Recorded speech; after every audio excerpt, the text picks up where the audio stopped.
Hello, hello, hello! How's everyone doing today? I hope y'all are doing well. We are going to be doing some Subnautica today. Hello, hello, hello. Alright. Oh, I'm excited. Alright. Yeah, we're going to do some Subnautica today. Hopefully we can get fairly deep. I have everything unlocked. I think I just need to work on some resource gathering. In fact, I think I'll also start work on actually building the rocket. But yeah, I think at the moment I just need to more or less just explore a little bit. I think I want to get some form of power generation for some ships and stuff. Yeah, I think at the moment we just need to get that underwater river area and find my way down through there, or make my way back over there, or things like crystalline sulfur and stuff. So, yeah, I think that's currently going to be the next goal is to make my way over there, make sure that my ships are capable of handling it, and yeah, I think it'll be really nice. I think we'll. Warning, emergency power only. Power restored. All primary systems online. Lovely.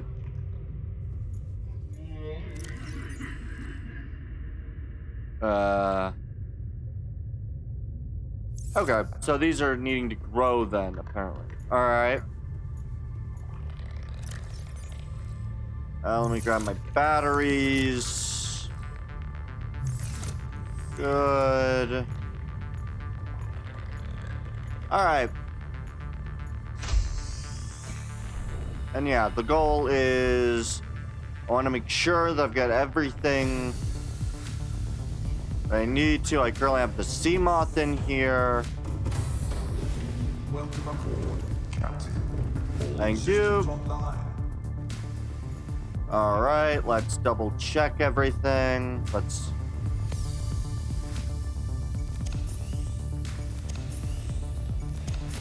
Good. Energy is quite done. Well, alright. 100%, 74, and 100%. Good. Oh, I can fabricate upgrades on here. That's nice to know. Okay.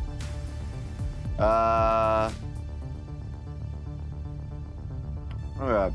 So yeah, I need. Okay. So I can increase the depth I can get to with some rubies and a plasteel. I think that's what I'm gonna try to do. Is get that. So.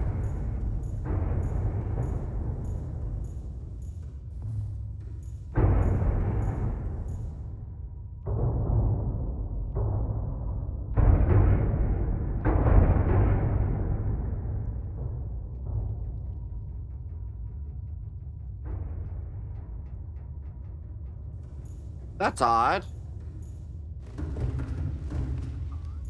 Don't like that. Okay. I'm gonna make sure that this is closed. And yeah, I'm gonna go make the depth module.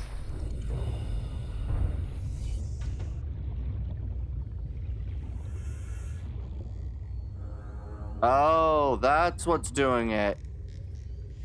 I think the waves are tossing it around. Okay. Yeah. So I'm gonna go try to, I think, make the Cyclops depth module. Welcome aboard, Captain. Let me quickly go here.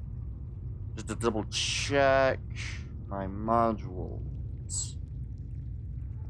Okay, so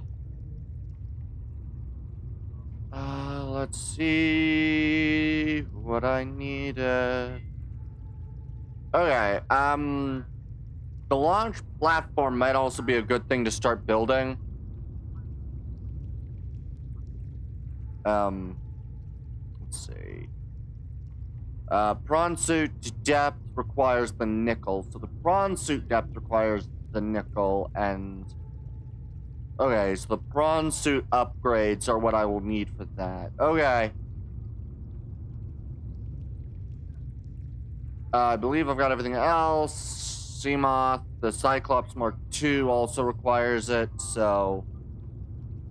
Alright, I'm going to try to get the Cyclops Depth Module 1.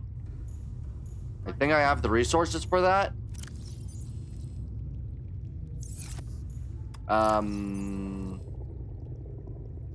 Alright.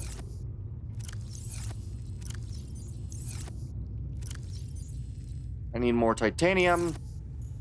It was plasteel, so I'll also need some lithium.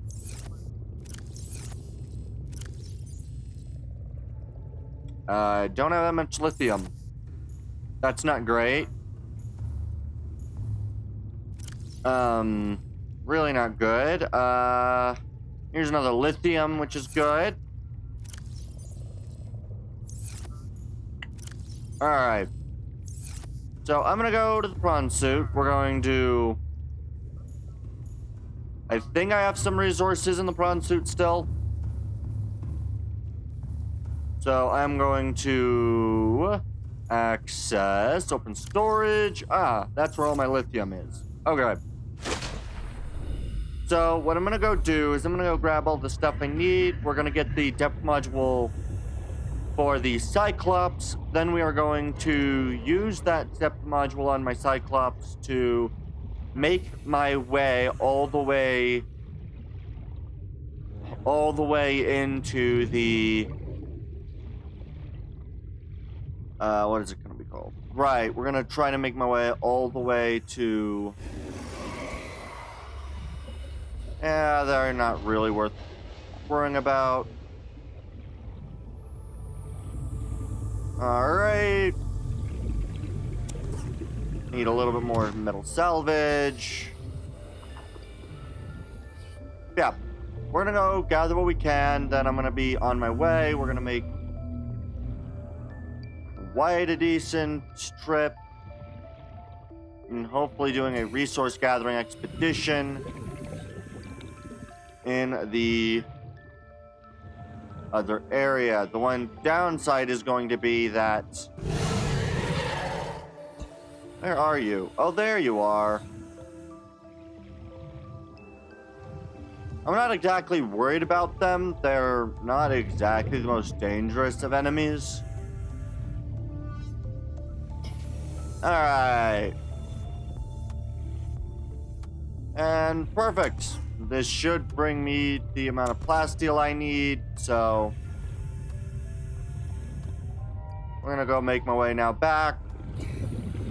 I'll grab more metal salvage as much as I can. Good. Okay, we're back to the third one. Yeah. So the goal will be to gather up everything I can, then be on my way back home, more or less. Gather the nickel and the crystalline sulfur. And once those are done being retrieved, then we'll be all good and go.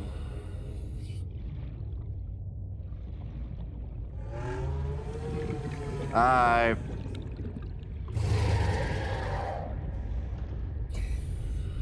really do not care.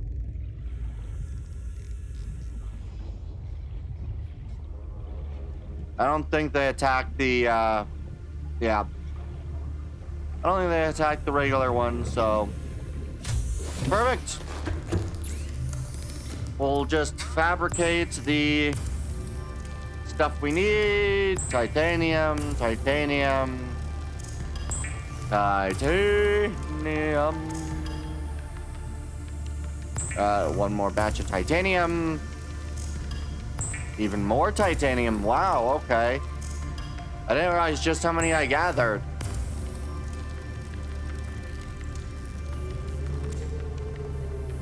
We'll make 2 titanium ingots.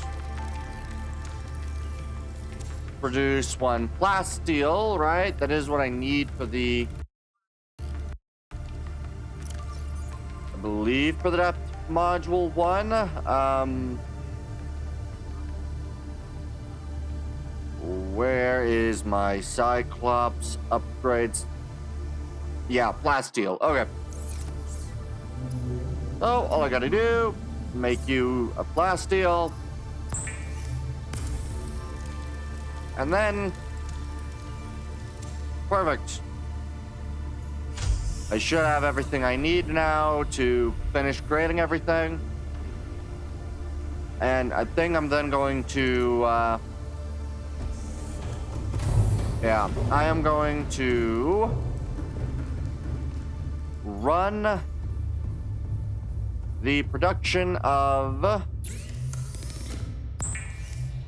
oh yeah, I'm gonna run the depth production, the production for depth. Good, 100, 74, 100, good. Alright. Access the upgrades. Throw in the depth. Crush depth, 900 meters. Alright, we're all fine. Everything's solid, so... Alright. Engine powering up. Okay. We are going to try to make my way there. So I think I need to head...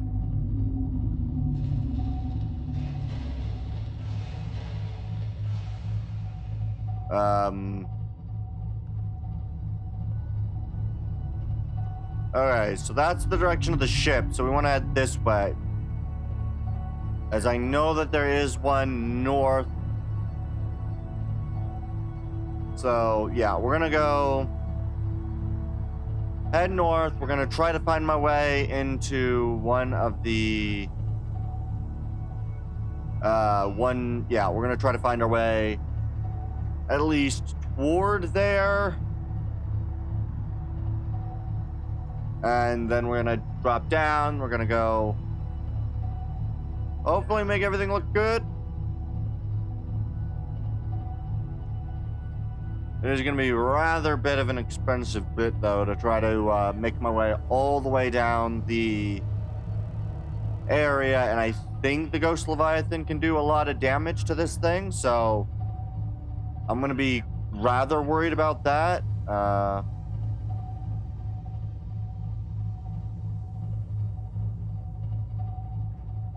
Okay. Good. Okay. We're looking pretty good. Solid.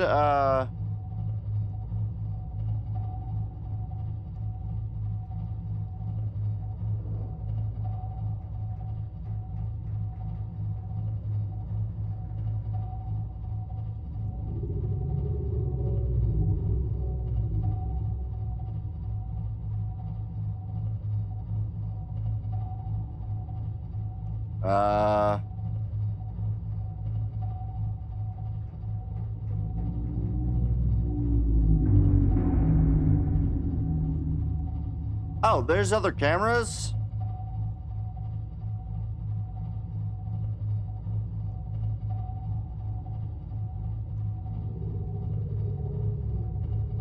Alright.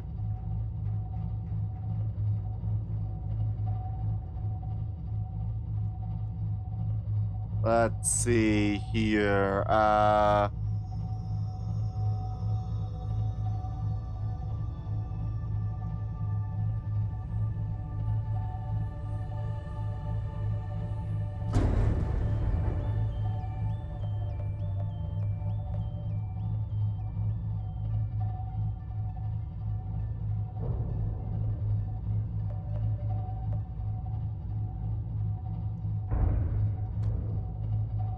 Okay, I need to start heading more northern again.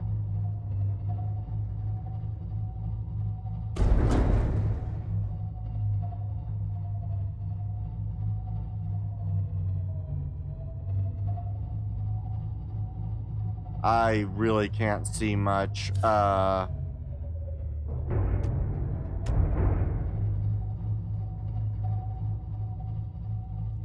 Alright, let's...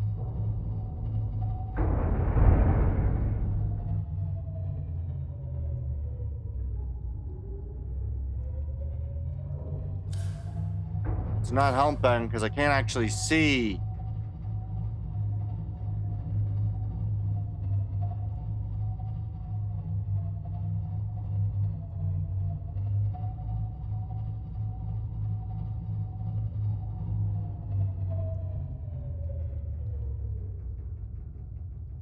Alright, which direction is forward? This is forward.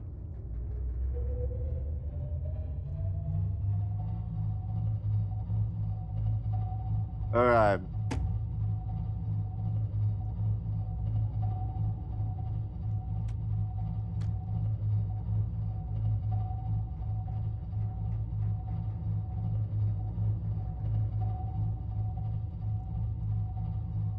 Hey, okay.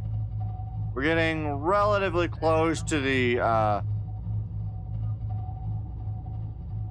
blood kelp area, which I believe is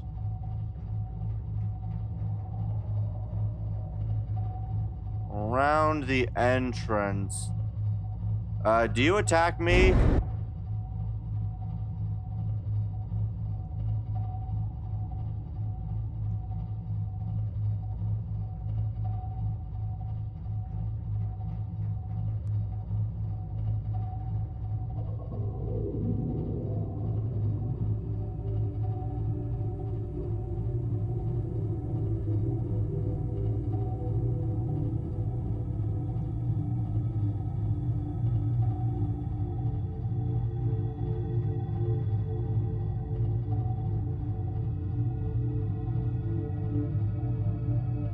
I really don't like trying to drive in this area.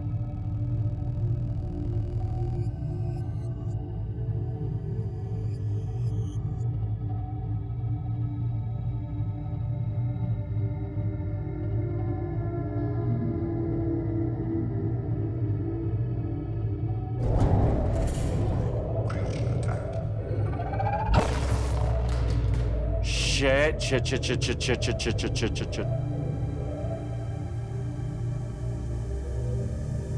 Okay, I'm just gonna go up. No.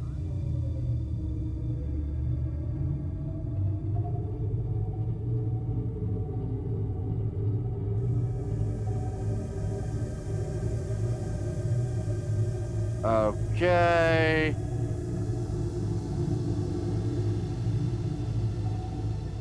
Yeah, I'm just gonna go up and then we're gonna deploy the Seamoth. Not too many things that'll damage this thing are gonna be this high up.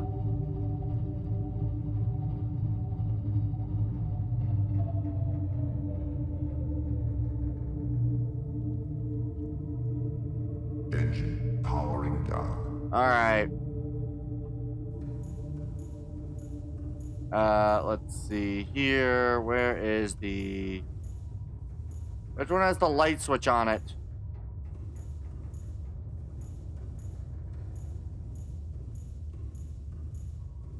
Ah.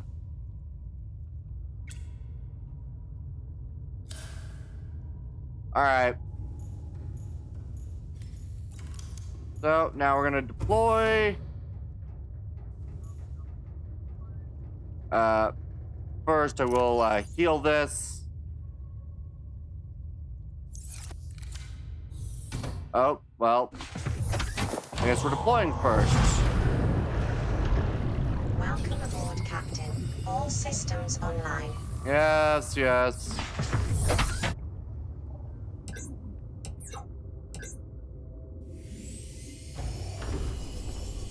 Alright.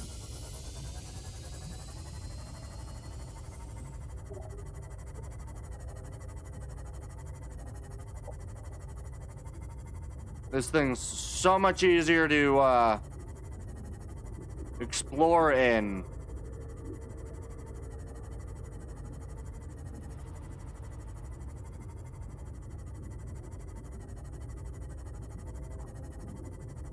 Alright, there's where any form of land exists.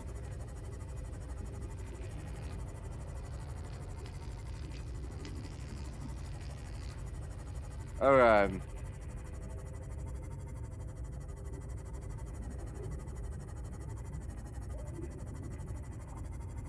Alright, I need to really try to figure out where the entrance was again, because I don't remember where it was.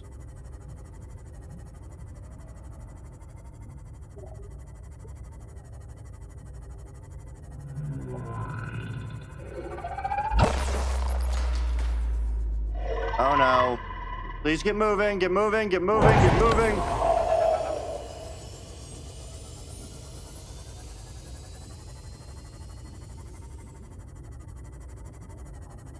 I don't like the look of that.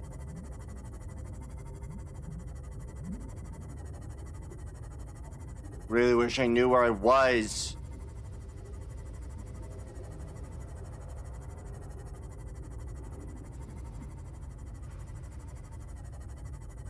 That's a damn ghost Leviathan. What are you doing over here?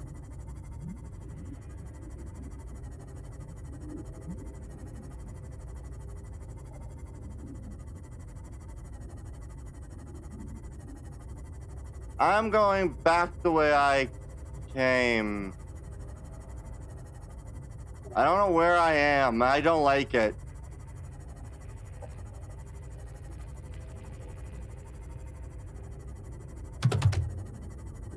Okay, I really need to find my way back to this fucking...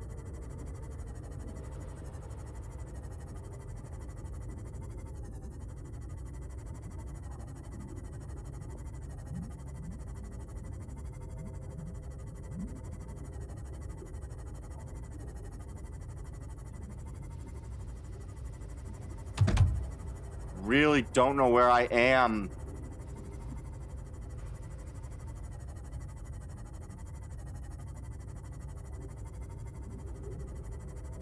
Oh, is this area to the underwater river?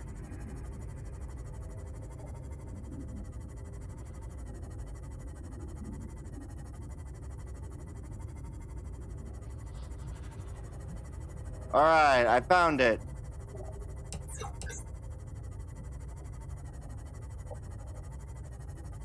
Okay.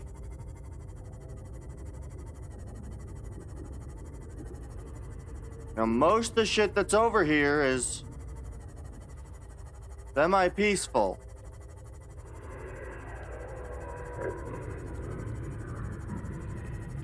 And that's a fucking ghost Leviathan. He is not peaceful. He wants me dead. I am going to try to avoid that outcome.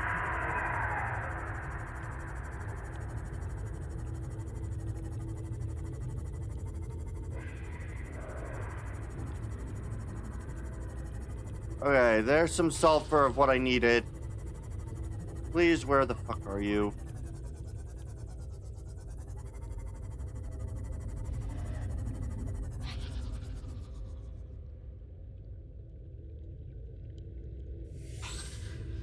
Okay.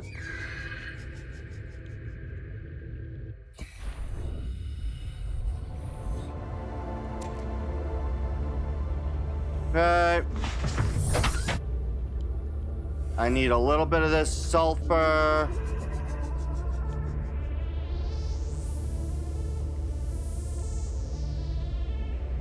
Okay.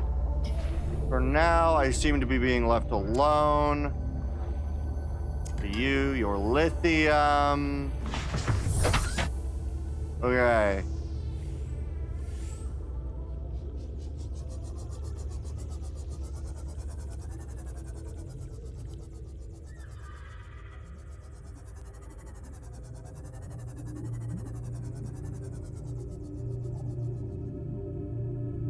So weird being in these areas. Okay.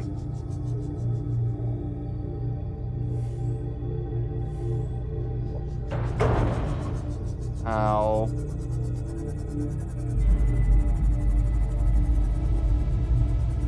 I don't like this music. It is... Seek fluid intake. Shit, I didn't bring any water.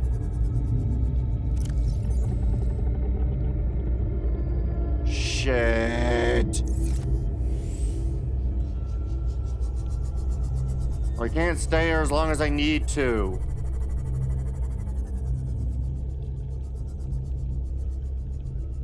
Okay, and I really don't know what a lot of the stuff I'm gonna need looks like.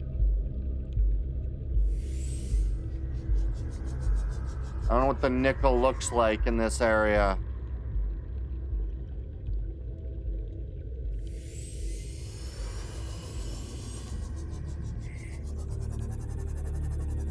Okay,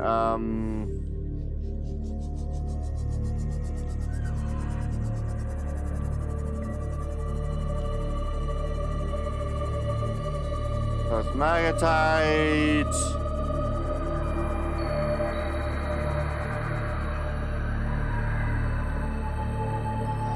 What is this diamond? Yeah, that's diamond. Okay.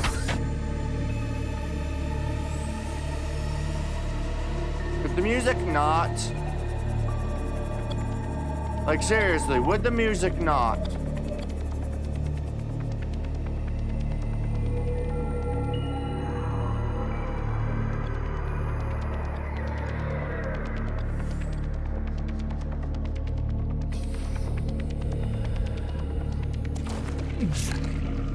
Ow. Okay. I have 3 crystal sulfurs. I made a great many errors in coming down here.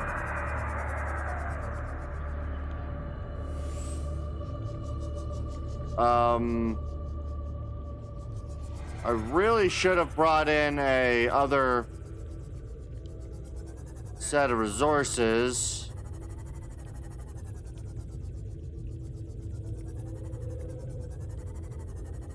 Alright.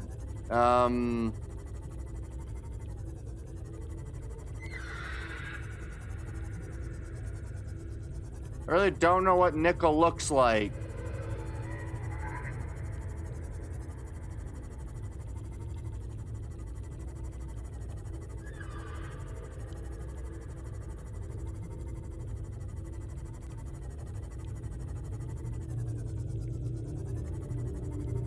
Oh, what is that? I found nickel. Okay. I now know what nickel looks like. Seek fluid intake. I'm aware. I'm going to have to fricking try to evacuate this area, but...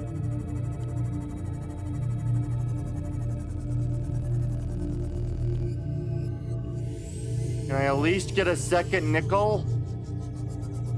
It doesn't look like I'm gonna be able to. Oh wait, here's 2 nickel, okay. Well, I've gotten the 3 nickel that I desired, okay. No, that's a limestone outcropping, shit. Okay, I gotta be out of here now. But... I can at least mark exactly at what depth and which zone the entrance is.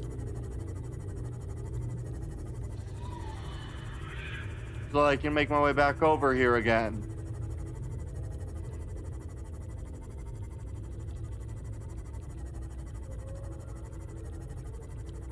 Try to avoid death.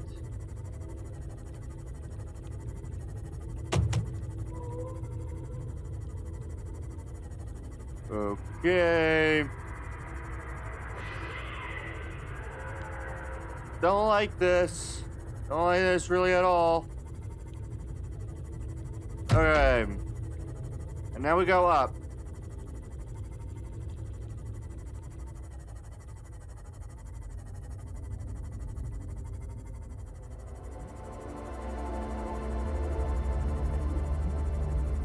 Okay.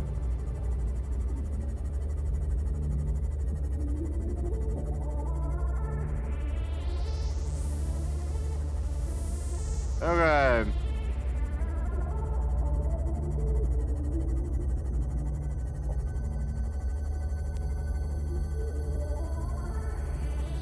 So I'm gonna go vertical.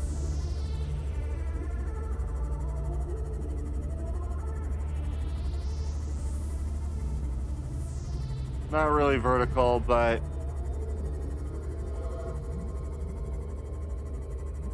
okay, more or less vertical.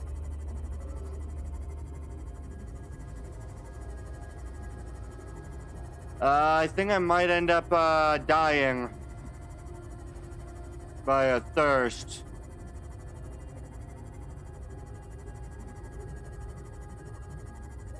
Which does suck. Need to be about 500 meters southwest of that. Do I just... Fluid intake.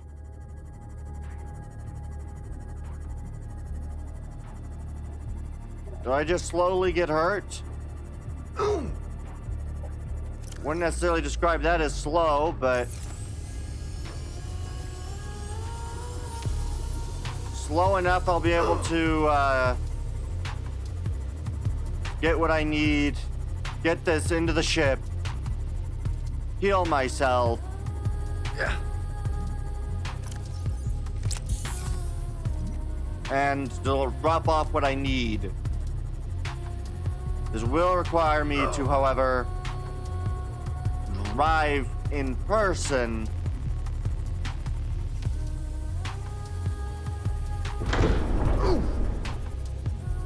Please let me in. Captain, all systems online. Good.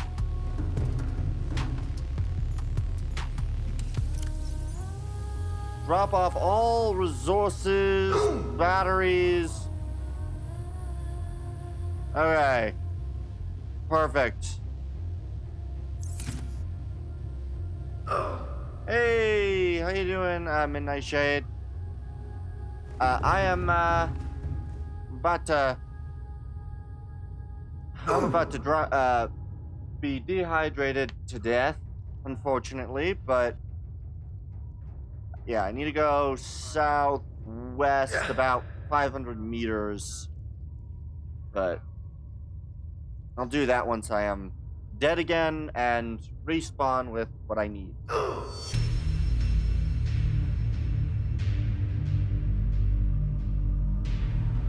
All resources. Yep. Oh, perfect. I am right here. I didn't realize I would spawn in over here. Oh wait, this means that I can leave my stuff in here. Perfect. This is perfect. I just need to now move over. Your hunger not full. My hunger is not full. But Engine powering up. what I'm gonna end up doing is I'm gonna end up parking this over next to where I need to be. So I'm going to get my...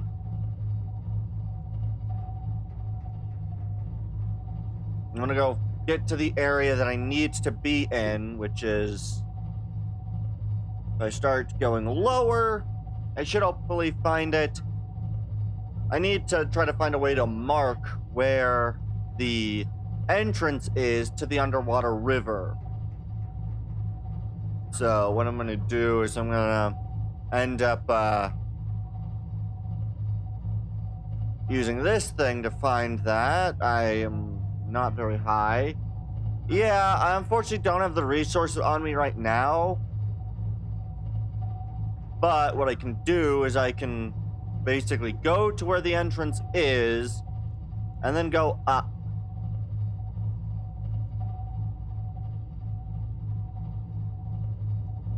That's a damn ghost.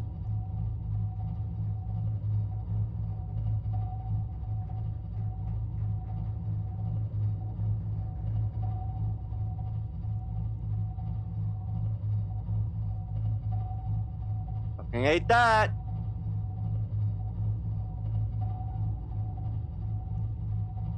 Back up I go. I don't like that either.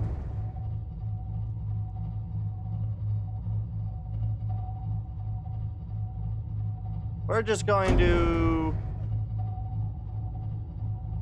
travel back that way a little bit further. Okay.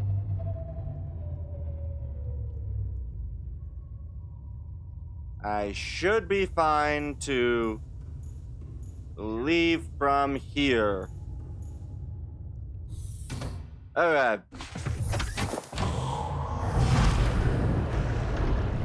Welcome aboard, Captain. All systems online.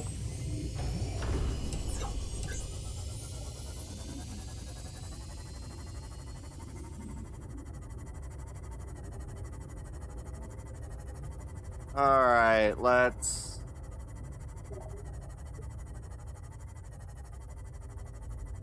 make my way.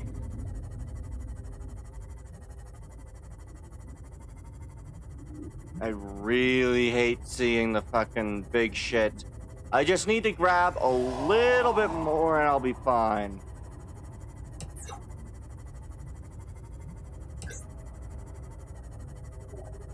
Okay.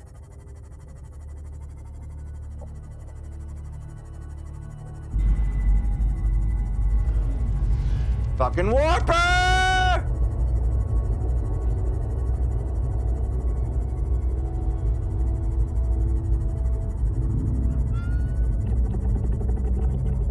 Found it. Get away from me, you damn warper. I don't like you.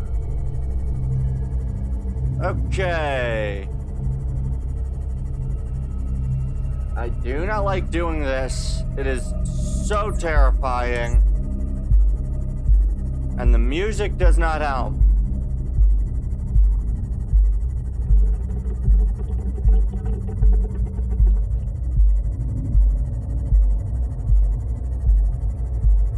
Do not do that, game. Could you please not have that just constant thudding game? Please leave me alone, ghost.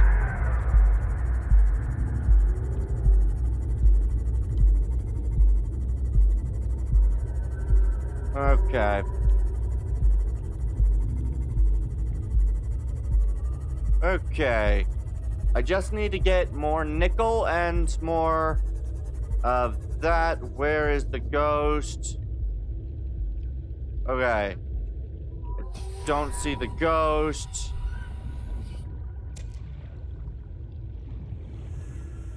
Good. Okay, I just need to gather the resources near here and see if I can't find my way further down.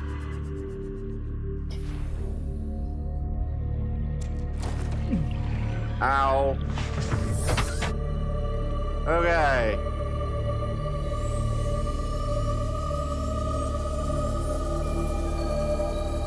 Now I do need nickel, and I do not like being over here. I really should have built a beacon. Alright.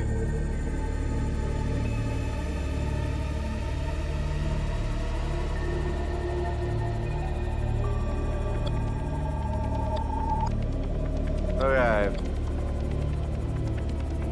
Okay, what's the danger level over here? Not looking too terrible. You nickel? Limestone outcrop, not what I wanted.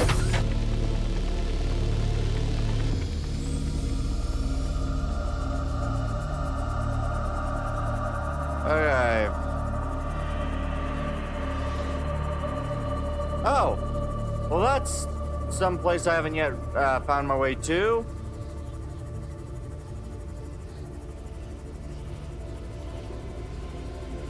I don't believe this is dangerous. Warning.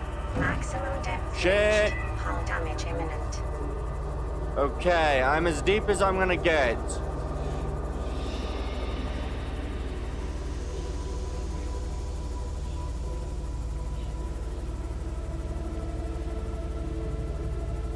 Okay.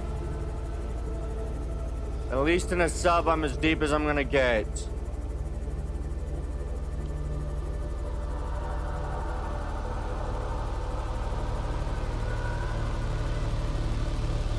Well, I don't like seeing nothing.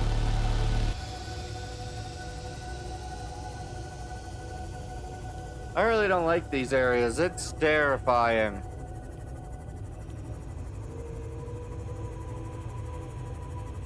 Warning. Maximum depth Shit. reached. Hull damage imminent. Okay.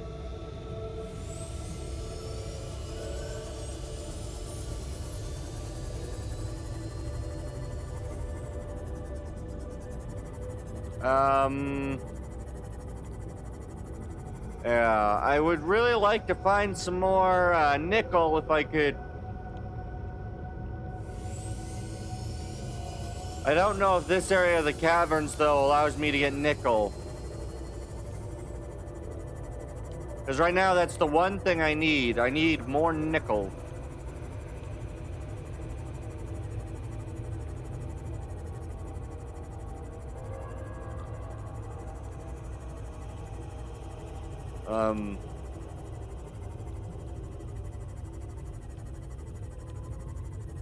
There is very nice. Absolutely terrifying, though.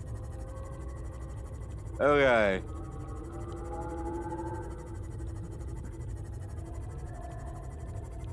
Okay.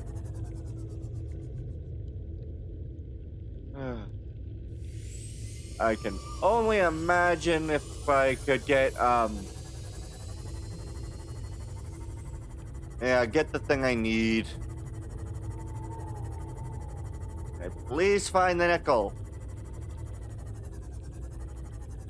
Fortunately, it looks very much like the limestone outcrops.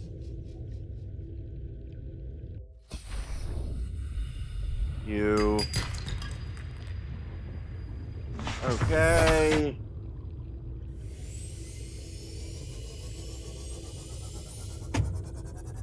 Sorry, Gary Fish.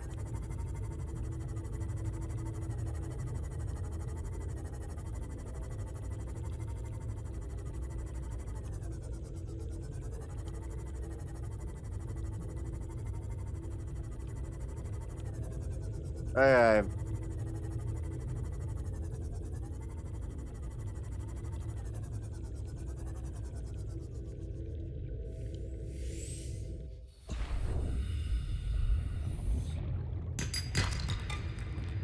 Copper. Dang it. Okay,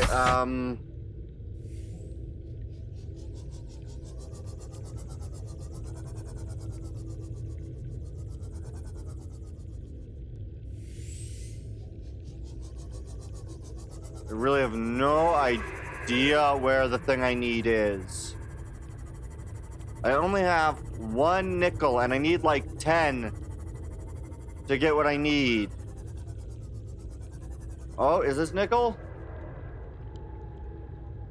I think so. Please be nickel! Limestone, fuck!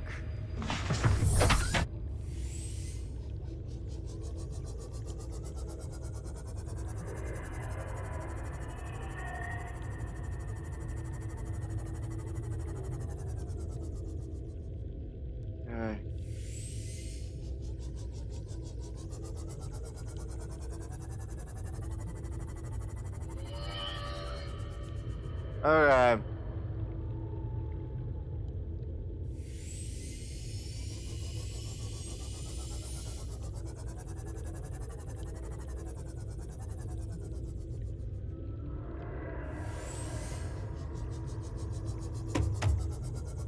Okay, where is the nickel? Finding a lot of shale outcrops. Which are nice and all, but I need nickel.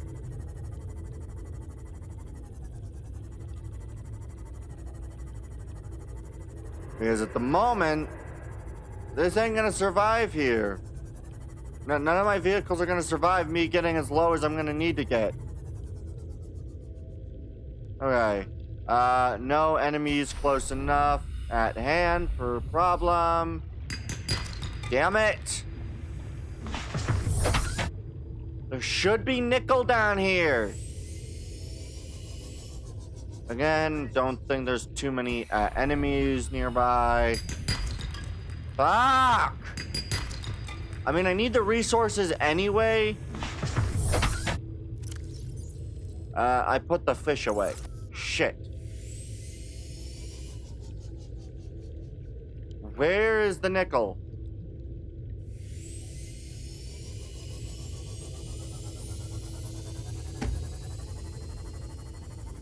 Calorie intake recommended. I'm aware. I'm aware I need to eat.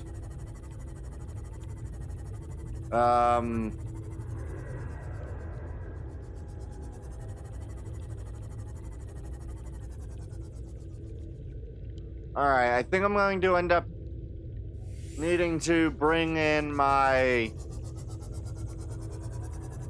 I think I'm going to end up needing to bring in the... Yeah, I think I'm going to end up needing to bring in the... Cyclops with a... attached prawn suit.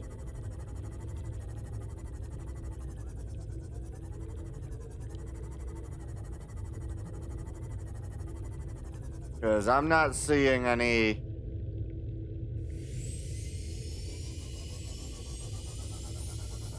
I'm not seeing anything capable of allowing me to get where I need to be.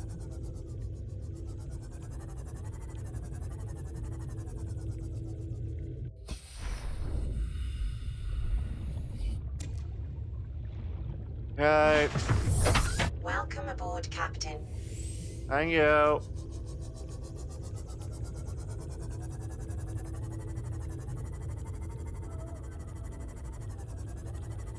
I should really repair this, but...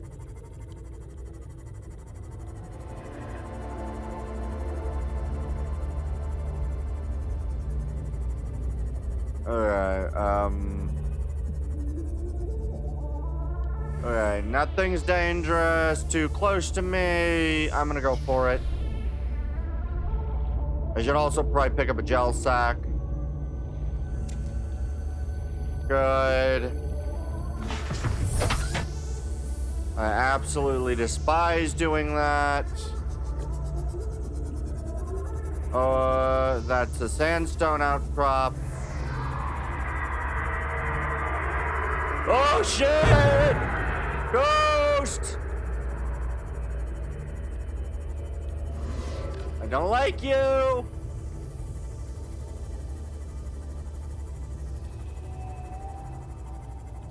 I really don't like you!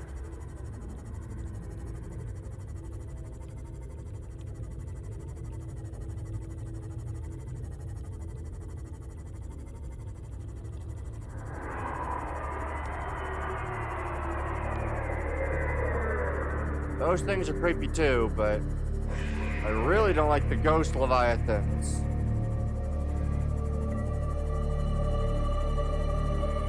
I really, really don't like the ghosts.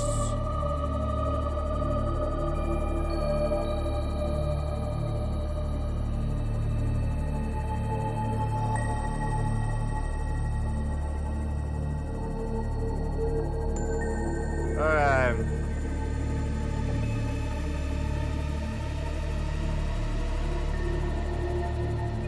Oh. This is right next to one of those. Okay.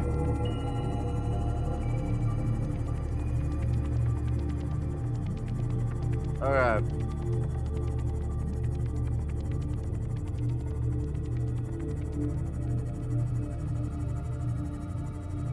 Where are you? So I need to be about 1280 from the prawn suit. Alright.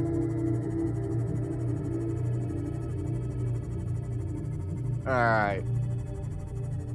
I'm gonna have to go look at what I have available to me. I do need to, Emergency. Starvation imminent. Seek calorie intake immediately. Alright. All systems online. Yes. Alright, we're gonna turn the internal lighting back on. Do I have a regular fabricator, or will I need to build one? What's power level? Okay, we got plenty of power. And that's just a fabricator for the very specific resources. Okay. So, I'm going to need to build one.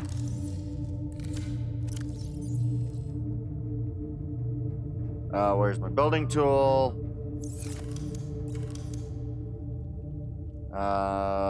Interior. Shit, I need more stuff than what I have. Okay. I do have a fish. I'm going to drop everything in the chests in case things go poorly. Vital signs stabilizing. Yeah, but it's not good. I need to run home. But I now know that I need to be... So, basically, practically due north. So I need to go about one of the taller to the...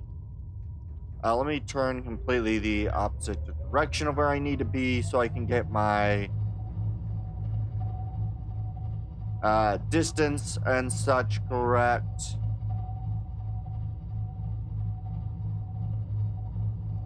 Okay. Right, because it's the one, yeah. One to the north with that, because if I do that and face... these are still slightly...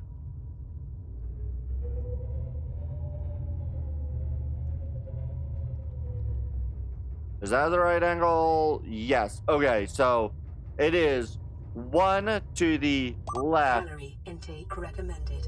I'm aware.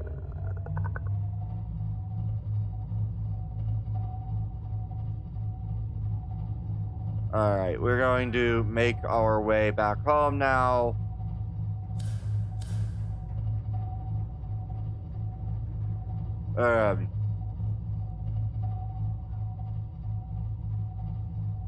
Yeah, so we just need to do due light off from due north of my base.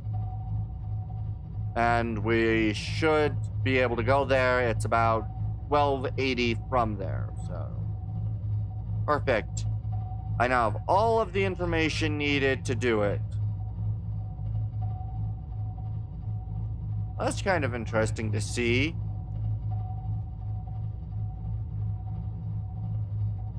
Yeah, it looks like the bridge section, I didn't realize, collapses like that. That's kind of cool.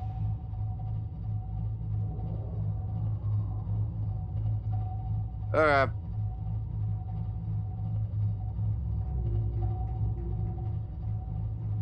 Alright. Yep. We'll make my way back home. I will get food and or just die at home. I'll be able to get the food that I need. Fluid intake immediately. And then we'll be good. And then I'll be able to do a second run through. I'll also see what I can do with what I have.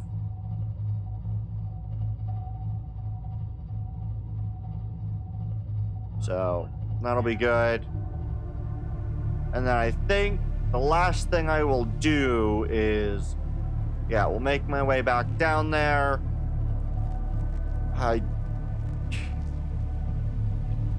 I'm probably gonna end up needing a fish. Yeah, I'll probably end up needing a few things, but We'll be fine.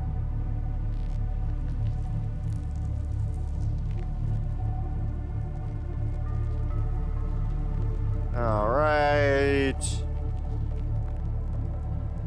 Good.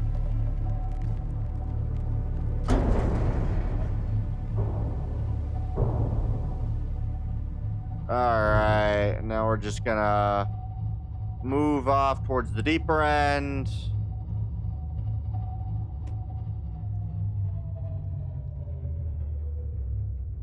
Alright, let's go get some food and water before I die.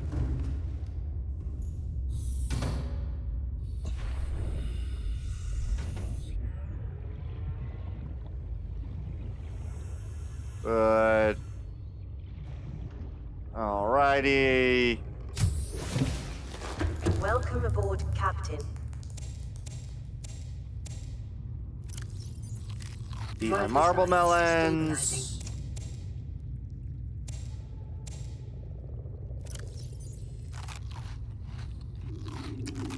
Good. I believe I now just need to get the right chopping. Please get the last one chopped. There we go. Plant my full thing of marble melons. Boom. All right. Okay. So, what do I actually... Okay. What is the depth on the Cyclops again?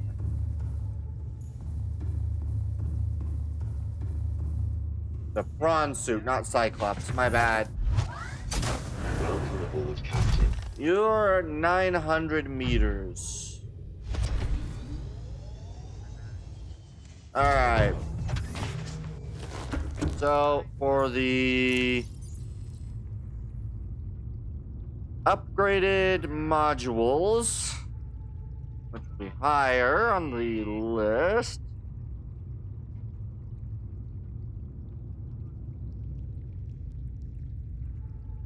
Okay, so we'll need the... Okay, so that'll require...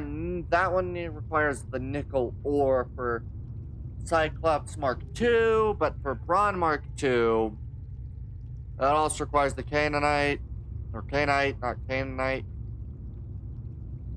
So, what I need? I need... That one requires 3 nickel ore.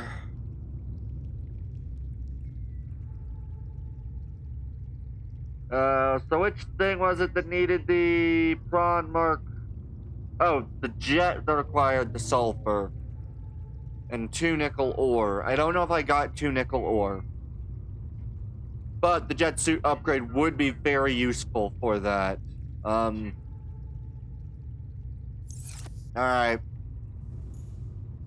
So we're going to do what we can.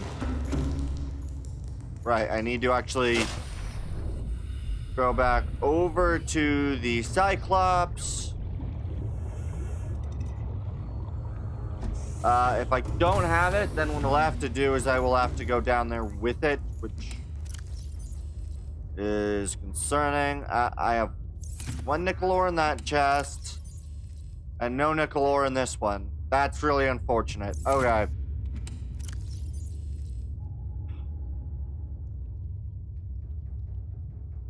Alright. Well, that's really unfortunate.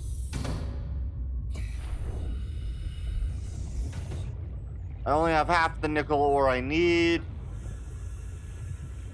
So, what I'm gonna have to do...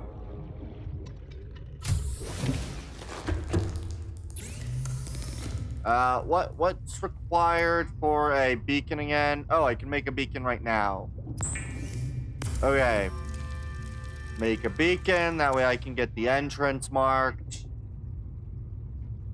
Okay.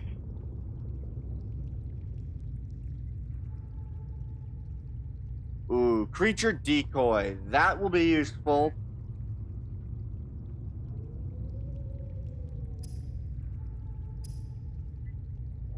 Alright, so I think what we're gonna do is I think I'm going to all right, we're gonna drop everything.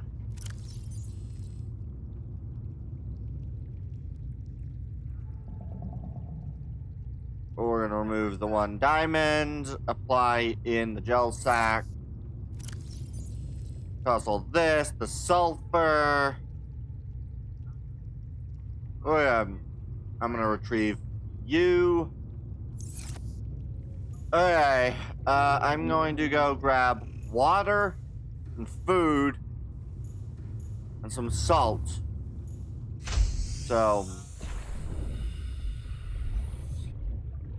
let's see. Let's go. We got a couple of peepers. Water. That way I can actually continue this trip. I want, like, I don't know, 4 peepers. Alright. Alright. No, come on, you. There you are. How many do I have of each? 3 peepers, 3 waters. Alright.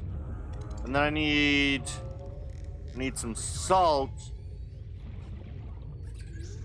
Which I believe is in this direction. I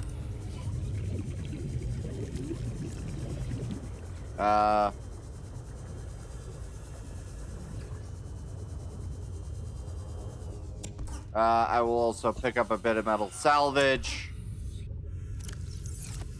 Good. We'll pick up 1 more piece of metal salvage.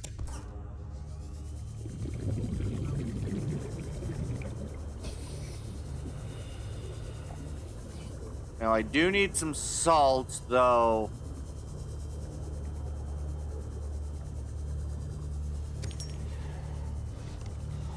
I need some salt. I want to at least grab a few bits of salt.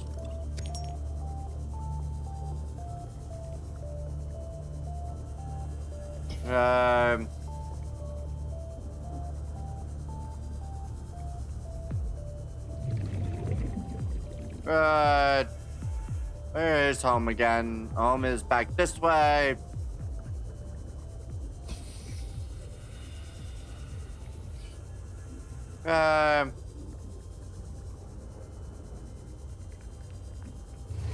Alright, we're doing pretty decent then over here. Decent amount of ores and stuff. We'll grab a little bit more salt. Good. Alright. Perfect. So yeah, we'll go get the food salted and cured. We'll be then just fine to continue the operation. Which I'm actually very excited about. Yeah, so we're gonna go do that. It'll be great. And then I will switch over the bronze suit to the Cyclops. Believe my Cyclops' max depth is 900 as well. So I believe everything's max depth is 900. So once I get the food and the water I'm gonna need, I believe we'll be fine. Okay, let's get some basic titanium. Titanium. Oh my. Alright, we are going to turn the titanium into titanium ingots. Later, though. We're not going to do that right now. Cured Peeper. Good. I think I'll also install a fabricator. That way I can do the curing of the food. Water. Alright. And then, yeah, I'm gonna go get a fabricator. So, what do I need for fabricator? Where do I put the fabricators? Fabricator! Hey!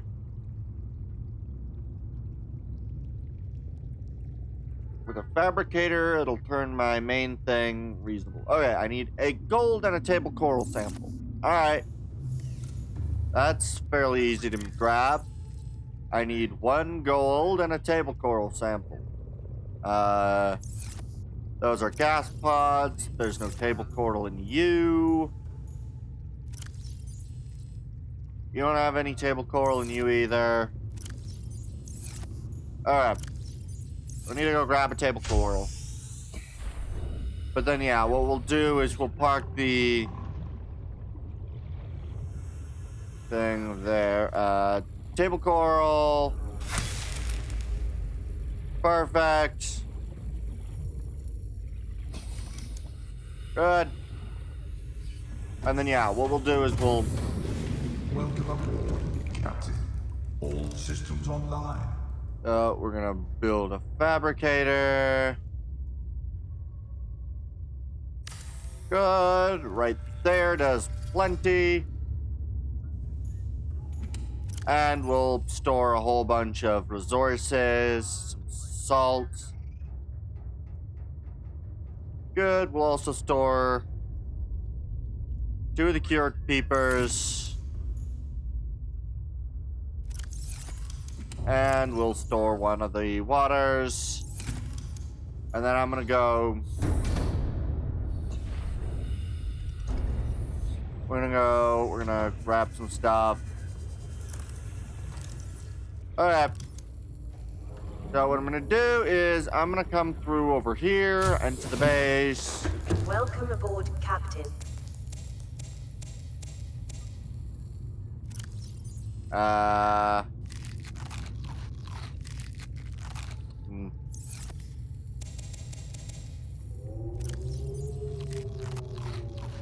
Good. And then we're just gonna pick 1, 2, 3. 2 plants. Good. Perfect.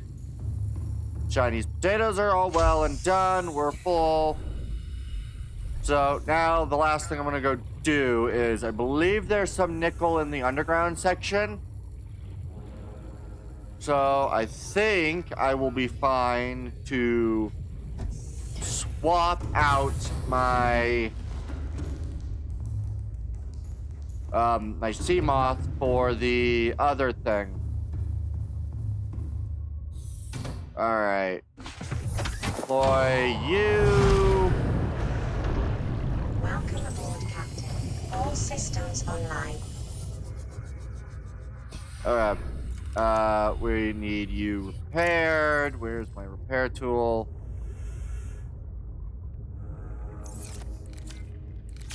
We'll make sure you're repaired. All right. Now, time for you. Okay. I will, however, need to... I did forget about this.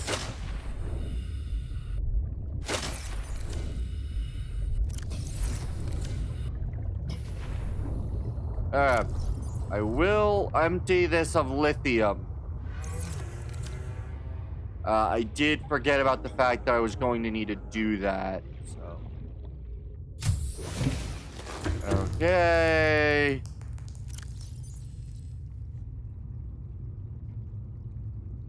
Do I have enough of the titanium to build another storage locker?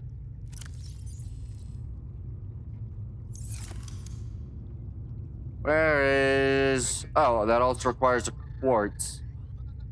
So it was 2 and a quartz, so I can drop 2 of you, grab a quartz.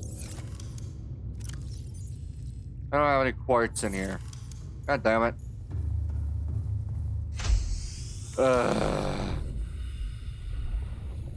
Alright, where's my friggin' quartz? I just need to grab one quartz and then we'll be done. Oh, far too many areas for quartz. All right. Yeah, once I get the quartz, we'll be fine. So I do need to remember that I'm gonna need some enameled glass. So I should probably be a little picky choosy on some of my buildings, because I don't yeah, I don't quite remember what needs to be done to try to get the stalker teeth for enameled glass. Ah, here it is. Quartz. I'll pick up a decent amount of the quartz.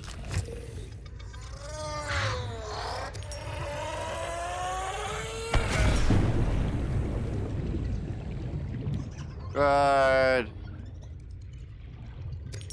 Alright. And there we go.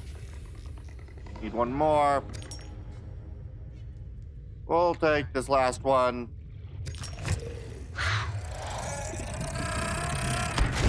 Ow. He hurt me ever so slightly. And then, yeah. So, what we're gonna do, we're gonna go make my storage. Move the prawn suit on over. And hopefully get some of the necessary materials from down there to get the further depth. Unfortunately, the sea moth is not going to be able to go all the way down, so I will have to use the other material, which will suck, but alright, wall locker. Freestanding. Perfect. And dump in all this quartz and the lithium. Alright. Grab a little bit more of the Chinese potato. I need 2 more, so we'll do 1, 2. Good. Alright. And now we just drop myself, and try to make my way in here. I do only have the 1 grapple arm. Do I need a second grapple arm just in case?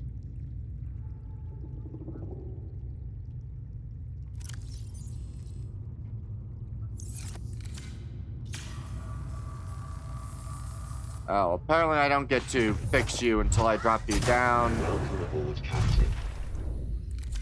Fair, good. Alright. I really would hate for the prawn to be blown up, because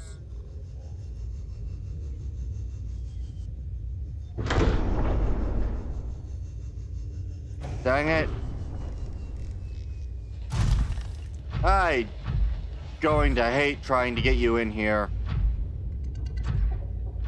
Alright, let's try to get at least the angle right, so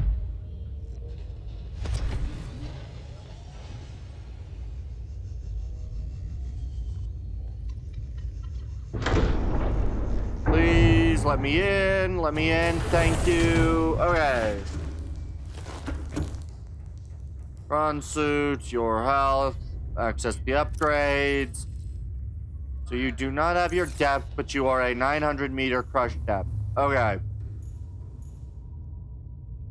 Alright, what is the power on this, just to be safe? Alright, alright. I think I'll be fine. So, I'm going to Get myself basically going in the right direction. I'm gonna take off from here. Silent running apparently does cost me more energy, so we're not going to silent running run.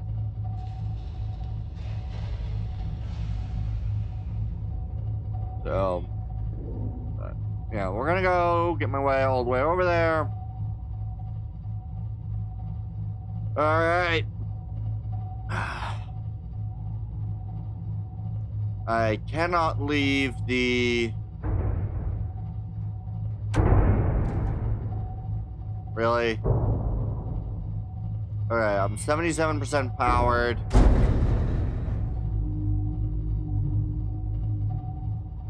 Really not that destroyed. Alright, let's get myself going in the right direction.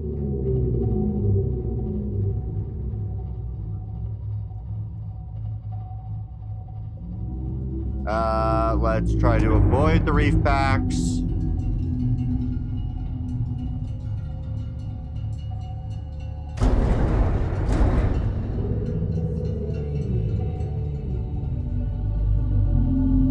Alright.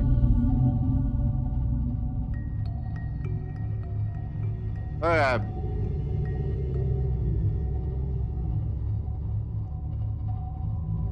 So yeah, what we're gonna end up doing is we're gonna end up parking this right at the entrance to the cave, I think.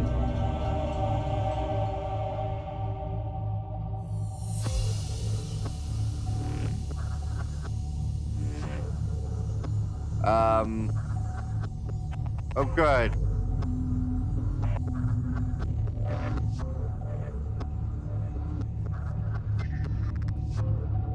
Oh.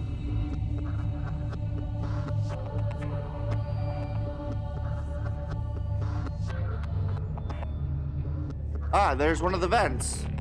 Okay.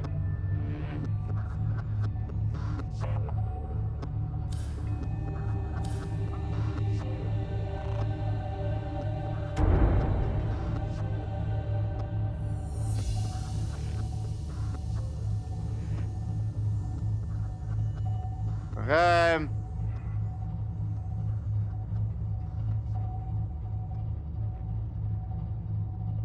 Alright, I think I'm going to hold out up top until we get light.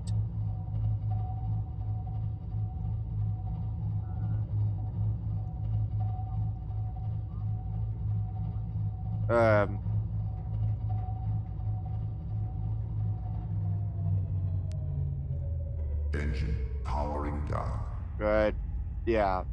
So we're roughly there, but I'm gonna sit up here for now. Because I don't like going the deeper area. Because, unfortunately, while it's night, this area is pitch black, that deep. And I don't much like that. So, the nice bit is that having the conning tower like this allows me to actually see,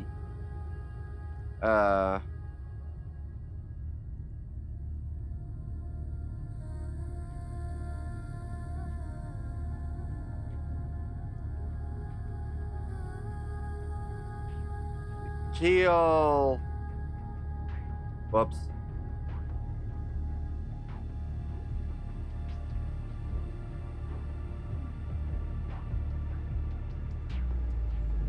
Oh, this is just the direction the camera's facing.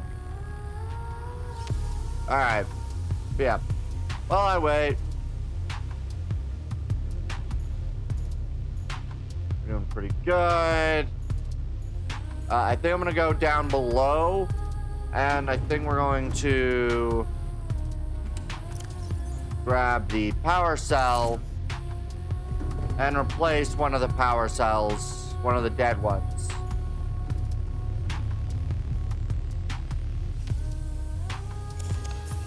We should have a few dead power cells, I think. Right? One, nope. No dead power cells, actually. Alright.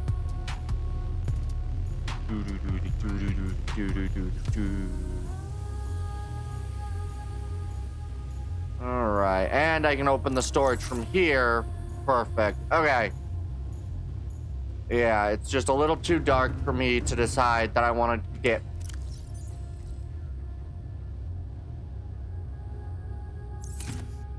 All right.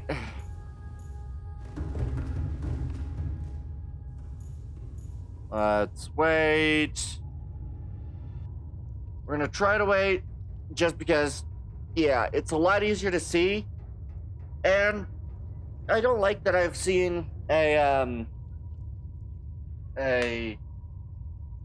ghost Leviathan at that depth. I would like to get low.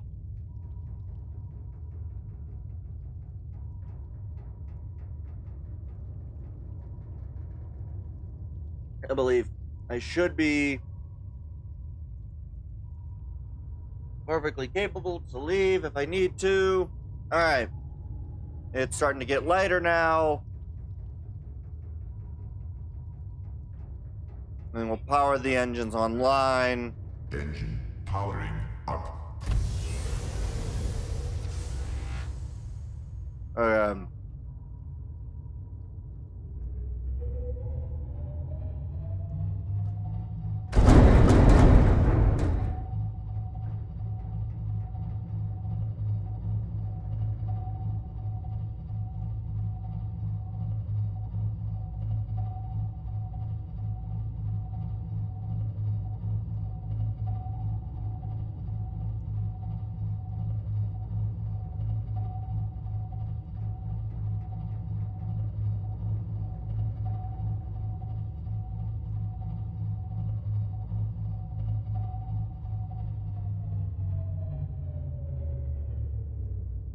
which direction am I facing again? We're facing this way. That is a warper.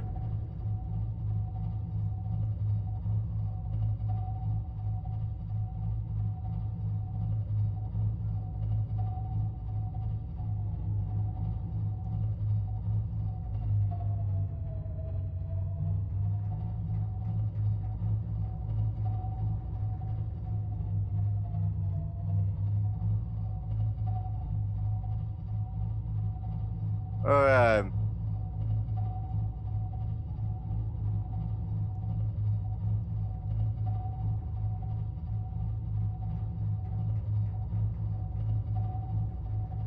Now, I don't believe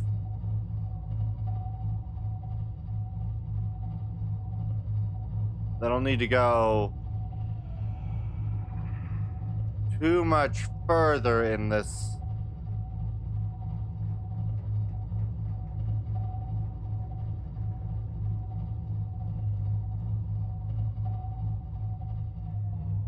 I believe I should be able to leave out here. Engine powering down. Good.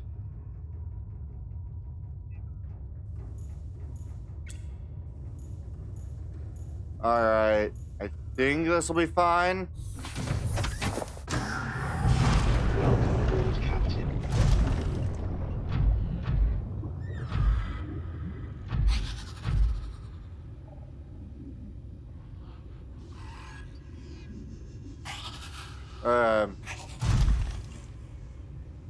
Drill copper ore. Okay, so that's copper.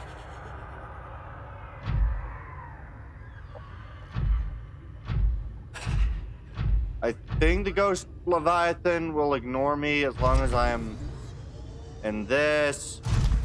This is gold. That is gold. Uranium crystal.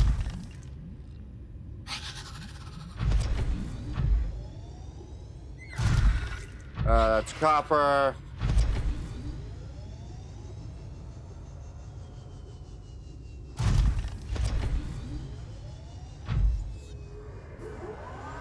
Okay, we're gonna get gold, we're gonna get uranium.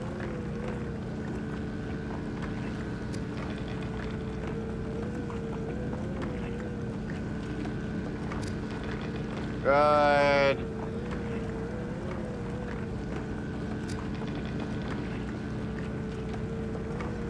Okay.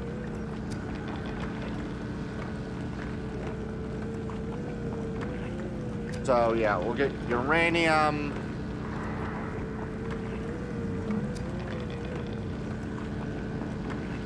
Good.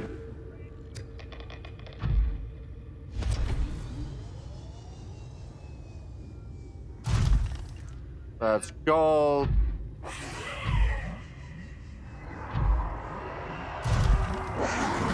Do you fight me?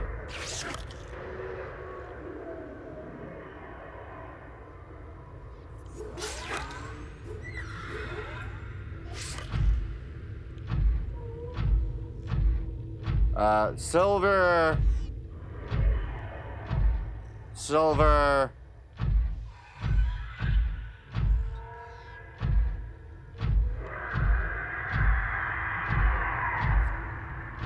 Alright. The bronze suit is incredibly tough.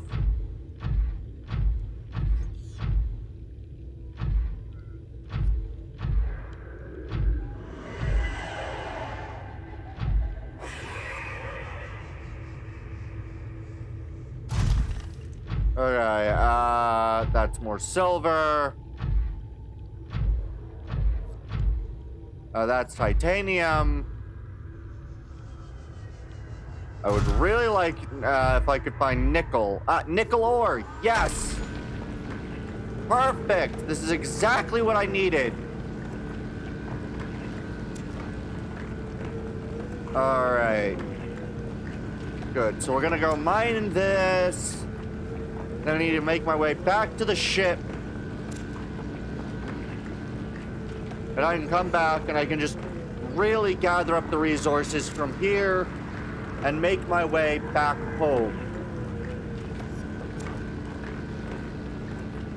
Good.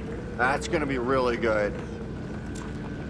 Good. Nickel. I'm going to need probably... I'll look for another nickel ore patch, but... I mean, I did probably just gather 8 or so.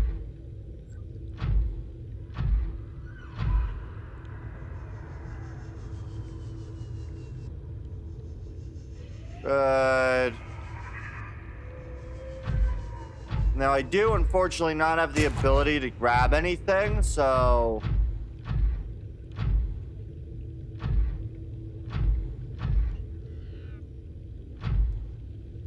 that's just silver. Oh, here's more nickel. Okay. Good, we're gonna drill the nickel. Good.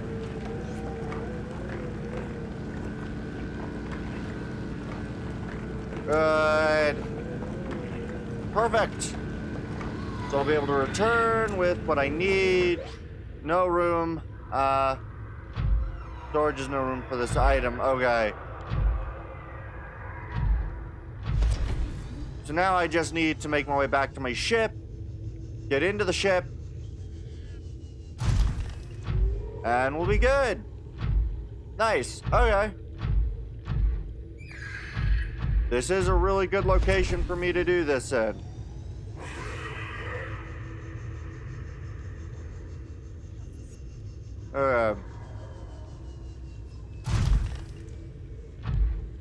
Don't seem to have the most damage taking over time. All right. I think we're doing pretty good. I have pretty much everything that I could possibly need. There's another uranium crystal set over here.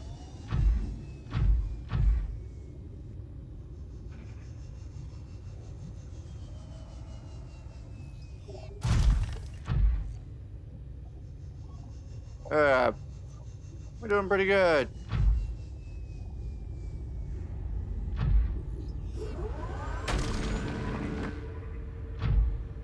Good, that's dead.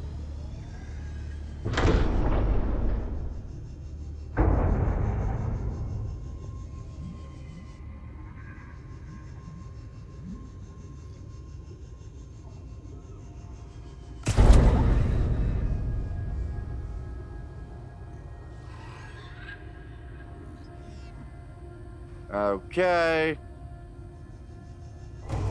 There we go. Perfect. Captain, all systems online. Good. And then I can do this. Open storage. Uranium. Nickel. Good. Okay. And then we, of course, drop downstairs. Toss it in the storage. Uranium. Good. And nickel. Good. We'll take a drink. Take a drink. Second drink. Eat a peeper. Alright. So we're gonna do one last expedition out.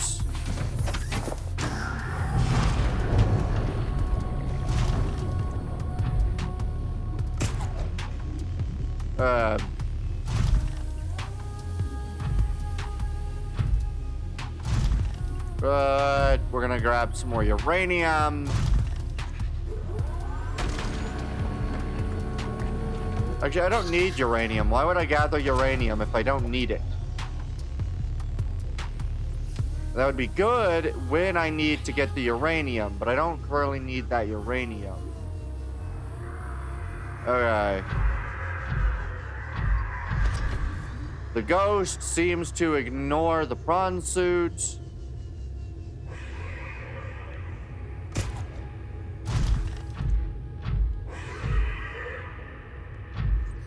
Which is always useful to me. So we're gonna go.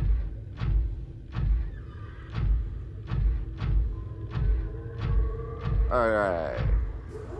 Grab the nickel ore. Yes. And then I think we'll grab 2 nickel ore, then we'll go to the titanium. We'll gather as much of that as we can, because titanium's an annoyance to always grab. And then we'll head back to the main base to get the depth modules we need. Okay. Good. Yeah. So, we'll just continue to do this. Gather what we need. Fill up the... Oh. Okay. Nickel ore added to vehicle. If I do I or tab... Dang it, I don't get my vehicle storage size. That's something I wish I could get. A thing for the size remaining on storage. But, you know, without having to exit the vehicle first. But, oh well. Girl, we'll do what we can, then I'll go grab some titanium.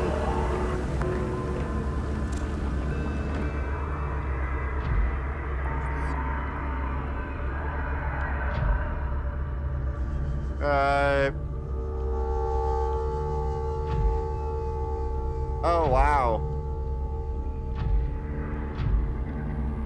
Yeah. I like that most of them seem to ignore me in the prawn suit. That's always good. I like that. Alright, so let's go grab some titanium. Good.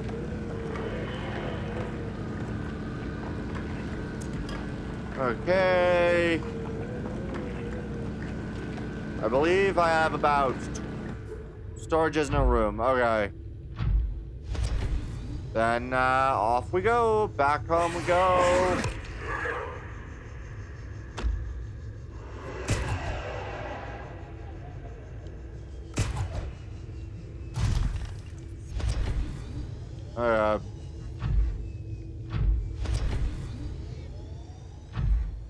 Good.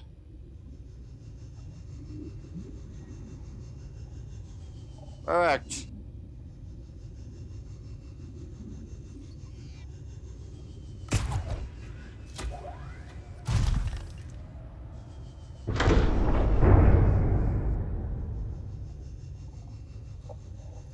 Come on, get in here. There we go. Boom. All right. Oh, this is so good. I love this combination of the prawn suit and this. Okay, we have more than enough nickel. I think I'm gonna just basically repeat doing this pattern. You were the uranium. You were the nickel. We are going to fill up on ores. Okay, we have one last storage container. So I can probably do another 2 expeditions with my storage before all storage will be filled. Welcome aboard, Captain. Or most storage will be filled, I should say. Alright. That's what I'm gonna do then. We are going to make sure that my storage is filled. Copper ore. Good, he's dead. We're gonna retrieve copper. We're gonna retrieve, I think that's silver. All of it. We're just gonna get everything we need, and then we're gonna be on our way. It's really good.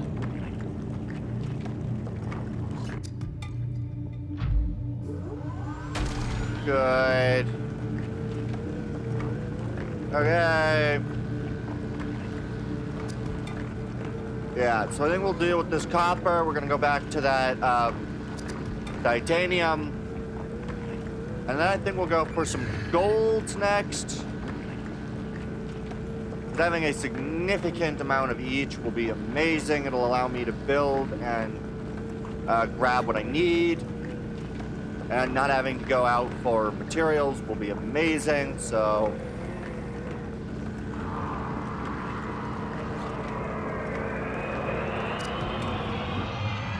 Oh, good!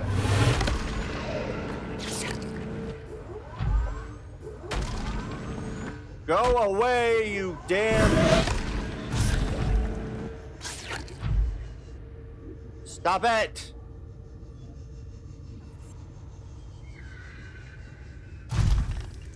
Why?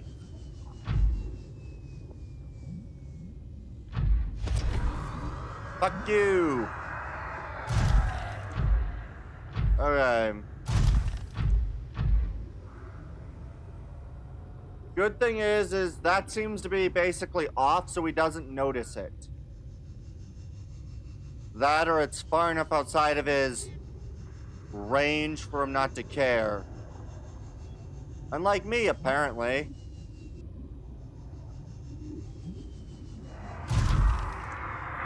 Oh, not again!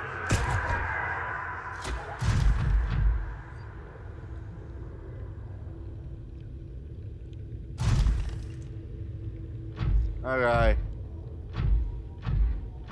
Hopefully he ignores me from here on out. Alright, let's drill some titanium. Then we'll do silver. And then I think I'll just leave. It'll probably be better to just leave. Alright.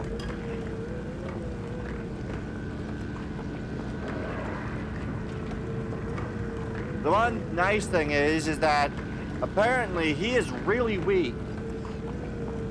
I would not have guessed. I imagine if he was fighting any of my other vehicles, they'd die within seconds, but no. Not my main one.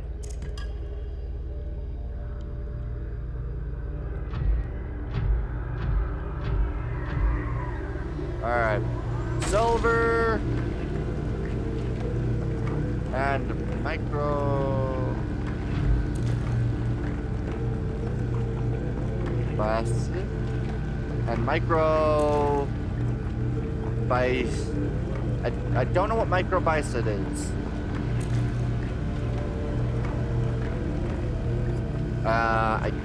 Yeah, I don't know what it is. Storage is no room for this item. Alright. time for me then to make my way out. Good, the Ghost Leviathan. He is leaving me alone. Good. Perfect. Okay. Good.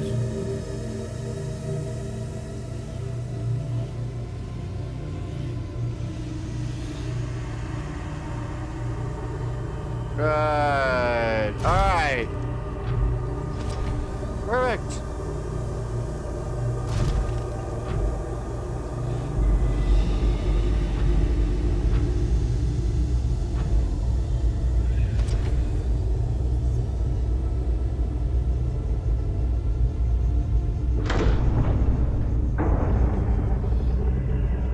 Please allow me in here. Damn it. I hate when it fails.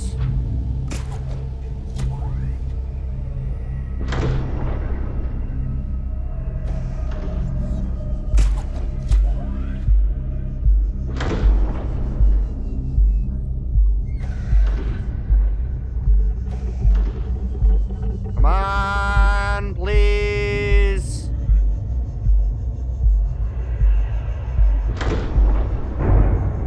Good, okay. Okay. And now I'm just going to leave.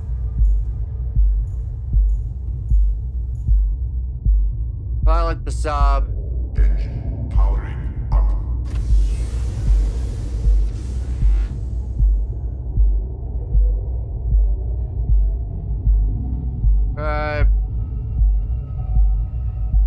And then, yeah, we're just gonna return back home.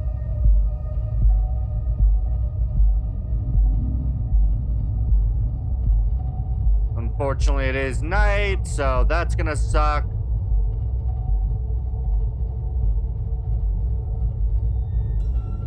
But as long as I can get up to the surface, we'll be fine.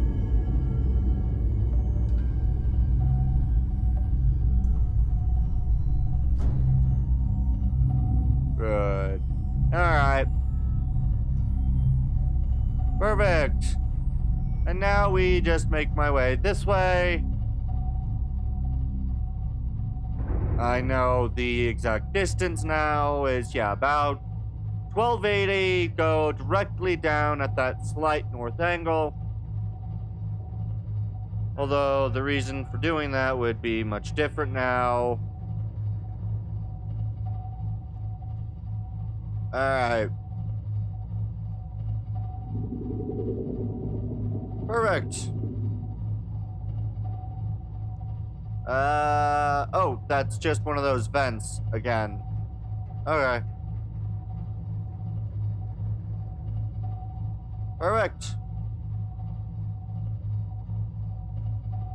And yeah, we're gonna go make my way all the way back home. We'll unload all of my vehicles, get all those resources back in the main base. I might actually get enough freaking lockers set up.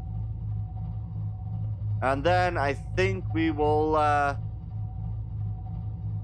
yeah, I will also need to check one thing, which... Okay, that's all that was. Okay. Oh, hi, you.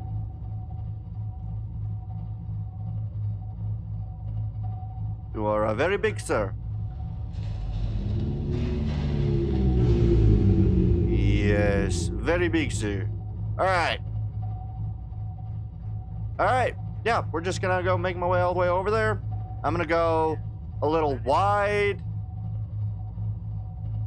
You know, try to stay in the deeper section. Try to go a little wide there, but...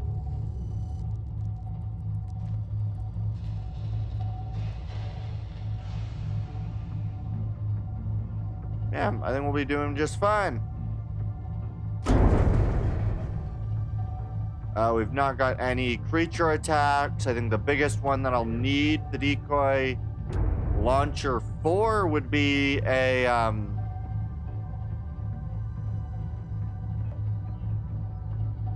Yeah, it would be the sea dragon when I actually go to fight that. Which is going to suck. But hey, still managed to get shit, I forgot about that. I did not. I might be able to get it tonight. Because I think I remember, yeah, I might be able to do it, but I am uncertain. I completely forgot about doing that this morning. Dang it,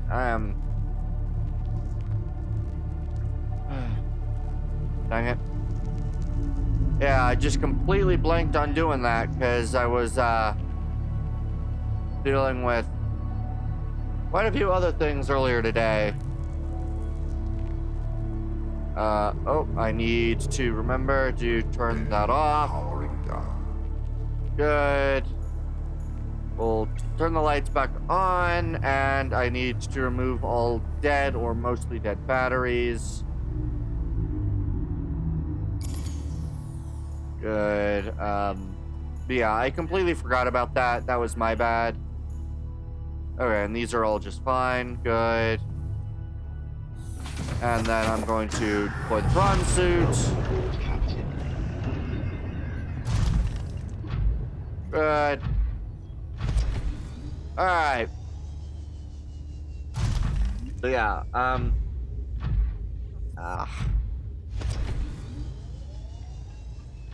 Alright. Hopefully everything's running smoothly. Doesn't sound like that's perfectly running. I see. That doesn't... Good. Welcome aboard, Captain. Thank you. Alright. Open the storage. Grab a lot of junk. Alright. I'm going to have so many things to set up when I'm done with this. I just need to unload so many resources. Just copper. Dumb. Okay. Power cell charger. You. Good. I guess you're using YouTube now. Alright. But yeah, oh yeah. I did just remember that one of the things she wanted me to react to was like an hour long. Seek fluid intake. Forgot about that. Alright, we'll grab the uranium. All of my, or some of my nickel. I desperately needed nickel, and then I grabbed way too much nickel. Okay, you had another dead battery, so... can I replace? Yes, I can.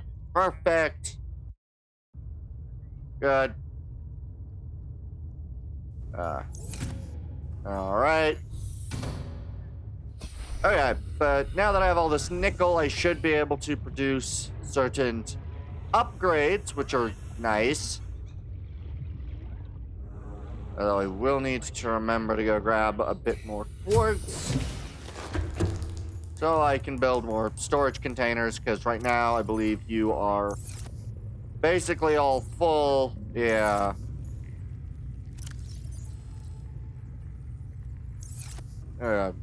Lockers, chuck in some uranium. You're full now. You chuck in some uranium. You're full now. You are already full with just 2 nickel. Okay. I guess with that, I should probably start actually constructing shit. Ugh. Sole reason I grabbed all that stuff. Let's see. Where was it? No, I need... Oh. that's useful. Okay. Thermal reactor.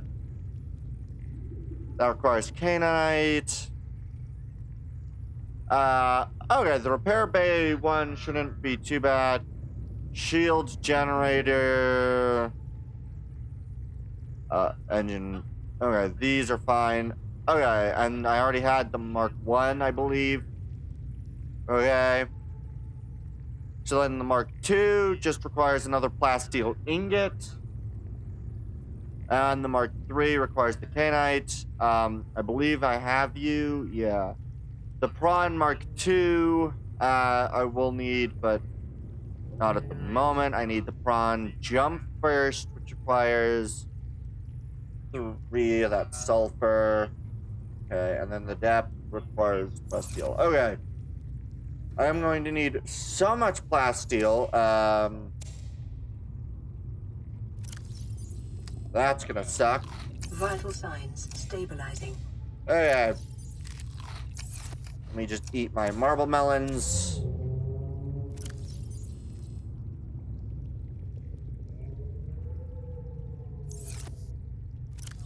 Alright. There we go. Alright. So, what do I need? I need the stuff for the prawn suit jump upgrade. So, 3 sulfur, 5. So 1, 2, 3. There was 1 lithium.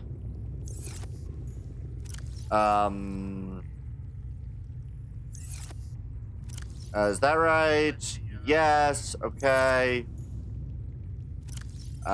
Where's that in? That's the vehicle upgrades page. Okay.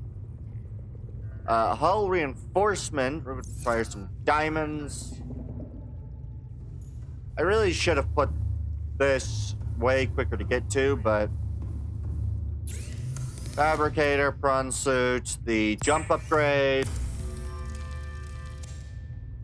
Good. Okay. So we'll do that. We'll grab the other upgrades that I want. You add in the jump. Good. What other upgrades did I want? Engine efficiency is always useful. Storage could be useful to get for the Seamoth, but okay. Right, I need plasteel ingot and some rubies, which means I need some other stuff. Does this still have more of my for the Cyclops? Captain, all systems All right. online. I have so much freaking nickel ore. Oh, good. There's a water container in there. I want all of this.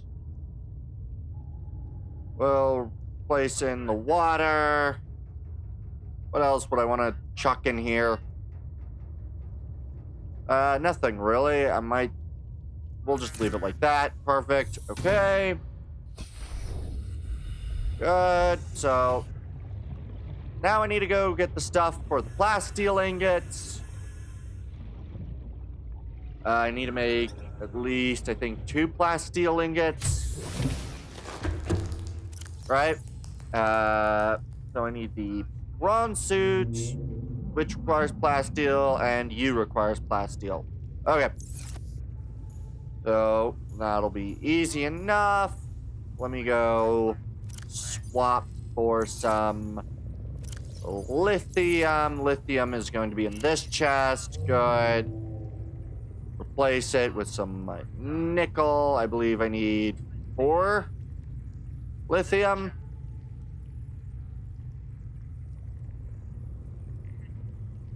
And we'll just replace the titanium. Make sure that I have enough of it. Good. Okay. Perfect. Okay.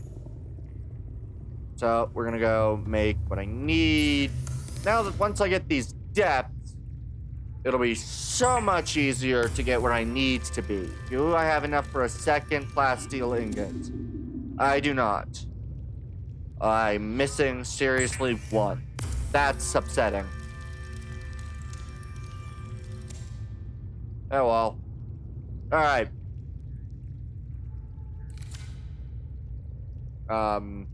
What did I need for the Cyclops depth? Oh, I have enough for the Cyclops depth on me. So we'll go deal with the Cyclops depth module, because I believe I also have one last thing in there. So we'll get that. We're doing pretty good. Alright, so you... Where'd you? I forgot I had the fabricator. Good. Titanium. I think I have enough rubies. Should have 3 rubies. Somewhere in my chests, I have 3 rubies, I believe. Alright. Let's go retrieve your depth module from you. Yes. Okay. You. Where is the... Oh. That's in the upgrade tree, not that one. Okay. Drop down we go. Okay. So, all I gotta do is go grab the 3 rubies from in here. And then I think I'll have what I need to get the upgrades I desire. Not in you, not in you, not in you.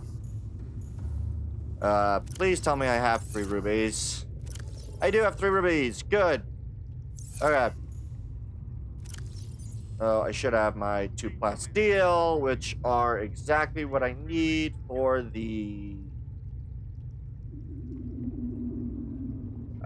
where the fuck is it? Where is it?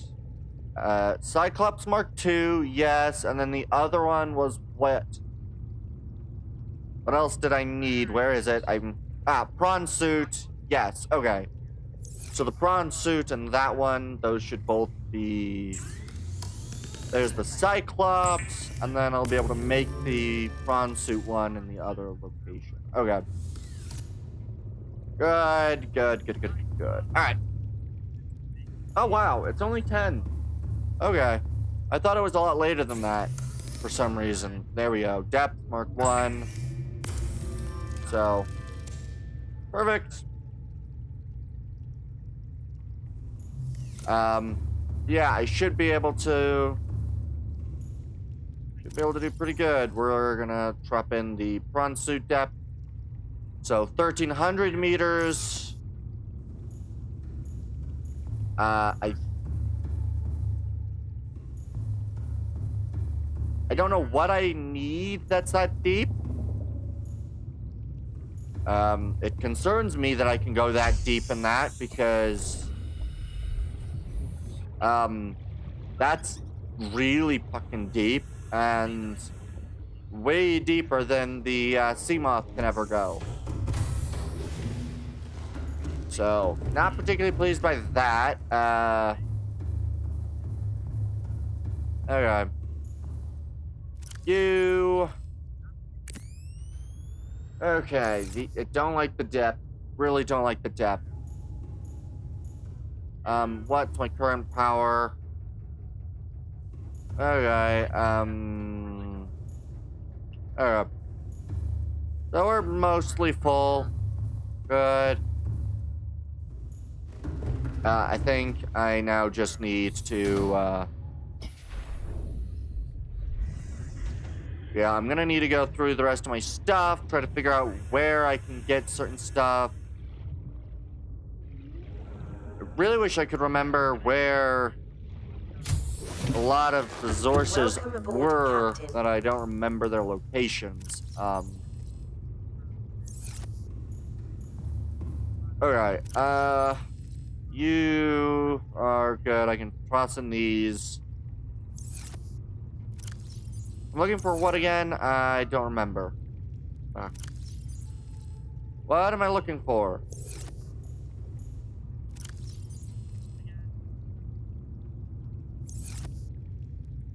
Shit. What was I looking for? Oh, good. I don't remember what I was looking for. I don't like when that happens.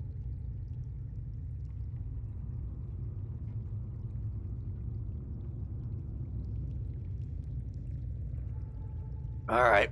Let's see. Here.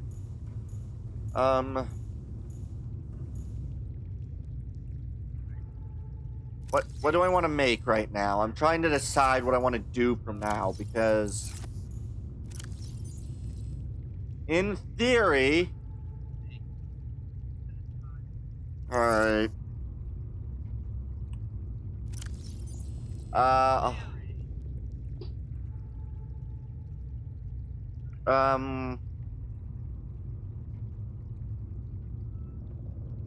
The...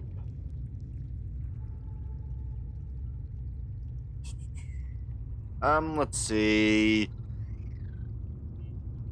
Alright, I think I'm gonna be good enough.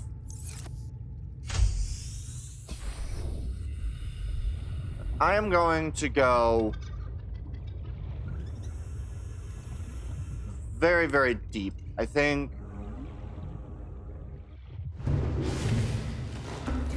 Please, fly. Okay.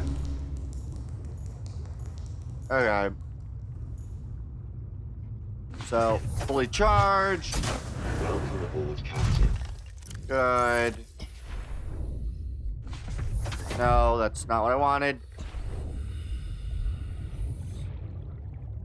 There's the access upgrades. Yeah, so it's the depth and that one.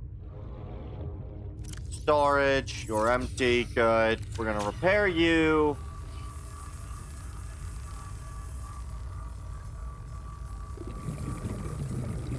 Okay. And I did forget to retrieve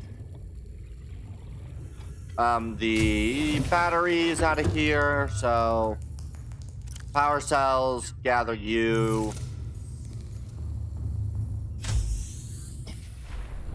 Alright, so I'm gonna go into the prawn suit. And I think we're going to,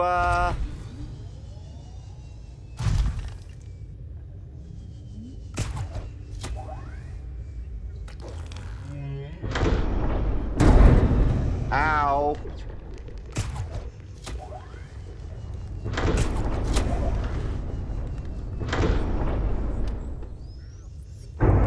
Ow.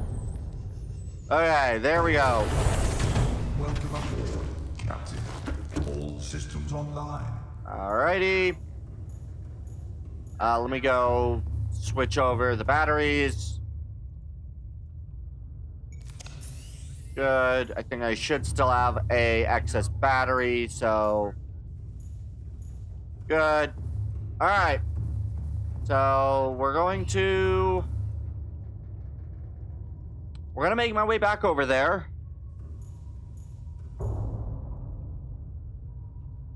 Engine powering up. And yeah. I'm going to try to get this down further than I had it previously.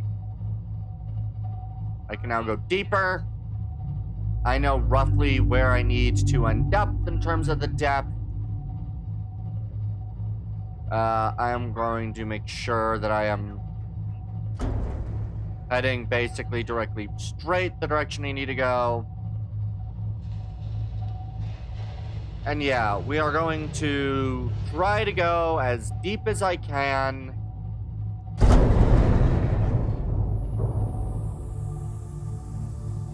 %90 power. Health is full. There is a ghost Leviathan down there, which I will need to make my way past. But hopefully I can sneak past him without too much difficulty, and then we'll be all fine and dandy. Because if I can get past the Ghost Leviathan, I don't think that there's anything else down there at the depth that I'm going to be able to go that can kill me.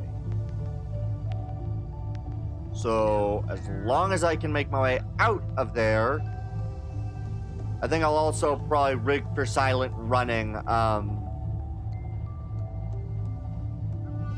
Okay. How far we... Alright, we're about 400 out, so... I still have about another 500 to go or so. Oh, hi, you.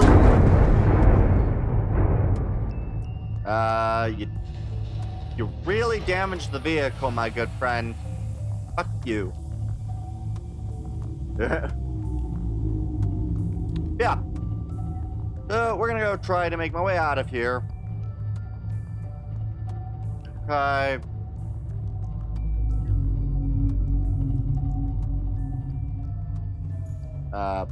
Continue. Oh, this thing auto heals itself? Apparently so.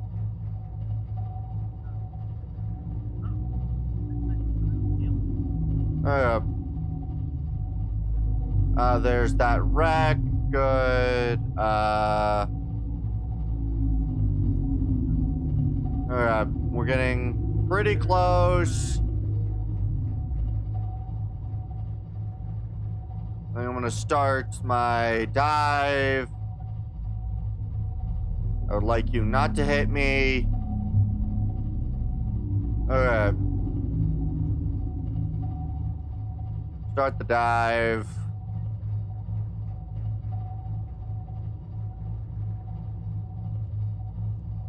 Okay. Oh, I do not like doing this. What's my depth? Okay. We're about the right distance. Depth still has a way to go.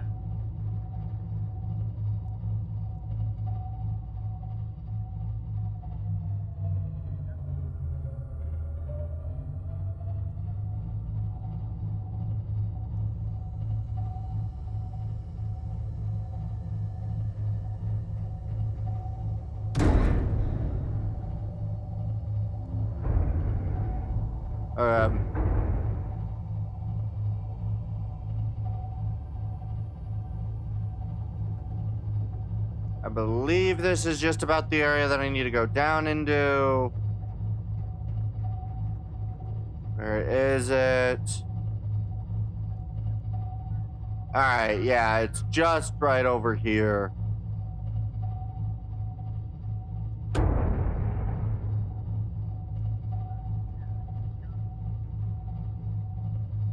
Luckily, I'm not seeing the fucking, Ghost Leviathan that was hanging out over here.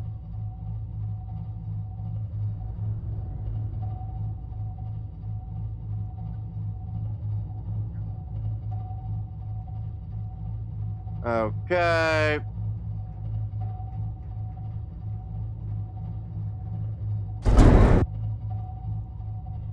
Oh god, we're really close to the edge. Okay.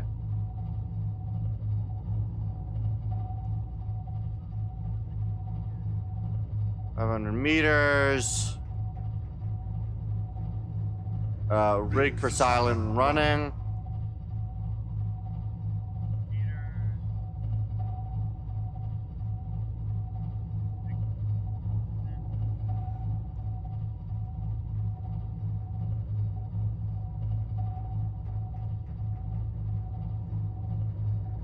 Hey.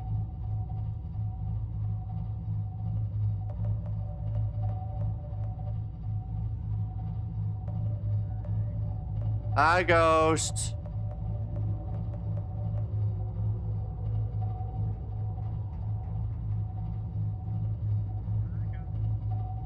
I really don't like that he's here, but... Okay.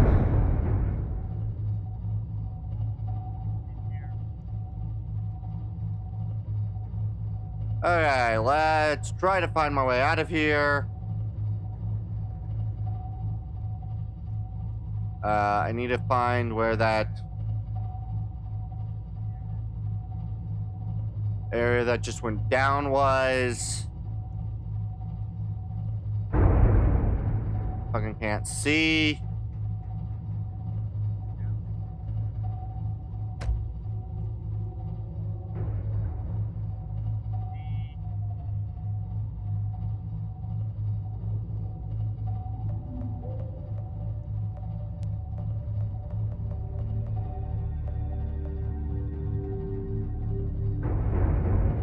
Uh...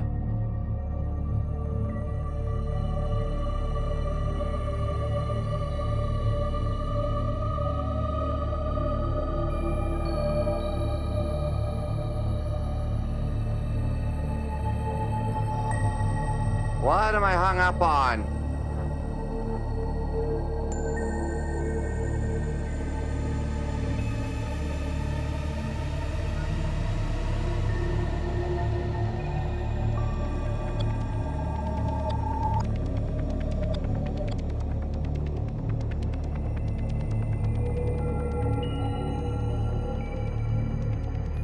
Really don't like the fact that I'm in here with the ghosts.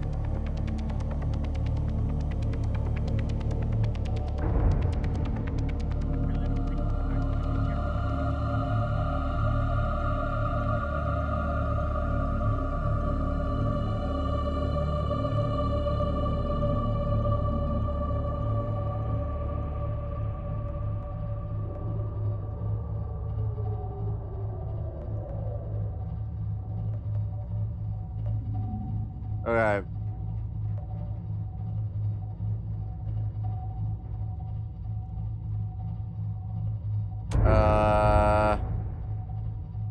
Where's the exit?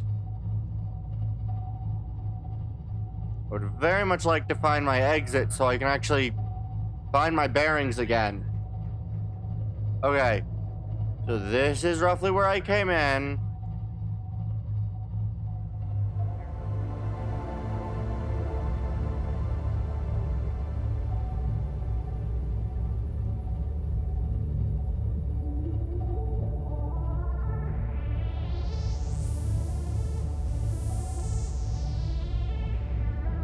And I squeeze like this. Okay.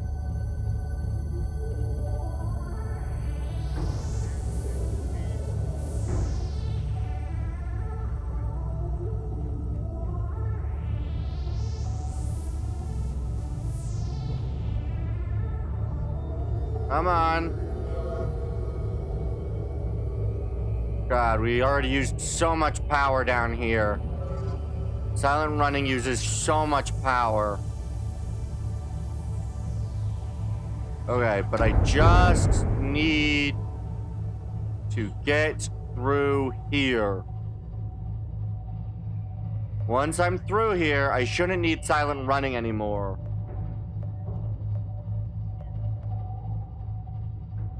I only need silent running for the ghost, and there are no ghosts further down, I don't believe.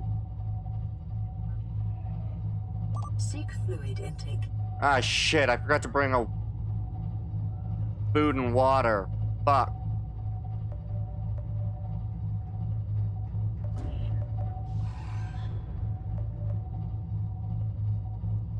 Okay.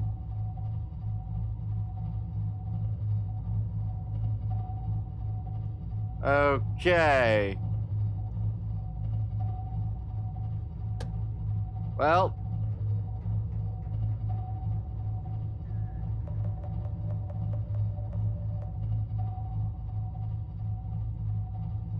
Okay.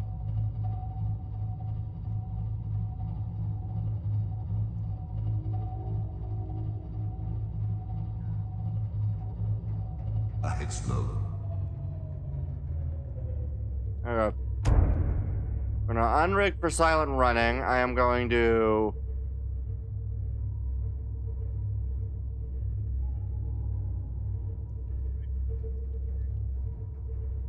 make my way over this way. Good. Okay. Now, as long as I remember how to get back over here, I'll be fine. Because I do believe I know where I'm going. It's just very concerning because I am not overly confident in my location. Okay. Okay, I do believe that this will lead me to the lava zone. I do believe this is where this is gonna take me. Okay.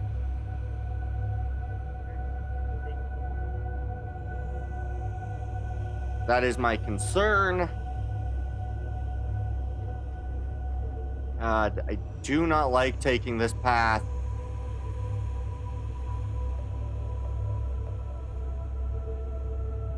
Okay.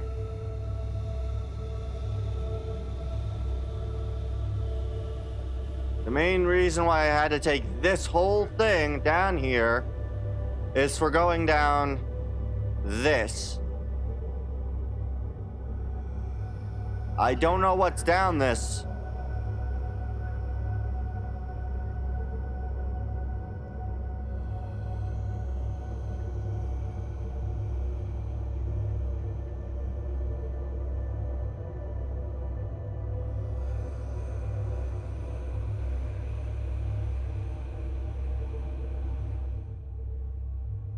Seek fluid intake. Okay.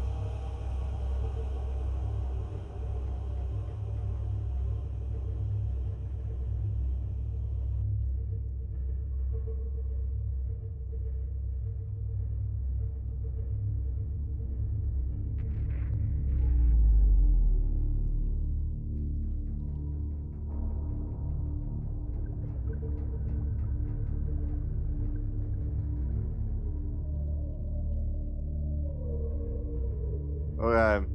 That's a warper.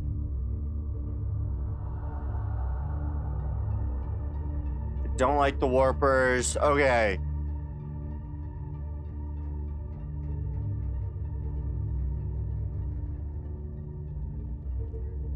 Okay.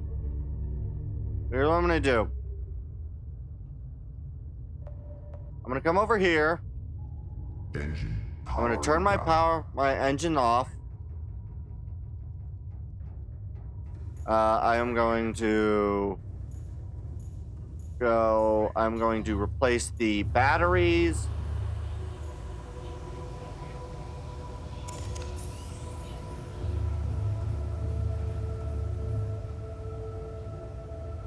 Okay.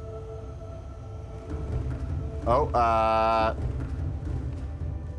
turn you off to reduce my energy output. I can go about 200 meters further down, and that's it. Okay, I have 1 drink and 2 peepers. So Vital signs stabilizing. that only gives me 25 water. I'm screwed. I have no way to get water down here. I am going to be in a deep shit. Damn it. Okay.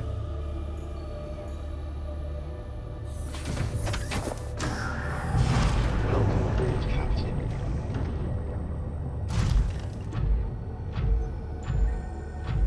Okay. What is that? That's gold.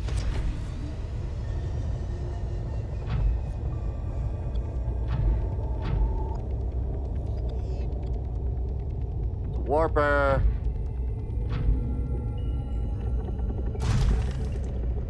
Seek fluid intake. I'm aware.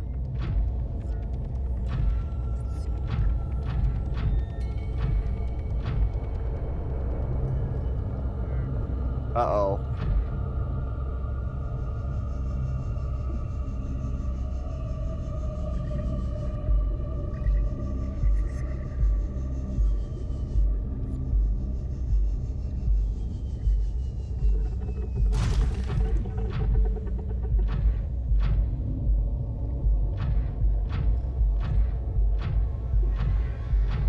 Okay. Okay.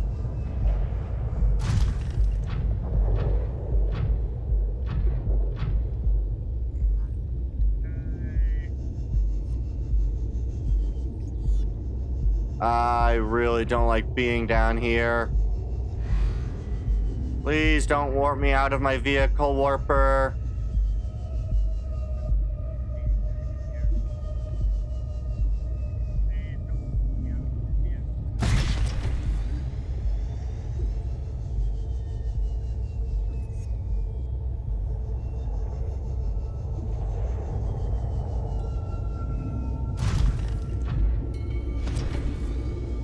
Okay.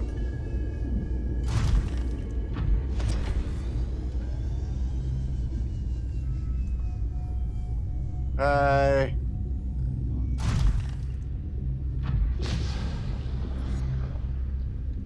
Please. No. Ooh. I do not like being down here.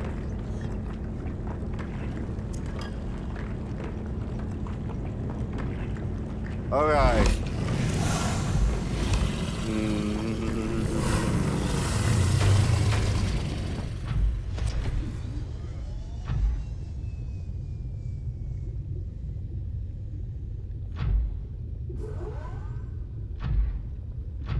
You know what? Fuck it. I'm gonna get my how deep can I go, and then we're leaving.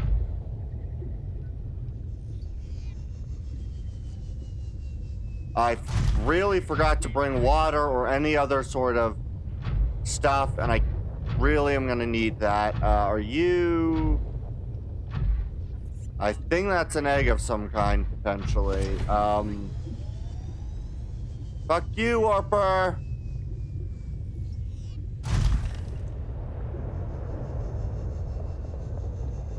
Seek fluid intake immediately. Thank you.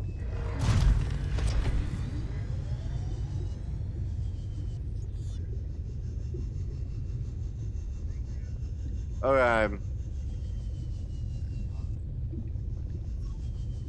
So yeah, I'm going to... Alright, I'm gonna make my way back home, back to the thing. We're going to land. And I am going to...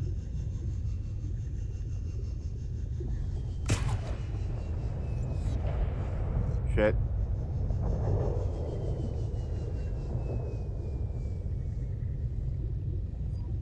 Okay, well...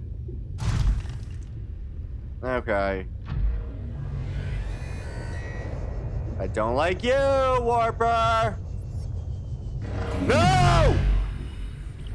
Where is it? Where is it? Where is it? Where is it? Where is it? There's my prawn suit.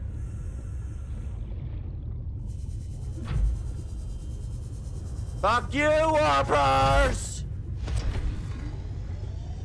You pain in my ass.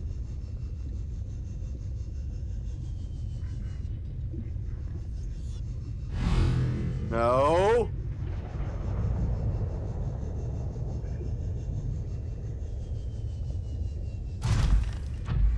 Okay. Fuck you, Warpers.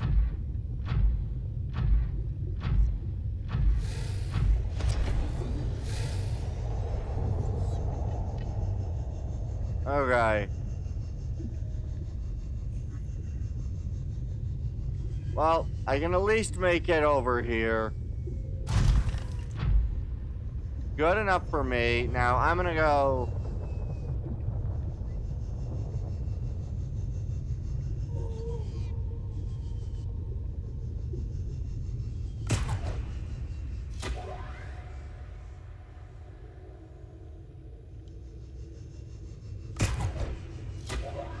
Okay.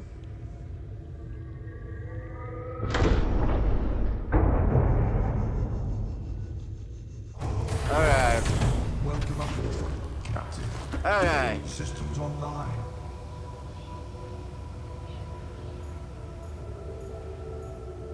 Well, at the very least, if I starve to death, or, get thirsty to death, I shouldn't lose anything of importance. And I should respawn right back on here, so that's nice. So I'm just gonna let myself die. We'll have water, and then and then I will make my way out of here.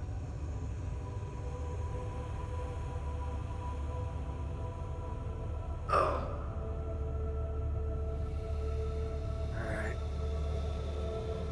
Oh yeah, I should probably empty my inventory of anything. There we go. The guaranteed not. Alright.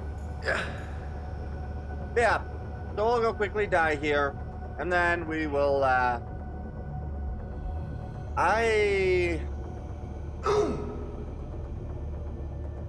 can't take anything smaller than the prawn suit. So, unfortunately, depending on what I get left with, I'll be good. He died. I get left with half my food. But, alright. I should be fine. I will make my way into the prawn suit. Okay. Good. Okay, so we're gonna make my way this way.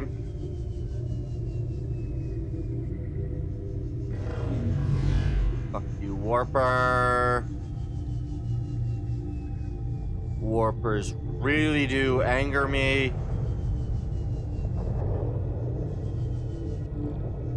Alright, we're going to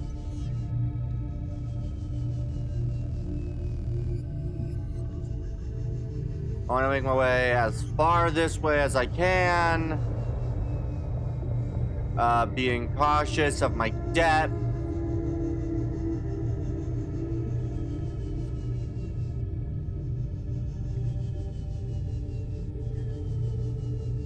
Okay.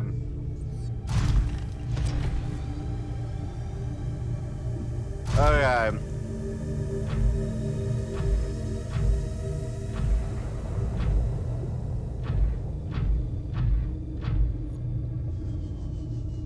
Good. There's some kayanite. That's what those blue crystals are.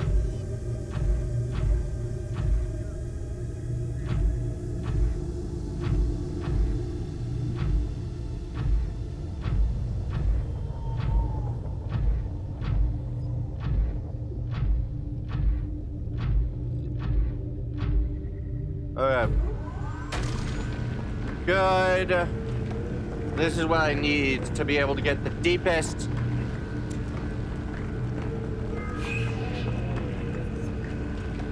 Okay.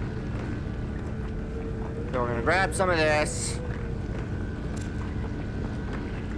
Okay. 7.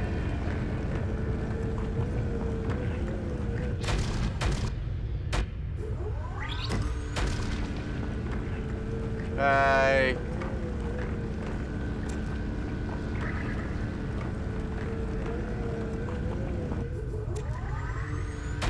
Wow, this should be enough kayanite for everything.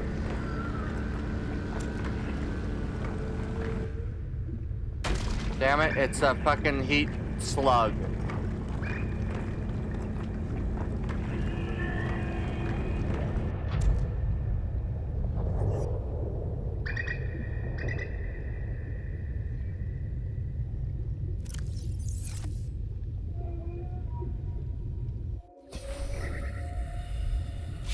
Welcome aboard, Captain.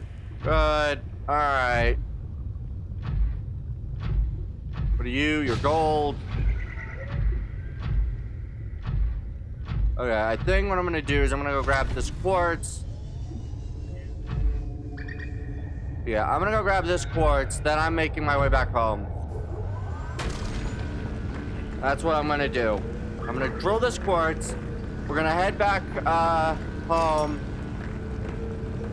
We're gonna head back I will hopefully have what I need. We'll try to grab some of the other stuff that I'm gonna need as well. But I am very concerned to stay down here for longer than necessary. No more room. Okay.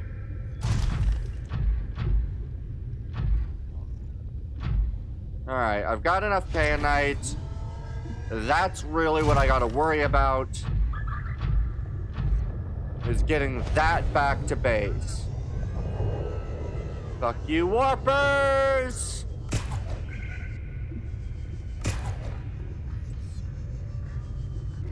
Damn it. No, damn you!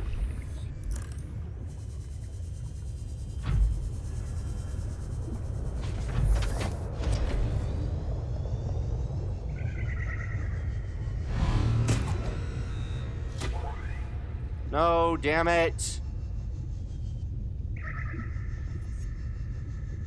I'm gonna be teleported again. Good. Okay. I really don't like being teleported outside my vehicle because the vehicle is the only thing keeping me safe in this fucking hellhole. Fuck you, warpers!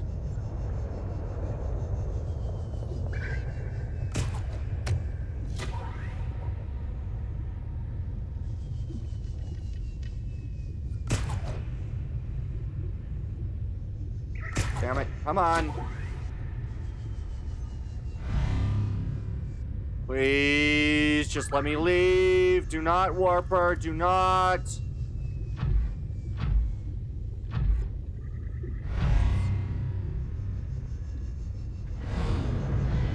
It's going to, isn't it?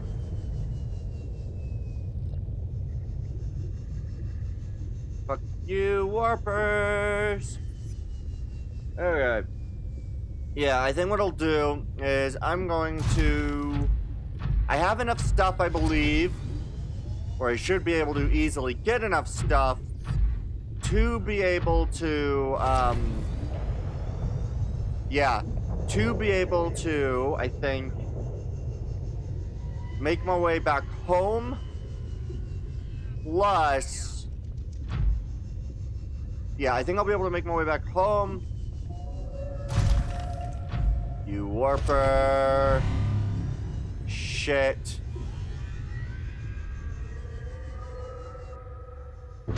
Please, let me in, let me in, let me in, let me in, let me in. Thank you.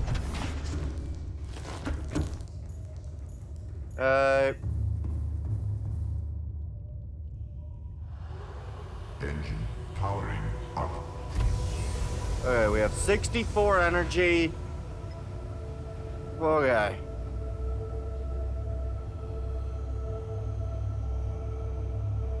Okay. So, we're going to make my way out of here.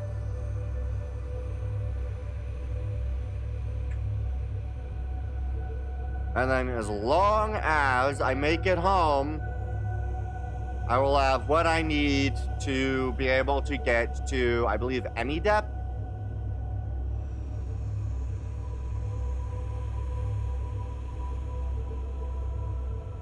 So, we'll be good. That's all I gotta do. Make it home. I'll then have the resources, I believe, at the place to make it to whatever depth I need to. The biggest concern then would be, yeah, would entirely be just, the final option that I need to get. I think, I think, yeah, I think I'm gonna, I think what I'll do for the rest of tonight's stream is we'll make it home. I don't think I will make the other stuff because I think I'm gonna need to get some other material. But I think what I'll do is I think I am going to probably try to build the Neptune rocket launch platform. Because then once I possess that launch platform, I believe I'll have the information for what I need to unlock the rest of the Neptune. And so I can then start to work on the resource gathering for what I need for that.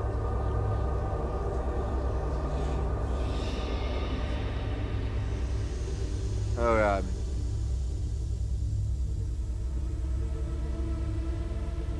So I think that'll be the plan.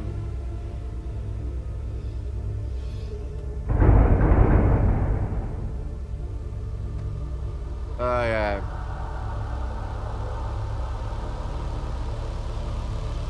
Yeah.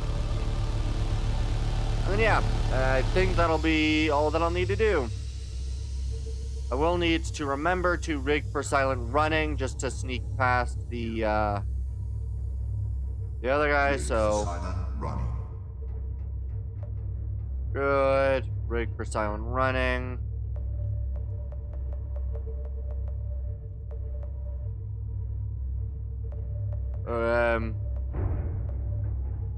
That way I don't get attacked by the ghost.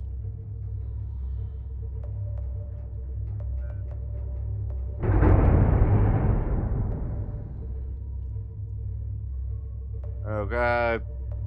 And then yeah, I think that'll be fine. Is there other stuff that you wanted me to react to, Naresh?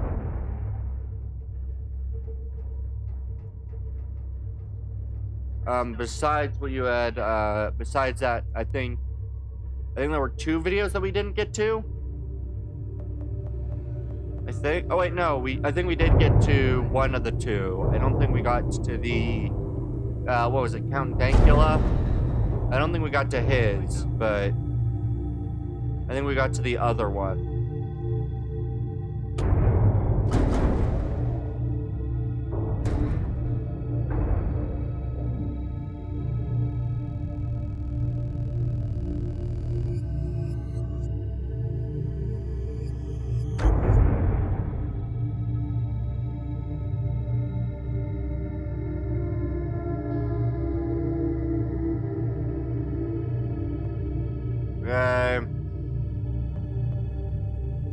Okay, I can now unrig for silent and start moving. Standard. Perfect.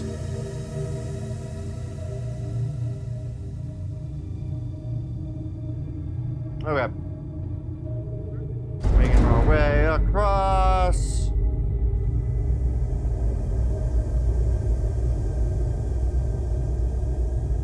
Oh, fuck you. Good.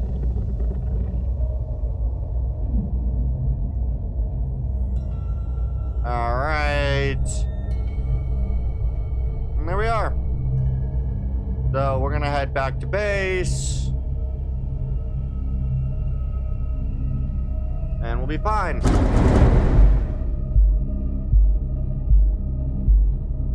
Good.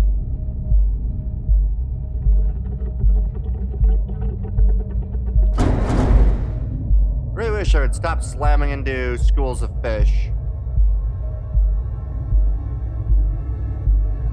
Calorie intake recommended. Yeah, I will do that when I get home.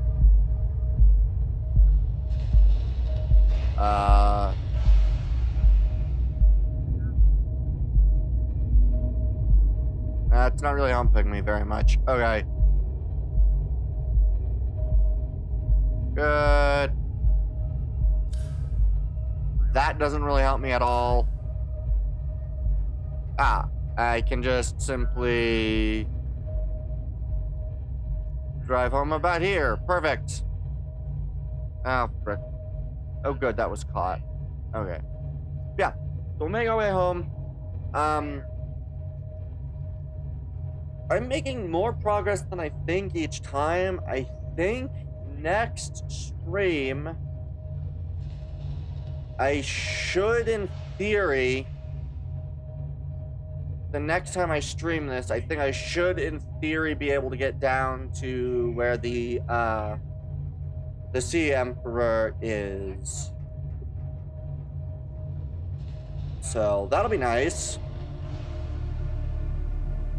Yeah, I should be able to, I think, in theory, be able to get to the Sea Emperor from where I am, which will be good. Oh, good. And it's getting daytime again. Perfect. Alright. Naresh, you you're still there. Oh, now I'm gonna turn the engines off. Powering down. Good. Turn back on the lights. We are going to access in open storage. Grab 1, 2, 3, 4, 5, 6, 7, 8, 9, 10, 11, 12. So I got 12 of that. Nice. Okay. Good. And then we'll grab Filthy Rich and Mine. What?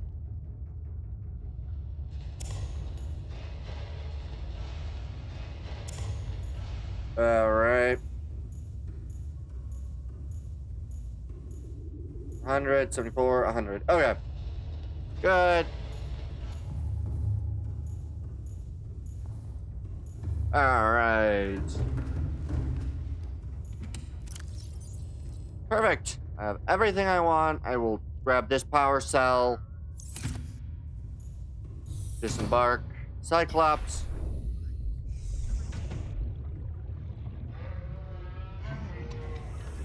Huh?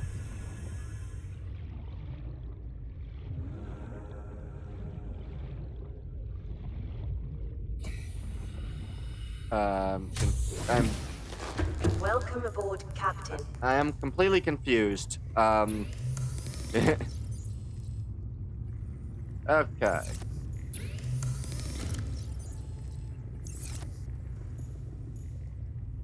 How many do I have left? Okay, so I can grab 6 more from you. Vital signs stabilizing. Okay.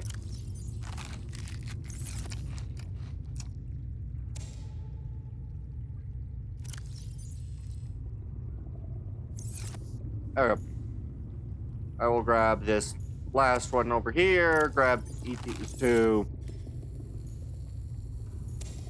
No. Come on, slice the melon, please. Thank you.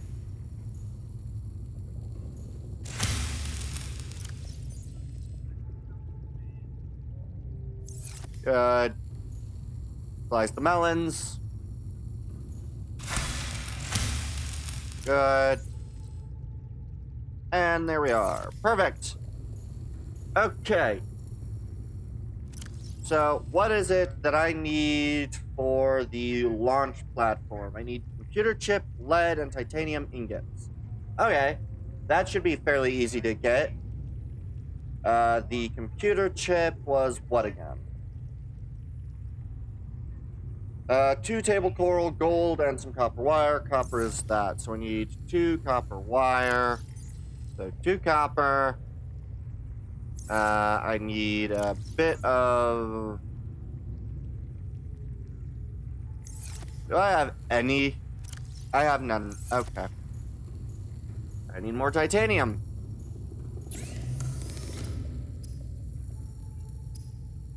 Copper. Okay.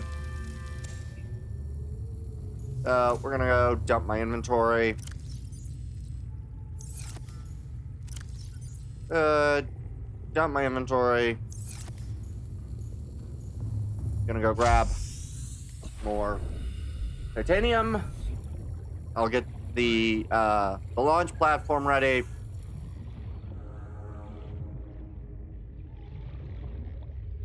All right. Yeah. see. Honestly, I just need to make sure that I am far enough away from you to not be eaten, and I'm fine. Alright, where... here's some salvage. That's just a guy for water. That's some salt.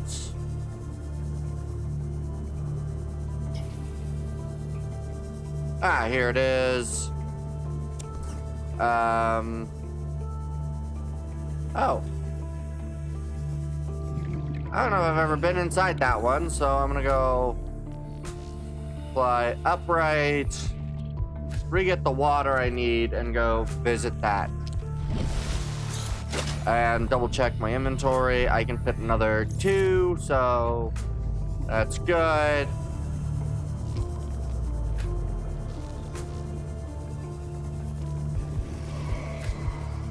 What are you?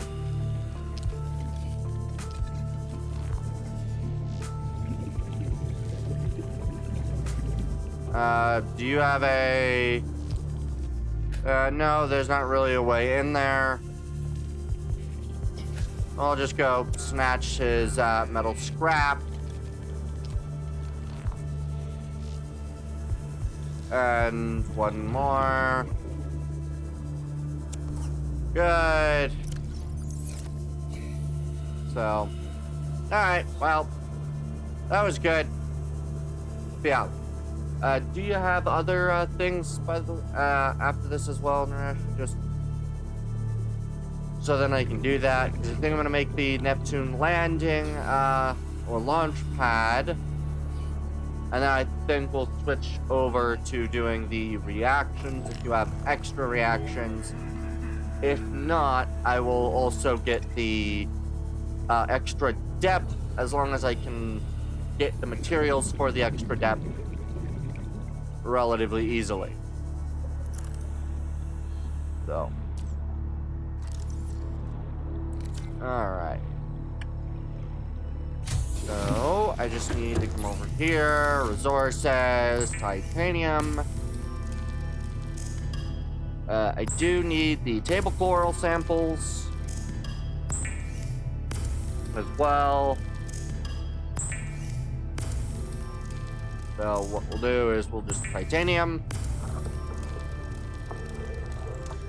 I do gotta build them out. Alright, so... Okay. So... None for today's stream. Is that what that's implying? It's hard to tell. Oh, and I am trying to think about like 70 different things at the moment. What else do I need? I need gold.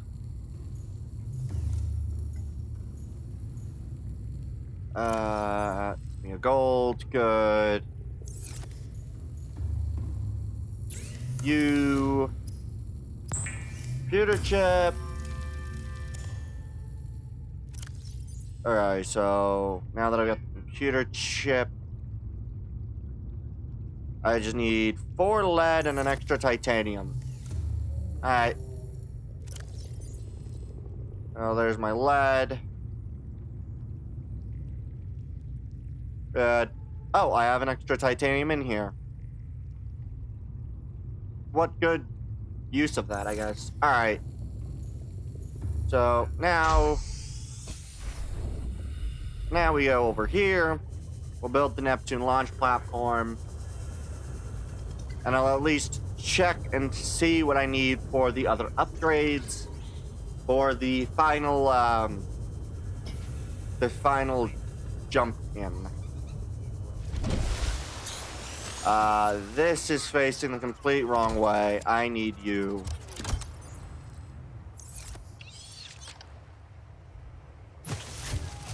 Facing this way. Okay. Cannot build here. must be constructed in deeper water. Alright, then I will move you on over to the other side. So you'll go to the rest of the base then. Alright. Yeah, this is a nice bit with reactions. I'll be able to actually get snacks. Or a snack. Whatever. Alright. So yeah, what I'll do is I'll just... I'm over. Good. For you. Cannot build here. Must be constructed in deeper water. Oh, fuck you. Fine. I'll go over this deep of water. Is that gonna make you now happy?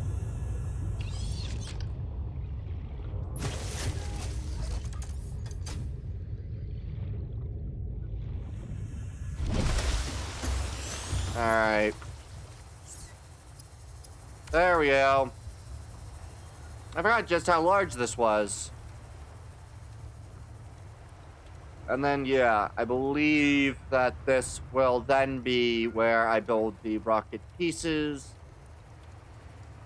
So I'll need to be able to get those information for my resource gathering on what I need, what I don't need, what I have enough of.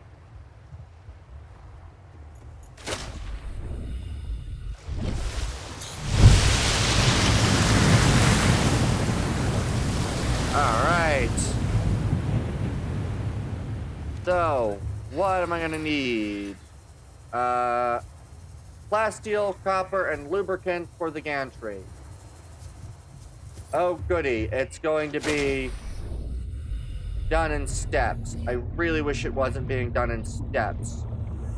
Now I have the stuff to get that plasteel, but it's rather annoying. If I begin heading, yeah, south is the direction I want to go.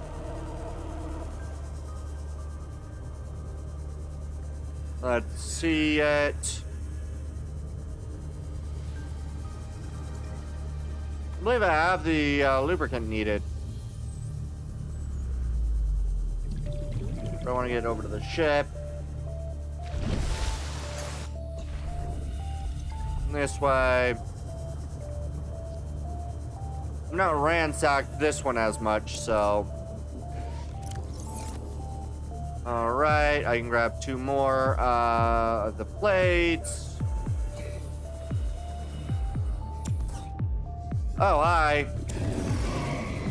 Inventory full, alright.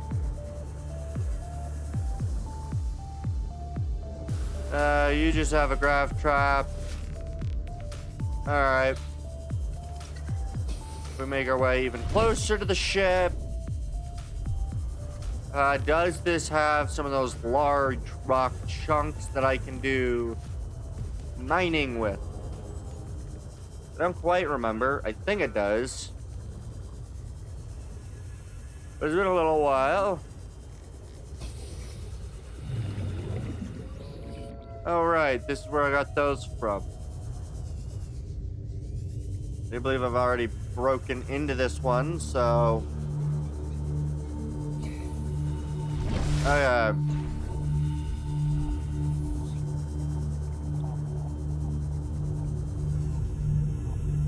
Okay, so this does possess some of the larger rock chunks, but not as many as I...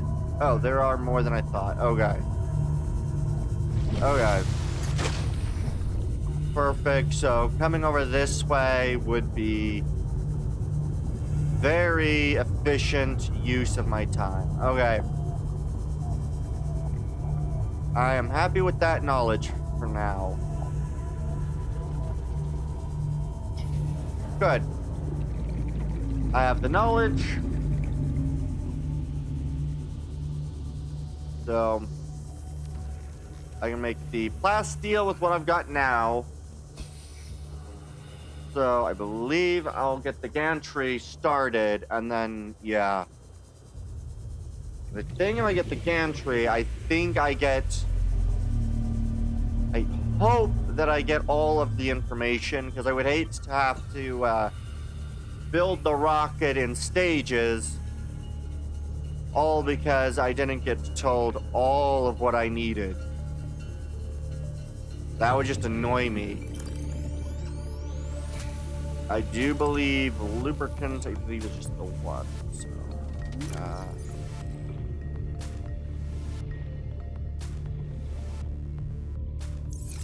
all right. So, enter the base. Welcome aboard, Captain. Titanium. I do need more lithium. After I'm done with all this. Good. Alright. I will probably need a lot of plasteel. So we will make as many titanium ingots as we can. Good. Alright. What was lubricant? Lubricant was the one creepvine cluster, so I'll be able to take the one creepvine cluster. And then I need lithium. I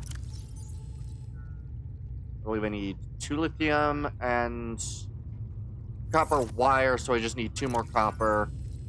Good. Okay. So we will do this. Plasteel. Lubricant. Copper wire. And we'll go build the gantry. Alright. Yeah, so we'll go build the gantry. Once this is built, then, yeah, we'll switch over to the other bit. We'll switch over to the reactions, as well as just me taking notes on what I need. Because I think if I can do this right, and I start the stream on Saturday early enough, or hopefully I can stream on Saturday. That's a bit of an unknown yet, but I should be able to stream on Saturday.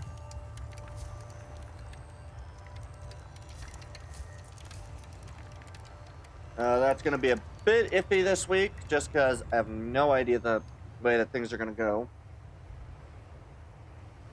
There's some work that has to be done at one of the properties my parents owns, and I am assisting in that, and so I don't know when that's going to take place.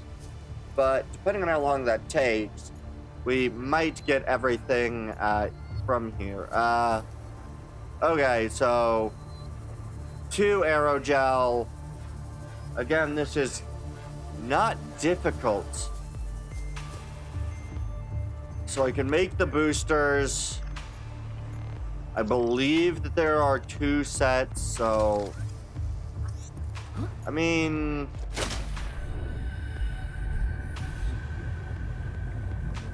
I can get the plasteel fairly easily. I don't know if I want to. I don't remember what the aerogel was.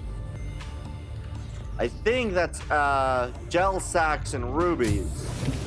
In which case, I don't think I have enough of that for the aerogel. Aerogel, yeah, gel sack and a ruby. I don't have enough rubies, so we can't make that. So that will be that. I am going to save the game. And we'll switch on over to the reaction now, so. Oh, wait. Before I exit the game, I want to check one thing. I'll just leave it like this, because I'm not actually going to do anything. I'm just checking information. Which was, I wanted the, where was it? The Cyclops Mark III requires, okay, that's just a plasteel and the kaonite. And the Brawn Mark II. Oh, it's very similar. Okay. So that's only what? Three, so. Okay. And then, yeah, if I wanted the thermal reactor, that also wouldn't be too difficult. Okay. So yeah, I'll be able to start next stream, basically get the depth modules needed. Should be able to then get everything working right. So that'll be great. Very excited about that.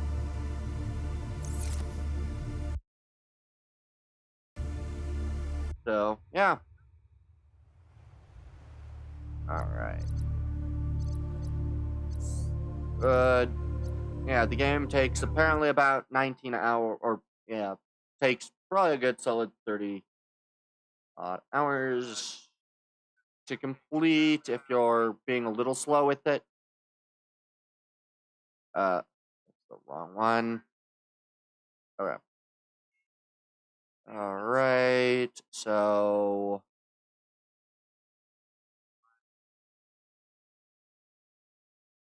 Oh wait.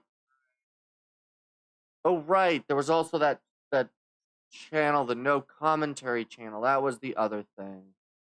Please don't auto start. It's gonna auto start. Shut up. Oh yeah. Hey, Chuddy. I said shut up. Told you. Shut up. Shut up.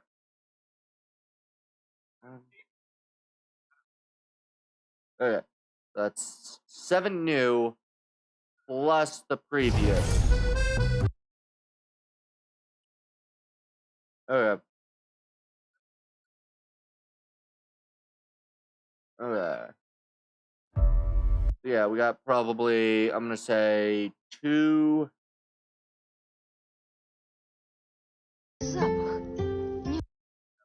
Or yeah, about yeah. I might be able to get the thing tomorrow, but it's Have gonna be Hooded Horse done it again? okay. Yeah, I might be able to get that game tomorrow, but if I don't, is that gonna be the only game? Is that kind of the main game that you're gonna be playing tomorrow? If so, I might actually just join the call later in it. um. Okay. But yeah. Okay.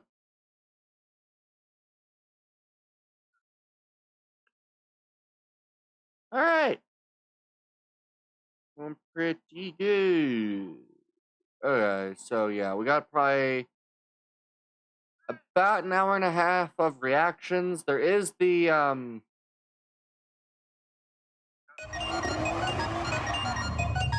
what started? Oh, you started. Shut up. I don't know why you do that every time I try to move things. Okay, I really need to clear out all these YouTube tabs. Oh geez. Yeah, join once you can, basically. Alright. Yeah. What I think I'll do is yeah, if all of the information should be the same. Yeah. Oh god.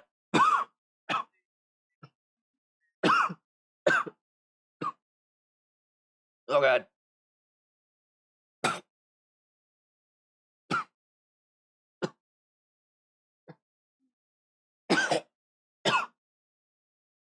I'm okay.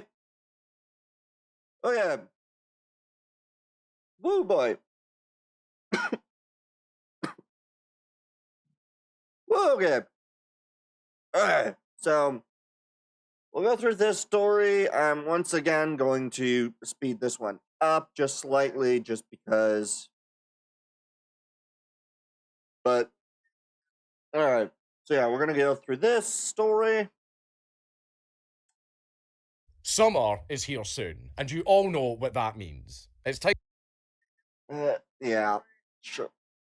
to unglue yourself from that gaming chair, stop marinating in Monster Zero Ultra fumes, and show off that killer 2 a.m. kebab summer body that you've been working on very, very hard.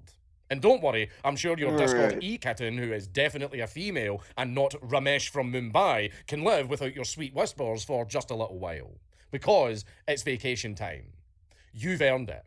And boy, do I have a suggestion for you. Why not explore the land down under the planet's arse, Australia? Where the beaches are gorgeous murder soups full of jellyfish, sharks, and British tourists, with beautiful deserts if you ever feel like dying of dehydration, where the friendly locals will greet you with a cheerful mate before calling you every single slur under the sun, which is just 2 miles away, and all of the wildlife has evolved to specifically one-shot you in the most excruciating ways possible. Picture it now. Camping under the stars, breathing in the fresh outback air while enjoying the peaceful silence, ancient landscape, and the comforting knowledge that help is just a few time zones away. And don't worry, nothing bad ever happens on holidays. Except for sunburn, food poisoning, dehydration, and the occasional moments where nature reaches into your tent and reminds everyone that humans are nothing but soft screaming dinners. And the best part is, with the right amount of bad luck, your little getaway could become a national freak show and a cultural catchphrase repeated for decades to come by people who actually did hear the catchphrase but never really bothered to learn the true horror behind it. So, let's talk about one of the most controversial cases in Australian history. Okay. Dingo ate my baby. Yeah. Again, things like this are why I really don't know why people go pretty much Please leave a like as and a comment anywhere, on this basically. video because it really helps me Oh, in the that's only 5 algorithm. days ago. Alright. Oh, We'll hey, also sweet like cheeks. it. There we go. Oh, what's that? What am I doing? Well, I was just getting my bikini body ready for the hot American boys. You know how it is. Heading on holidays this Pride, and I need to be presentable for both the 4th of July and my current boy toy. Oh wait, you haven't met him? Well, sure you have. He is the gold standard in flavoured air devices. Of course you know him. He is Fume. Okay, Today's just sponsor another is indeed Fume. none All right, other then. than Fume, the premier in flavoured air devices that has but one simple mission: to help Right. you rid yourself of that one bad habit. With its Yeah. exquisitely tempered and tasteful wooden frame, Fume is nothing short of a blissfully soothing suck when you feel its rock-hard wood glide across your lips.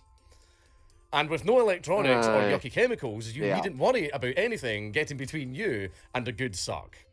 It even has inbuilt fidget capabilities, so you can crank and I don't think that anyone has ever managed to read through a Fume ad and not made at least like 12 innuendos in the time. I think the people from the unsubscribed podcast will get Fume sponsors and will just absolutely go on squeeze it as On much as he those. wants. But hey, it ain't the only motion in this ocean, because with Fume, you get a wide and expertly curated catalogue of flavour cores to tickle your tonsils with. From crisp mint, cinnamon hearts, and orange vanilla, to my personal preference, black licorice. I can say with certainty that there is definitely a flavour for you. So grab that old vape and go Old Testament on it, because with Fume, you won't be needing it anymore. So come join me and 1 million other fabulous Fumelings this Pride month, and you can scan the QR code on the screen, or go to tryfume.com/Dankula for a free top-up. Well, I mean, the main bit is right. When you go anywhere, especially camping anywhere, know what's around you. Know what can be around you. Make sure you're secured enough that you can do everything in your possibility to do whatever you can to not have any problems be able to occur. You know, everything like, I think, anytime that you're, anyone camps, I think anywhere where there's potentially bears, it's like, your food is, like, stored, hanging from a branch, from a tree. high enough off the ground that no bears can get to it. It's like at least a couple 100 meters away from, like at least a couple 100 feet, if not almost a mile. Like, like it's going to be quite a distance away from where you sleep. Don't cook anywhere close to where you sleep. Like all this kind of information of just, this is what you do to make sure that any potential thing to attract any sort of predator is far enough away that the only chance that things don't go well is about you aren't going to make it if things go poorly at that point, unless you've got, either a gun or you're willing to try to stab the thing that is attacking you, if you've got that as well. With your journey pack. That Again, last one's scan the not QR as, code on the screen or desirable, go to though. tryfume.com/Dankula for a free topper with your journey pack. Thank you, Fume, once again, for sponsoring this video. Now, obviously, before this entire thing became one of Australia's most infamous miscarriages of justice, we have to cover the Chamberlain family.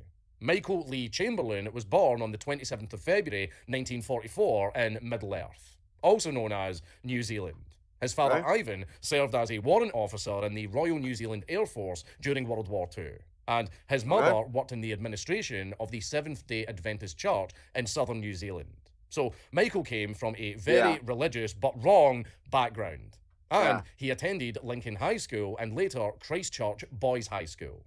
He started at the University of Canterbury, and then he converted to the Seventh-day Adventist Church in 1965. And after that, he decided to move to Australia, because sheep country was boring. In Australia, he studied theology at Avondale College in Cooranbong. Right? See Australia and its fucking Fraggle Rock names for places. But anyway, he also got the most useless bachelor's degree he could think of, arts, in 1969. That very same year, he married Lindy Murchison, who we will cover in just a moment, after meeting her a year prior. He then began working as an Adventist minister in the creepy basement of Australia, Tasmania. Michael's friends described him as thoughtful, intelligent, and deeply religious. Basically, the quiet and composed pastor type, which will come back and bite him in the arse because apparently innocent people must scream it at the top of their lungs. But I'm getting a little bit ahead of myself. After the family moved to Queensland and... Queenslander, you fucking dog! But anyway, sorry. I watch way too much Stimpy. But anyway, after they moved to Queensland in 1977, Michael also ran a local radio program called The Good Life, a lifestyle and culture program about healthy living and family values. Disgustingly wholesome stuff. Then there was Lindy Chamberlain, who was born as Alice Lynn Murchison, or just Lindy, on the 4th of March 1948 in Wakatani, which, yes, is also a real fucking place in New Zealand. Her parents were Avis and Cliff Murchison, and her family were also, coincidentally, Seventh-day Adventists. Her father was a church pastor, and her early hobbies included packing boxes and not having a childhood bedroom. Because at around 2 years old, the family decided to move to Victoria, Australia, and then travelled from place to place depending on what church her father was transferred to. Nevertheless, she had a rather simple life. She finished high school in Benalia in 1965. She worked as a clerk, a waitress, a bookkeeper, and every other brain-melting, boring job that you could imagine. Later, while living in Tasmania with Michael, she earned a certificate from the Launceston Technical College in dressmaking, tailoring, and drafting. I know, absolutely thrilling stuff. I mean, don't go too crazy, Lindy, you might have too much fun. In 1973, Michael and Lindy had their first child, Aidan, and their second one, Reagan, in 1976. And then they moved to Innisfall. After that, they then moved to Mount Isa, where Michael became minister of the local Seventh-day Adventist Church. Mount Isa matters because that is where the Chamberlains were living a very, very normal life before absolutely everything went to shit. It was a remote mining town in Queensland full of dust, hard work, and heat where just a sprinkle of it would fucking kill you. You know, just the usual Australian stuff. And the Chamberlains lived a pretty modest life. They lived in a church-provided house, they were active in the community, so on and so on. Very, very boring and very, very normal. Then, On the 11th of June, 1980, Azaria Chantel Lorraine Chamberlain, the family's first daughter, was born. Lindy's friends later said that she had always wanted a daughter. So in August of 1980, the Chamberlain family saved up for a holiday, and they decided to go from Mount Isa to Ayers Rock, which is now known as Uluru, due to some cultural sensitivity fuckery that I don't really give a fuck about. And I'm pretty sure that you've all seen that massive hunk of rock in a commercial or on a postcard at some point. Yeah. This looks like this just kind of fell here and it just ended up here. Probably something to do with erosion and being a lot harder of a rock for erosion to occur on than pretty much everything else around it. Because it is a very famous Australian landmark. Yep. A great big rock. Wow, we don't have those at home. But anyway, the trip began on August 13th, I mean, it's like 1980, Devil's Tower. and the family drove more than 2,000 kilometres across the rock. outback, which is a rather arduous journey, but for the Chamberlains, it was an exciting, proper family getaway after years in a difficult, remote environment. 3 days later, on August the 16th, they arrived at the campground, and everything seemed absolutely normal. People were camping, kids were running around, and probably some long-haired blonde guy with a guitar was sitting by the fire whilst everybody got absolutely violated by mosquitoes. Yeah. And on the 17th, after exploring Uluru, the Chamberlains sat down... Probably not underwater, but, I mean, there's a good chance that at least was with other eroded campers to some for a degree. Barbecue, while their kids were By running around rain, playing. I Around assume. 8 p.m, Lindy went to feed Azaria, and also change her and then put her to sleep in the tent. She then returned to the barbecue very briefly to say hello, before going back to the tent to check on Azaria. And then, around 8:10 p.m. that very night, the normal family trip turned into a nightmare. As Lindy was returning to the tent, she heard a growl coming from inside. Then she heard every parent's worst nightmare. A short cry, followed by silence. She ran towards the tent, and as she got close, she saw a dingo coming out of the tent with something in its mouth. And that is when Lindy screamed the words that would become one of the most famous, butchered, mocked, quoted, and misquoted miserable lines in pop culture history. "The dingoes got my baby." Then the dingo ran off into the wilderness with the child in its jaws. So yeah, the famous line that everybody repeats over and over again is not actually what Lindy said. What she actually yelled was, "The dingoes got my baby," not "a dingo ate my baby." But that's the version that the world remembers and repeats over and over and over because it loves to make tragic moments a lot more quotable or something. Michael started... I mean, yeah. I mean,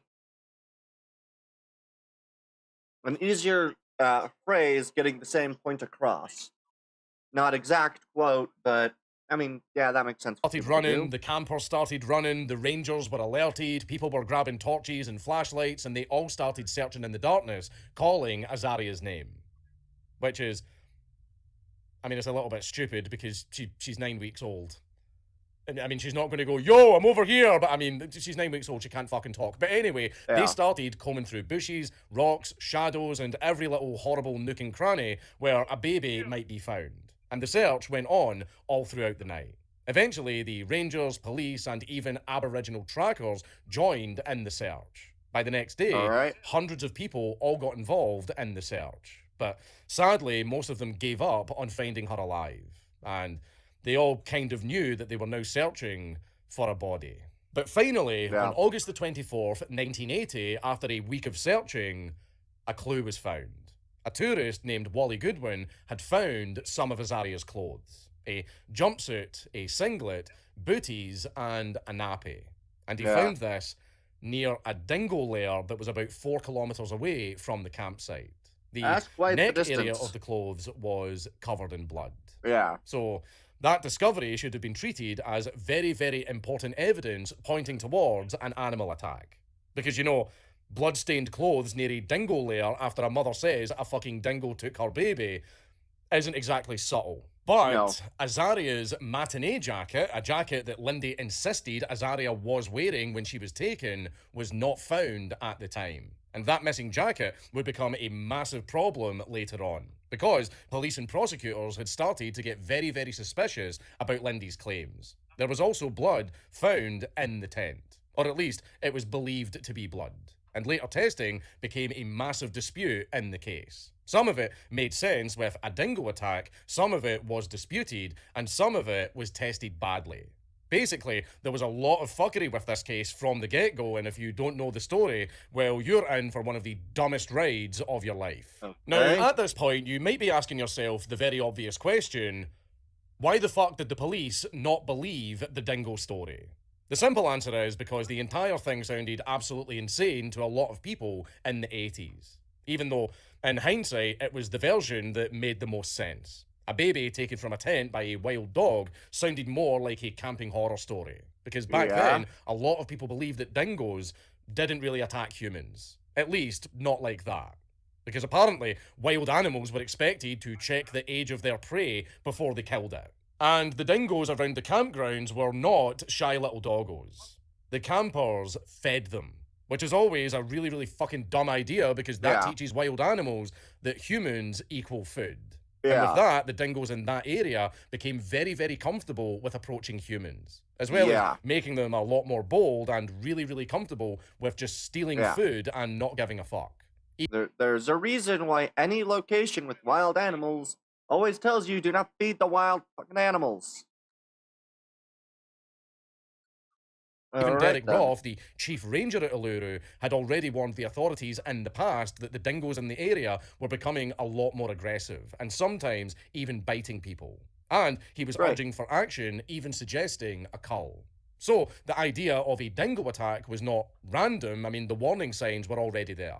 But I guess that's just how Australia works. Nature sends a warning sign, everybody collectively shrugs, and then they act all shocked when somebody gets fucking devoured.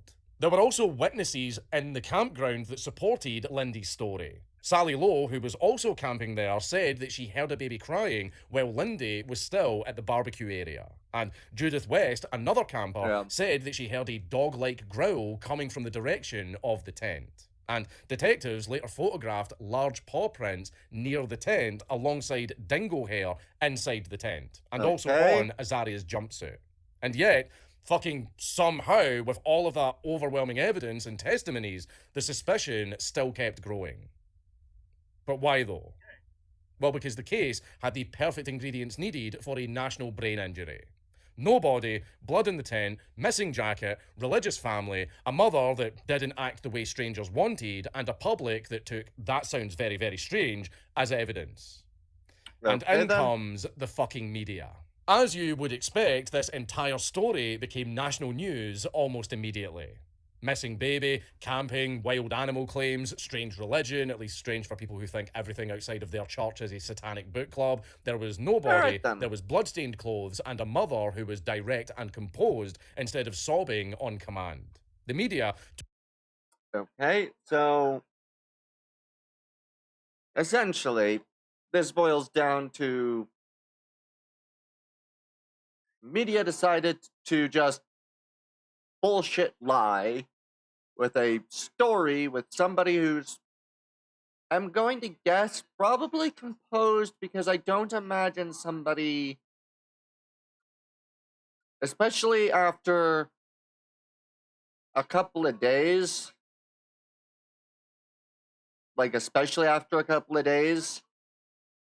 are probably going to be solid enough not to necessarily be falling, especially in a public situation if they're trying to be composed. Took one look at this shit show and started salivating like a dingo that sees a baby all alone in a tent. Yeah. And Lindy became the centre of this spectacle. Lovely. Not the warnings, not the campsite conditions, not the fucking dingoes, but Lindy. Her face, her tone, her posture, the way she spoke, the ways that she didn't collapse and start crying, people said that she was far too calm and far too cold. Apparently, the only correct response to grief is to be hysterical all the time. Yeah. And if you just go numb or, God forbid, speak clearly without snot running down your face, then congratulations, Sharon from Melbourne has just decided that you're fucking guilty. And this is where the rumours went completely feral. Pun intended. As we established, the Chamberlains were Seventh-day Adventists. And I know I've made a bunch of jokes about them in the past, but in all seriousness, instead of learning what that actually meant, the public just shoved them into the weird cult category. There were talks about rituals, baby sacrifices, and even the infamous lie that the name Azaria translated to sacrifice in the wilderness in Hebrew. Which is absolute fucking bullshit, because if you took just a minute to actually check it, what it really means is helped by God in Hebrew. But why let facts interrupt a good witch hunt when you can just slap devil horns on a grieving mother and call it journalism? But sadly, that rumour spread like crazy. Because blessed by God is boring and sacrifice in the wilderness, well that's just tabloid heroin. Yeah. I know I keep saying it, but you really don't hate journalists enough. But anyway... Well, no, I think most people do hate journalists enough. I honestly think that there should be a fine for journalists who choose not to report facts and just bullshit. Like, unless you're going to say, this isn't all facts, just very plainly, there is some inference and my own opinion, then it shouldn't be considered, like, unless you outright state that, because honestly, it's bullshit that they keep doing, like, that's so many journalistic things. They're basically just, the journalists thought it'd be a good story, so they went with it. Doesn't matter what the facts of any of it is, they just went, hey, this is a story we can run with. This is BS, but who cares? The case started being treated like less of an investigation and more like a murder case. The media ran with the drama, the public picked sides, Lindy was turned into a villain, and the question stopped being, could a dingo have done that, and started becoming, how can we make Lindy fit the murder story? And once the media bullshit, public gossip, and dodgy forensic tests all started having a circle jerk, the entire tragedy turned into a legal case aimed right at the Chamberlains. Then came the inquests. The first inquest opened in December of 1980 in Alice Springs, one of the very few places in Australia with a normal fucking name. And Coroner Dennis Barrett was presiding over the inquest. And for the people who don't know what an inquest is, it's basically the legal system asking, okay, what the fuck actually happened here before the judges put their wigs on and we start destroying some lives. So, shockingly, Barrett was actually a normal functioning member of society, and he ruled that Azaria had in fact been taken and killed by a dingo. And he did not blame Lindy or Michael. And he even went the extra mile to criticise the absolute fucking media circus around this entire case. Basically calling the journalists what they are. Fucking vultures with typewriters. So, for a moment, it looked like the Chamberlains might be allowed to grieve like normal human beings. But, believe it or not, the case hadn't reached its full potential for absolute fucking bullshit just yet. The police were not satisfied with the first finding. Public suspicion kept boiling over and the investigation continued. New forensic claims started appearing, and instead of, calming things down, they gave the murder theory a lot more fuel. So, the first inquest's findings were eventually overturned, and a second inquest began in late 1981. At the second inquest, the theory had shifted hard. Instead of a dingo attack, the idea became that Lindy had actually killed Azaria and that the dingo story was staged. The coroner concluded that there was enough circumstantial evidence for the Chamberlains to stand trial, especially around the clothing evidence and the alleged blood evidence. One of the biggest claims being that there had been blood found inside the Chamberlains' car, specifically under the dashboard, suggesting that Azaria had been killed inside the vehicle. This later would be shown to be complete fucking bullshit because the supposed blood was not actually blood, and it was most likely just some car manufacturing gunk that had been used to make the car less noisy because the gunk was mixed with copper and other substances. In other words, the prosecution had turned car insulation into murder. There were also claims about bloody handprints on Azaria's jumpsuit, arguments about cuts and tears, blood patterns, stains, saliva, drag marks, and whatever the fuck else that could have made it look just like murder. Experts, and I use that word very, very loosely, all contradicted each other. Tests were disputed, and forensic confidence was thrown around like fucking confetti. And every single Lovely. time somebody said anything in a serious voice, the public treated it like holy scripture. Because usually Lovely. when experts disagree, people just pick the expert who confirms the story that they already want. The Yeah. prosecution's theory then became that Lindy somehow, and get ready for this, in the span of a 5 to 10 minute window, went from the barbecue to the tent, stopping her 2 other children from following her. She then changed clothes, took Azaria to the car, killed Azaria, then hid the body inside the car, possibly in the suitcase or inside a camera case, then cleaned up, painted blood and dingo hair inside the tent, and then came back without anyone noticing. And then she started screaming about the whole dingo story. What an absolutely flawless fucking speedrun, but by September of 1982, Lindy and Michael went on trial in Darwin. And it became one of the longest and most expensive criminal trials in Australian history up to that point. And Lindy was Lovely. walking into court in a country that had already been very, very busy painting her as a murderer for the last 2 years. The trial ran through September and October, and Lindy was portrayed as cold and unemotional. Again, not because grief has one definitive shape, but because people are dense as fuck and think motherhood should look like a crying woman holding a tissue. And I mean, the other bit is that if it's taken 2 years, 9 weeks probably is enough to get, quite attached to the child, but a lot of elements of the child's personality are likely not as shown at that point, and I can imagine that, I imagine basically until probably especially potentially if they had, because who knows if there was any sort of what other circumstances there might have been, but for somebody who's religious, probably assumes things happen for a reason. You can probably fairly easily convince yourself to be able to keep a more level head, especially even after 2 years. 2 years after a 9-week-old ends up being taken by tragedy, yes. Is it going to be very sad for the family? Definitely. But at the same time,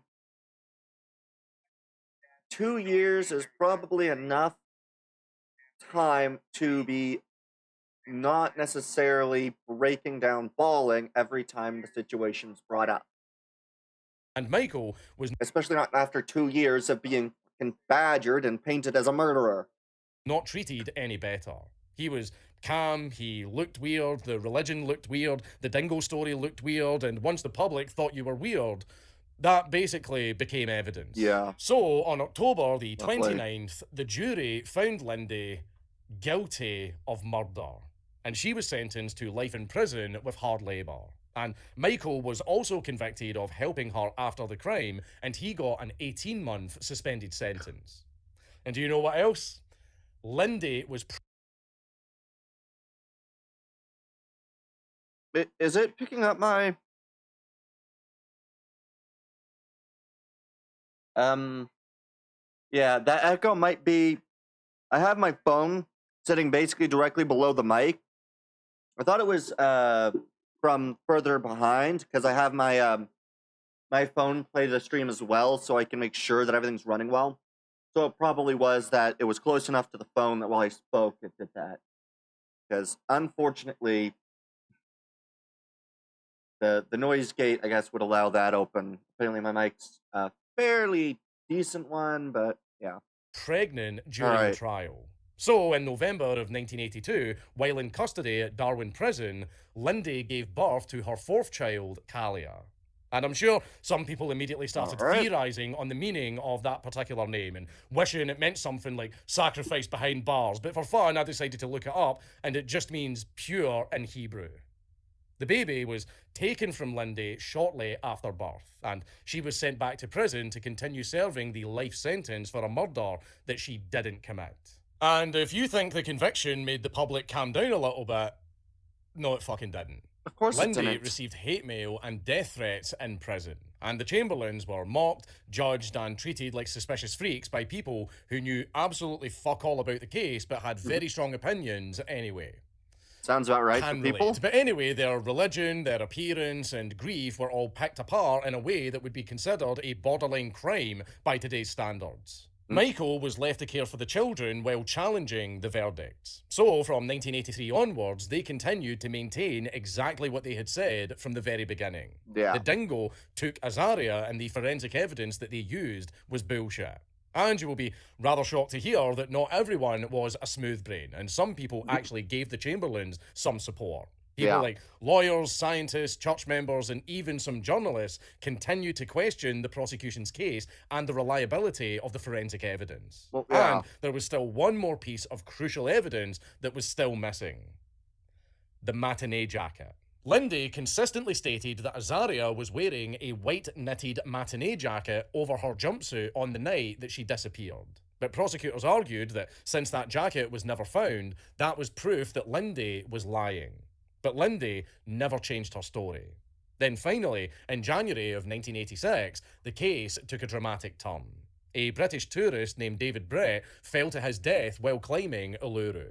But during the search for his remains near Dingo Lairs, the search party found something. A piece of clothing.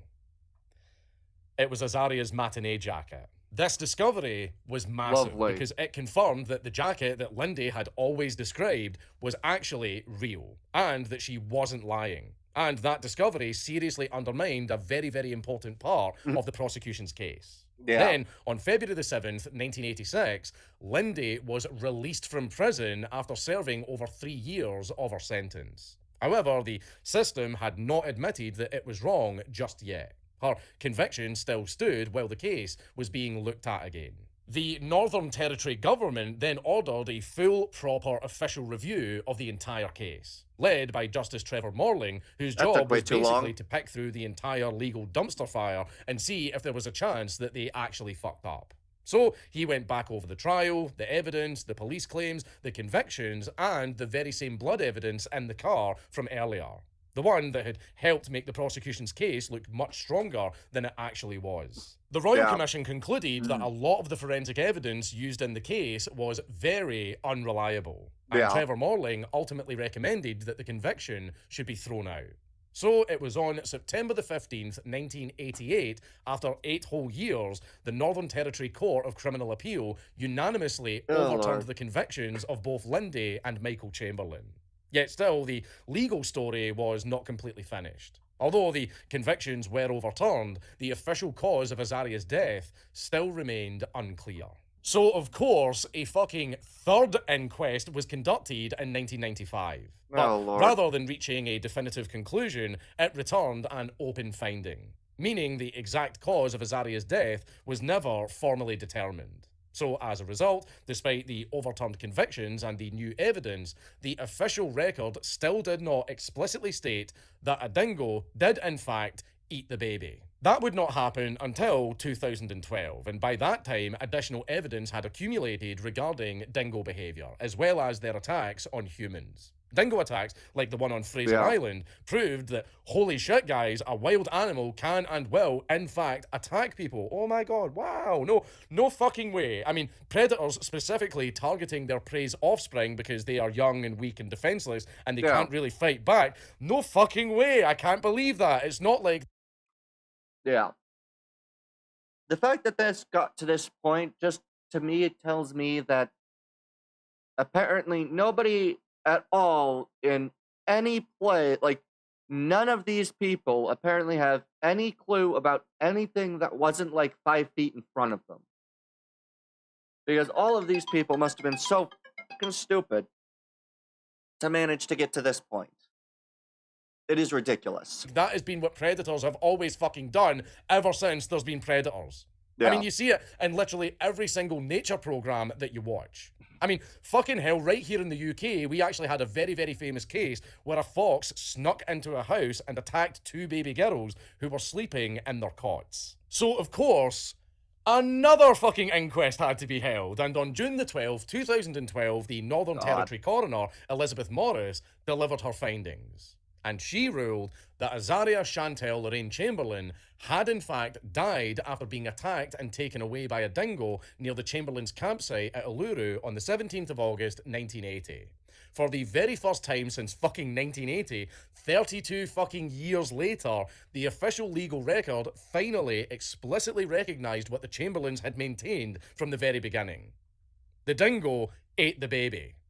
The Northern Territory coroner also apologised to the Chamberlain family, which is something, I suppose. Yeah. But a little bit late, considering the absolute hell that they all went through with the public, as well as the media, the trial, and the prison time. All the while grieving the loss of their child. And they were also paid compensation. Reportedly, they received around 1.3 million Australian dollary dues in 1992.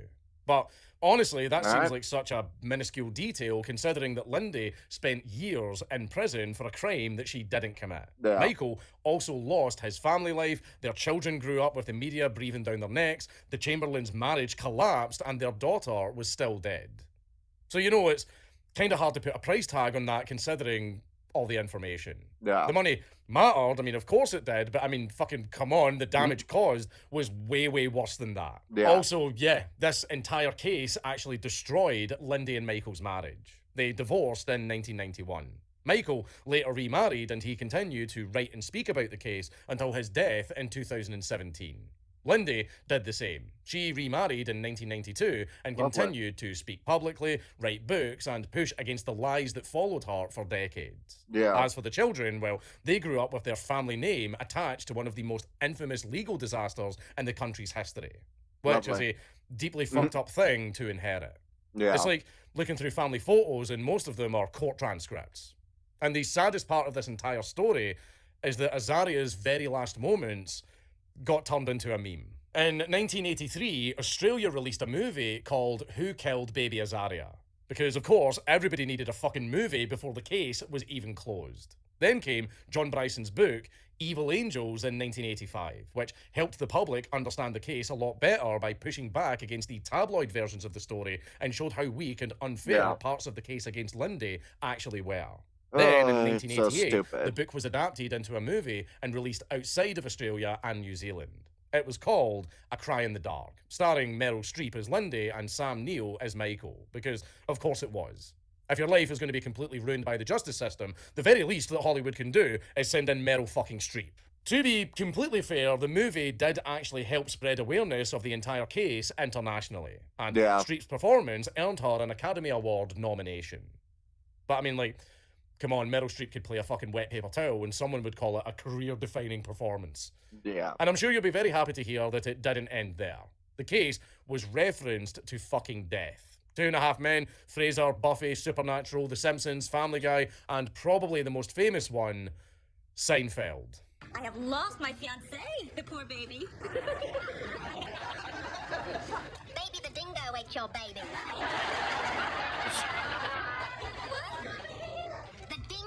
Your baby. And yeah, some of the references are quite funny in isolation. I mean, if there is one thing that we definitely learn on this channel, it's that comedy is subjective, but the problem is that the joke became a lot bigger than the actual case. People knew the punchline, but not the baby. Yeah. And that is what pissed the Chamberlains off the most. And you know what? Fair enough. Yeah. Imagine your baby's disappearing being reduced to a funny quote that people half remember from a sitcom. That's brain rot at its finest.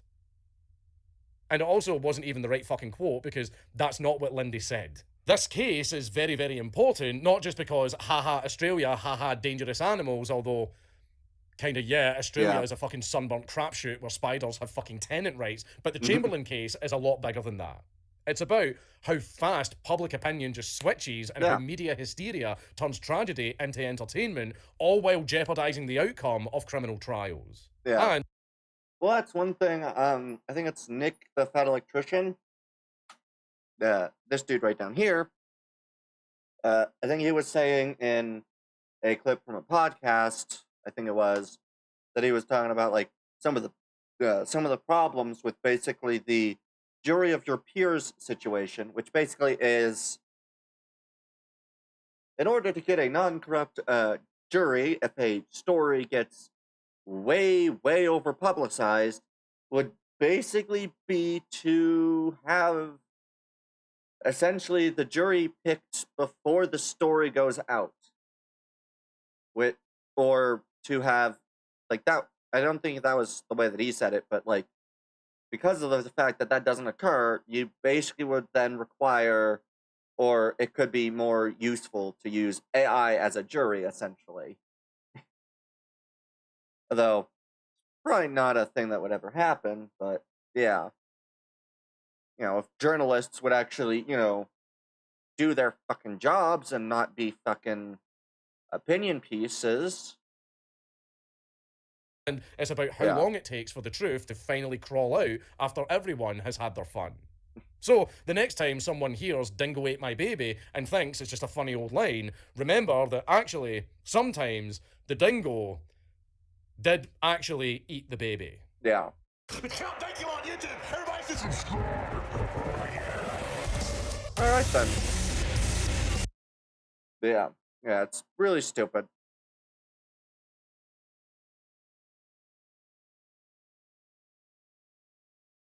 It is so stupid. Also, I forgot that we had this. Was there any of these videos? Because I know that you had shown off the that you pointed me to this channel last time, but I don't think we ever got to any of the stuff from this. So I have no idea what exactly here that you were wanting, or whether we should just go to the next set. Yeah. Yeah. All that I'm getting from a lot of those sorts of stories from that dude is that most police forces and other such really have so many errors in how they do it. Like, they can manage to somehow just absolutely fail at doing the reasonable thing. Yeah, alright, I think until I get a thing for that one, I think we'll switch on over to this one, which is first one. So we got Dawn Forger. Patch preview. That feels a little loud. For me, at least.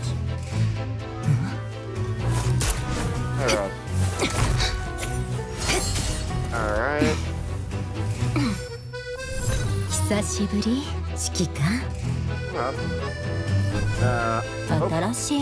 And according to the comment section, Australian have not changed since, and his channel is basically you watch the very first videos you make step by bit. Okay, so that's sort of the channel for, that'll be the channel essentially for actually getting to the animations and stuff. Okay. Alright then. Yeah, we'll get to that then. Yeah. I mean, when it comes to journalists, I mean, I forgot exactly at what point it was, but I think even in America, I think they have like a thing where it's basic, like the concept of yellow journalism, essentially less fact, more fun. I think that was something that was brought up by Ryan Kelly Comedy, or previously Youth Pastor Ryan, in one of his videos, where it's like, yeah, some of the people are just, nope, you really shouldn't have any ability to do that, but you do for some reason.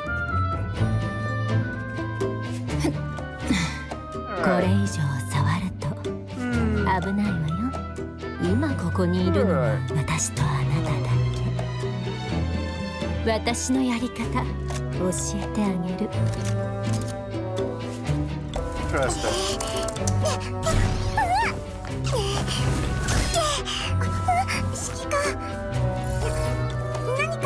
I think this is the first time that I've actually seen this character. Pretty sure it's the first time I've seen this character. Or is that? Yeah. Yeah, that is, I think, the first time that I've seen that character.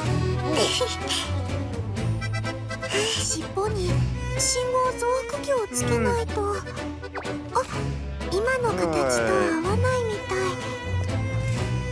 私、強くなれましたか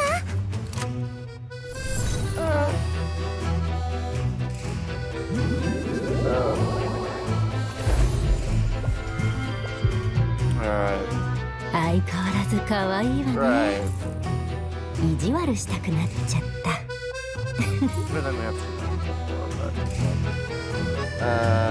Is free to make sure line every day.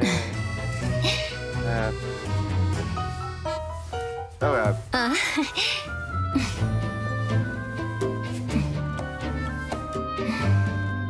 Pretty good. Okay. So, characters free to get in 2 days? Is that what you're saying? Or when the event for being able to get them is in 2 days?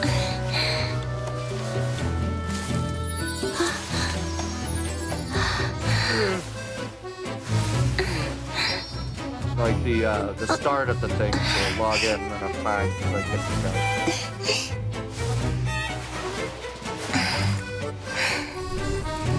私の銃が見たい？あんたなら別にいいけど、丁寧に扱ってよね。Interesting.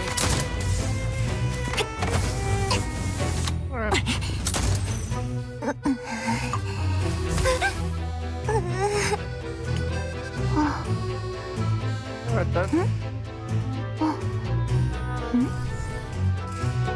Alright then. So, in 2 days you have to log in every day. Once the event starts, you can get the points needed to unlock the. Okay, so yeah, in 2 days, start logging in to accrue the points that are needed to get the character. All right. Hopefully, I'll remember that. キャロリックさんはちゃんと似合っているのに。はあ？どう見てもあんたの方が似合ってるでしょうが。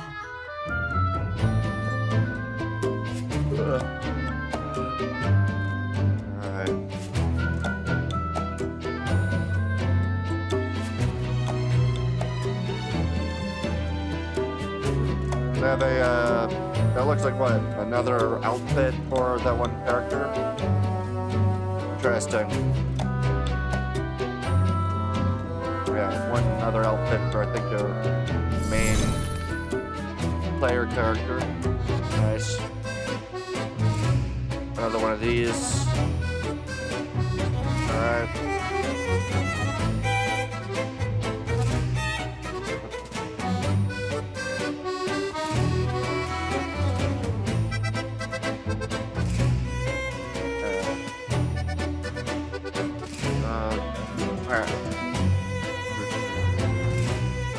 Alright.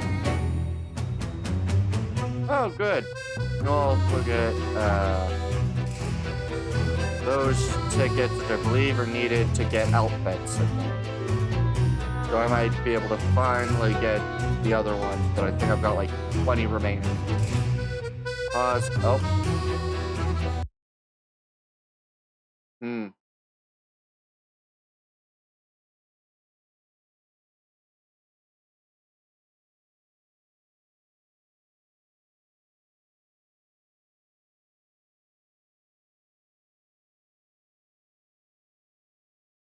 What? I'm confused.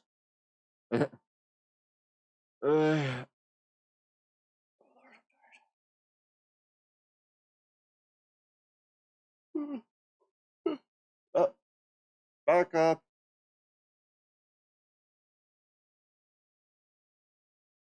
Here. This one. Or the one further.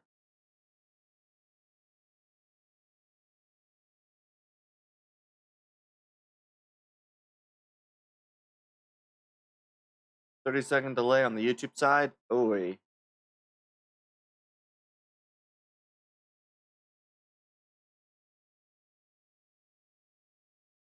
Further or here? Yeah, that is the login thing. Okay. Yeah. I'm pretty sure I won't have any issue. I think the last time that they had one of these characters in one of these login events, I think I got them within like 3 days of playing, so but who knows? Who knows if this one will be more difficult. Okay. Yeah. Yeah, so it also is like the supply mission and all of that other stuff, and you get the thing at 800 points. Yeah, I don't think it took too long for me to get it the last time, so hopefully I'll be able to. Fairly easy to. That, yeah, Batheld, I don't know, Batheld, I don't know how to say it. And then, yeah, those look like, log into. Oh god. Yeah.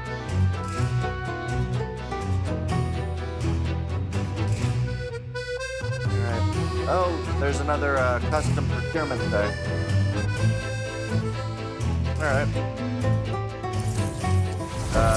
More crew deck optimizations, which are always necessary because the crew deck seems to be so poorly optimized.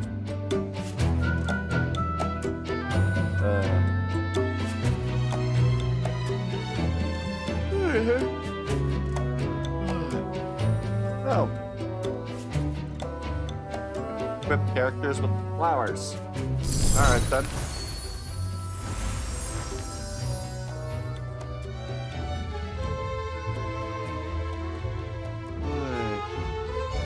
Alright. すみません、すぐ直します。 Okay.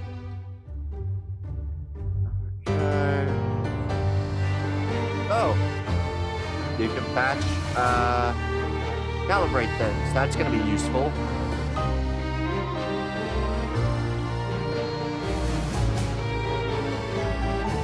Alright, and I think what that's a comment thing for those characters.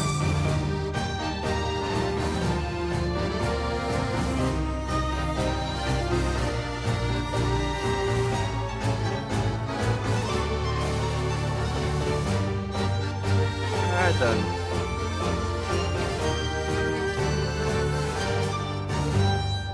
Alright then. Shut up. Alright. That seems interesting. Well, that'll be something for me to check out. I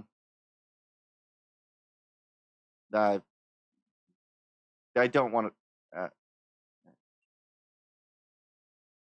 I really have no idea how the fuck that's supposed to be pronounced. So, this thing, that thing bound. Alright then.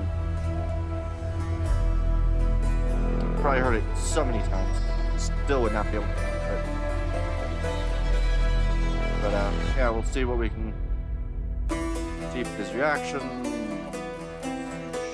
Oh god, that's moving. Oh right, I forgot. No, that is playback normal. Okay. The first Polis, the mountain rimmed garden. We made an oath to the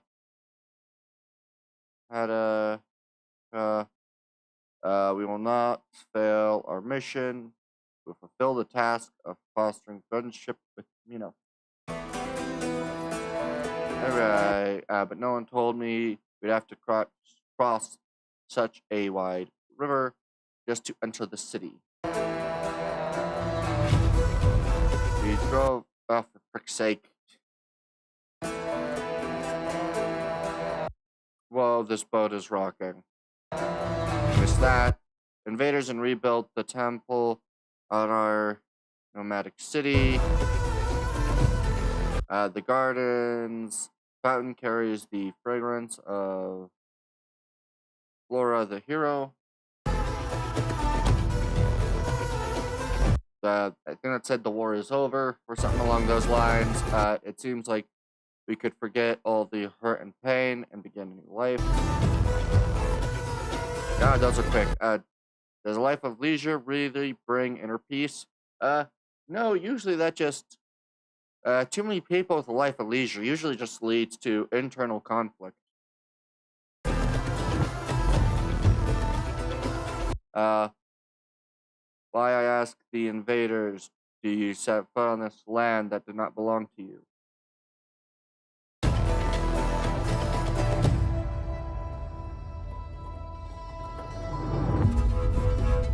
I don't believe in this peace you speak of. I will never give up my hatred. Anywho, I'm back on Rhodes Island for a spell. Home Alright, for then. the holidays, I might say. Alright then. Oh, for fuck's sake. More words. Incident of fate. Your appearance in Athenius. This can only be an omen. This is a responsibility you must bear here and now as a Saragonian.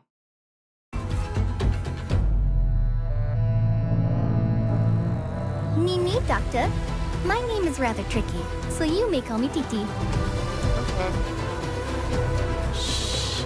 Don't speak, Doctor, or you'll disturb the flow of time. Too many things trouble us and make us hurt, but we can't forget them completely because to do so would be a betrayal. I really don't know why they have to have these so quickly done. That, like, if you're not basically going through and, like, going through frame by frame, you'd miss, like, half the text that's kind of required to understand what the fuck's going on. Or get some context of what's going on in the game. Like, divine revelation has already made arrangements as long as you believe in it.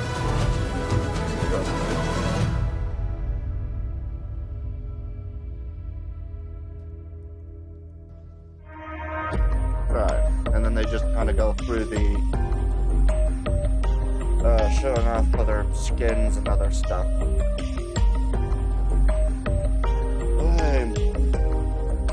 Apparently the players are fast enough readers.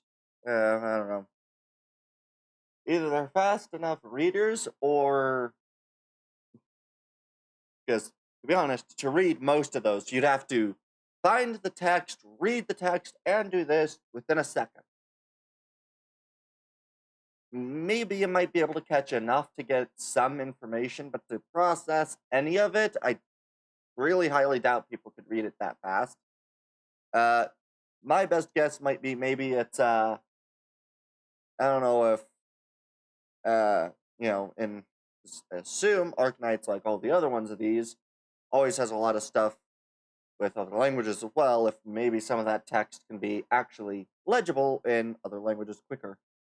Who knows? I would assume that there might be versions of this for those other languages and not just English, but who knows? I also am assuming this operates pretty much the same as the other one, basically. I have no idea.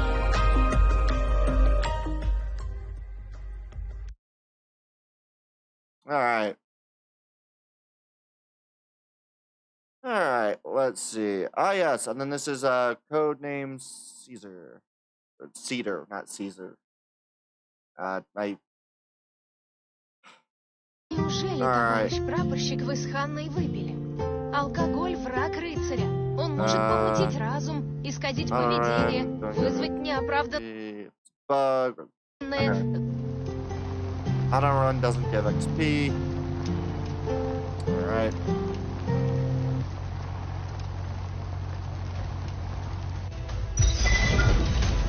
Infection points. Oh yeah.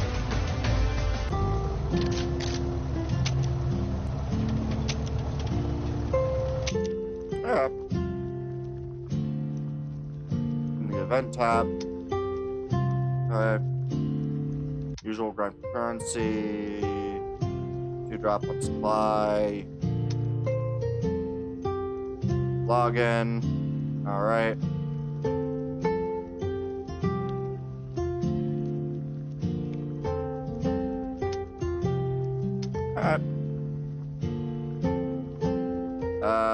Task rewards. Alright. 5-star. Work tasks it appears. Alright.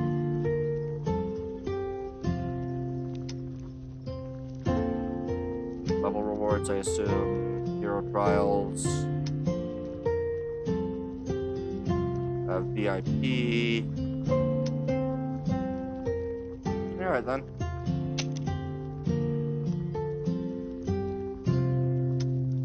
Alright then. Oh. Alright, so that's the, basically only mechanic. Okay.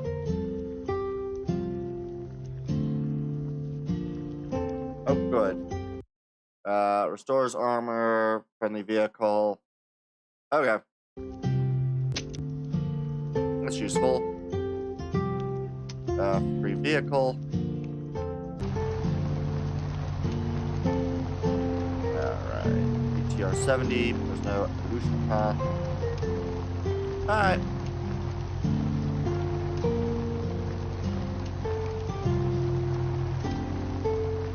Interesting.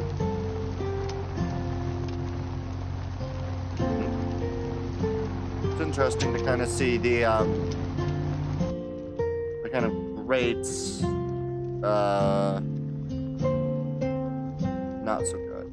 Yeah, well, that kind of makes sense for something being essentially handed out for free. Useful for the beginning of the game, but probably not going to be very useful later in the game. That just makes sense.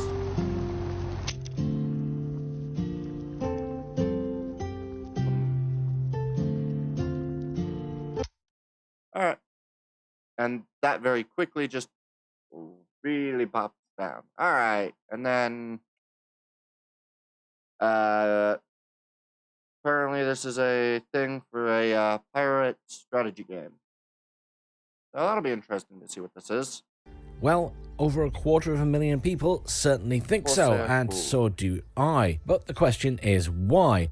Corsair Cove is one of the newest additions to the Hooded Horse catalogue, being created by Limbic Entertainment. Right. It's a mix of city builder based on pirates, which in its own right is quite an interesting idea, and also it has a very clever turn-based tactical combat and questing system. It's a really interesting way of going about the other side of this type of game. It was genuinely not how I expected the game to do it, but I was pleasantly surprised. If you've played the demo already, you'll know exactly what I mean. Oh, there's the demo. Do let me know what you thought of it down in the comments. However, let's start by discussing the management and city building quickly, because that's where you're going to start when you play this game, and everything then feeds on to the combat and everything else, and then loops back on itself. It's a really clever system that they've worked out here. Yeah. So, as with any town builder or city builder, you're starting off with all of your basic buildings, your housing, your food production, your basic production of wood and things like that. Yeah. And the verticality of the cities that you can set up here is really clever. And I love the way that everything connects together. It must have been a nightmare for the team to work out how all these ladders were going to connect all the different buildings, but it looks pretty good and it functions really well. Yeah. And as you progress further in the game, as you'll see later in the video, you can unlock other ways to travel around your little city. And finding new ways to traverse is really important when you're dealing with a variety of different resources and therefore a variety of different production chains to make a wide array of products, some of which you'll sell, some of which you're going to be using. Oh, yeah. It's, of course, not just about production. You also need to provide for your citizens with a galley and a tavern and various other such buildings, including some special ones you can unlock via the tech tree, such as a gambling den. And you'll also need to defend your city at various points. Yes, it's not just a protect one area. You are in an island. They could come at you from multiple locations. And as you expand across the island, you'll have to defend more areas. But they're going to give you towers to be able to do that. And further in the game, once you unlock better ships, you'll be able to intercept the enemy before they even reach you. And if at any point you're thinking the game's being a little bit too nice, don't worry. Just like in games such as Frostpunk, you'll have some nasty decisions to make, which will either very much upset your people or lead to some of them leaving you or dying, as the case may be. Alright. A little note on the buildings. They all have amazing animations. The artwork is fantastic, and the interactions with things like the pigs are frankly hilarious at times. But that's the management side in a nutshell. Obviously, there's more complexity to it, but you get the gist. But how does that then lead into the combat and questing side of things? Well, as you build up your city initially, you'll get access to your first training ship, as it were, and you'll go out on adventures, but you'll need to crew that ship. You'll need to make sure it's kept repaired as you send it out and it engages in combat. Now, you'll send it out to a variety of different points, both exploration points, points of general interest, and then special quests. That looks pretty cool. The functionality that they've worked out for this combat and questing system is really clever, and it's not what I expected at all. I thought it would be going down the road of, you know, a real-time system, a bit like the Anno series. However, they've worked out a really clever way to do it using a turn-based, almost card deck-based system. Yeah, that's a cool way to do that, because I think most games that are like City Builder that have you do quests are usually the very simple type, where you more or less just, you get troops, and then you just send those troops out into fight, and just troops go run. So, I mean, your ship has a captain, and they have special abilities which can appear as a card once you're in combat or in a quest. The ability to roll, and then on top of that, you have various objectives within a quest or combat scenario. It might not just be destroying the enemy ship. It might be that you want to sneak up on them first, and you'll have to play certain cards which use your supplies to sneak up on the enemy a certain distance, or you need to run away, in which case you need to get a greater distance. And all the while that you're trying to do that, the enemy AI is trying to do the opposite. So it becomes a battle of picking the right card at the right time, because some of them will have additional effects. It's not just moving this much distance. They'll also be preventing some damage to yourself, or preventing some of your crew getting lost overboard, or perhaps it's to give you an extra dice roll on the next turn, or indeed, if you play a certain card, it might give the opponent an extra dice roll. Not every card is going to give you a benefit. Some cards are going to have negatives too. So to get a big bonus on the quest, you might have to lose a few crew. And if you run out of crew, or you run out of health, well, that's it. Game over. Obviously. Though you can run out of supply, which is what you'll use to play the cards, and then switch from combat or questing mode on the ship to a supply mode, which means you can regenerate some supplies and things. Again, there are a variety of cards which have bonuses and potentially negatives. Now, you'll notice I mentioned dice rolls a little bit earlier, and dice rolls are part of the card system. So every time you take a turn and play a card, you roll a dice. The higher you score, the higher your card rating, and therefore the better it performs. And you won't just be doing one thing on a lot of these quests. They'll require you to do multiple different things to achieve your final goal and get your reward. And throughout, you can even play a few cards that might increase your treasure reward at the end. So all in all, it's a really clever system. It's not overly complex, but you do have to think about what you're doing. And obviously, it'll get more difficult as you progress through the game. But the team did a really good job here. As I say, it genuinely surprised me that they'd gone this way about it, but it does really work. And the beauty of their exploration system and these quests is that all of this feeds back into the city building. How? Well, pretty simply, actually. As you complete various objectives on the quest lines, they will give you research points for 4 different areas. And this also applies to just simply progressing through the game, completing various... Kind of reminds me of Foundation a little bit, where you have sort of the...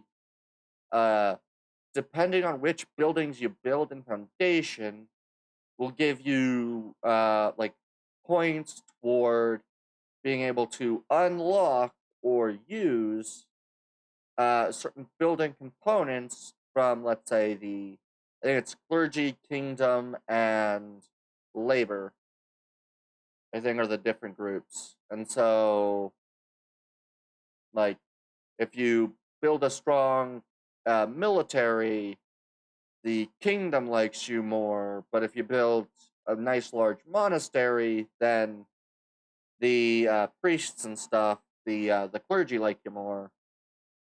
And then, you know, if you build a nice tavern, the people like you more. Objective tasks like creating enough food at one time or having a certain population. All of this feeds back into this point system, which then allows you to unlock various parts of the tech tree. Those are just... And you have complete freedom here. You can focus on just 1 or 2 sides of that tech tree, or you can do a bit of everything. With the tech tree pieces in the middle, it kind of reminds me of in Mountain Blade, not Mountain Blade, jeez. Blade and Sorcery, that's what it is. There are different, I think you have 3 different main types of magic in the game, and in the progression mode, if you level up 2 sides of the magic, you can then use parts in the middle to get more. That's what that kind of reminds me. And I suspect most people will end up doing a bit of everything, but whether you take one all the way to the end is really up to you. And there's various ships at each stage, and you can even get amalgamations of ships from 2 different tech lines. Now, one of the things about the ships as you go up the tech tree, it's not just about unlocking new buildings and upgrades and, you know, more resources, etc., etc., etc. It's also about the ships, and the ships are what increase the tech level, or I guess your society level. Because as you get better ships, you will need better crew. The better crew have better stats and therefore give your ship better overall stats. Of course, as with any city builder, if you're getting a new population type, they will require a new item or items to keep them ticking over. Be that a type of food, alcohol, clothing, or indeed more money. Because, you know, they're pirates. They want to be paid at the end of the day. So the city building feeds into the exploration, and the exploration feeds back into the city building. And the loop they've got is really tight, and how it all flows is really on point. I never felt at any stage that things weren't progressing. It just was all flowing really nicely. I always had something to do. I always felt like I was progressing.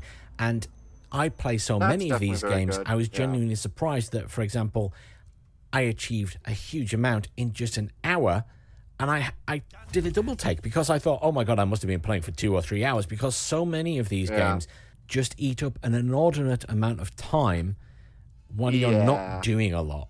But Limbic Entertainment seem to have hit the nail on the head here, and it just flows really well. The last... That's the one thing that's kind of unfortunate about a lot of games, is that you can have a lot of games where the speed at which you progress feels so slow that it then drains the fun of the progression.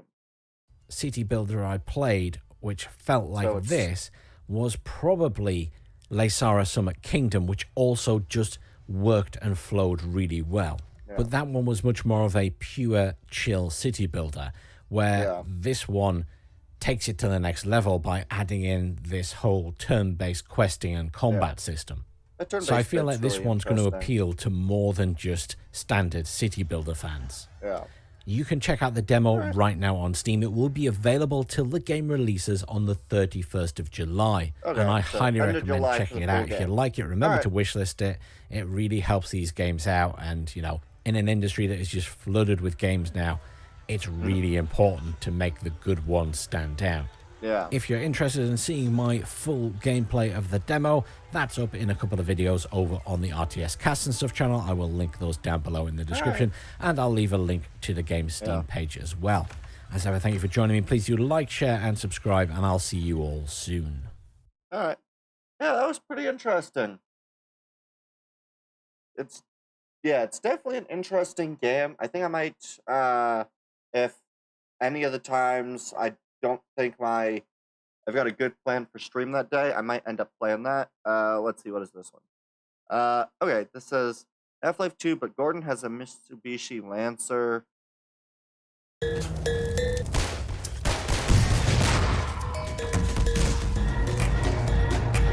Dr. Freeman, I presume. Better hurry. I didn't know better. I suspect Okay, then. trapping. Gordon Freeman. It really is you, isn't it? I found him wandering around outside. Bit of a troublemaker, isn't he? We're ready to project you, Gordon. Bon voyage, and best of luck in your Okay, then. I'll see. It's like they changed the player model to be freaking a car. Shut it down! Shut it down! You must get out! Get out of City 17 as fast as you can, Gordon. Take the old canals, right? They'll get you to Eli's lab. It's a dangerous route, but there's... Stop! We didn't do anything! They've got something. Okay, it's human. Hello? Dr. Freeman? Gordon Freeman? Is that you?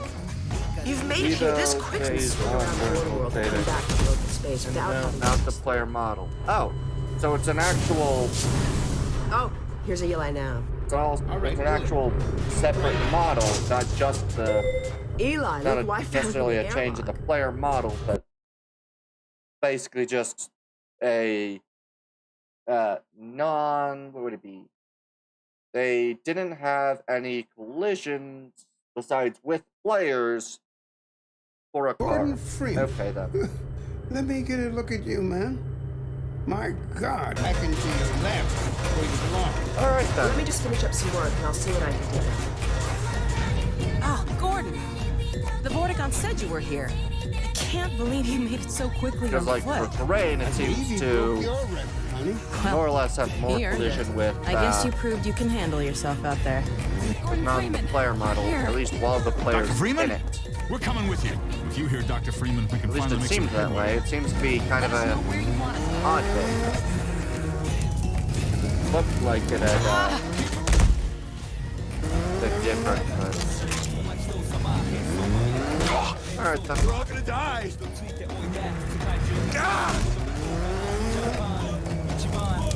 Yeah, that's an interesting bit. Okay, and now it's back to basically where it was when it started. Okay, then.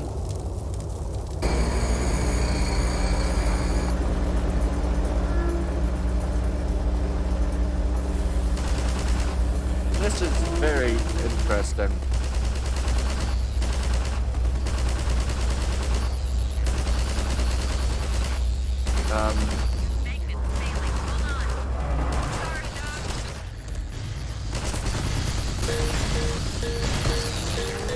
Alright then.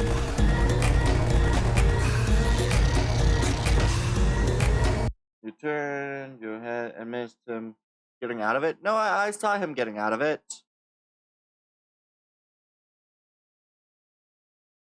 The bit where it's just...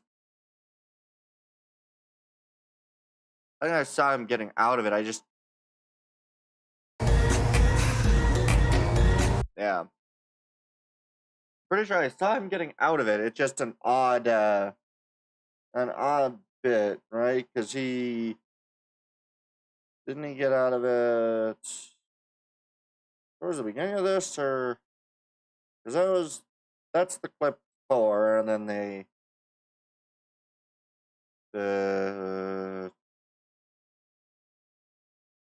know there was the bit where he was where was it?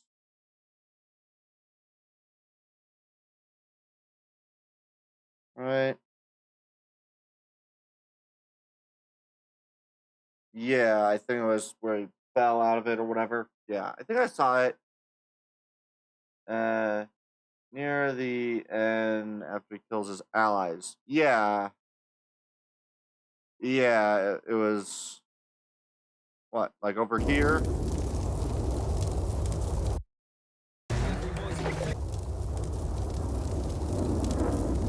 Was that not it?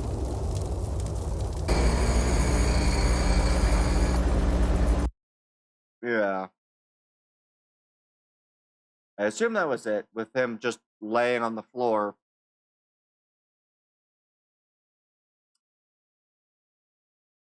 It's an odd thing. And then this just is, okay. And then this says, Half-Life 2 when pi is wrong.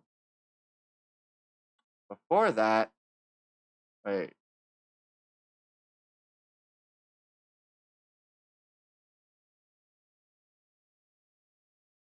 Is it not over here? Is it before this?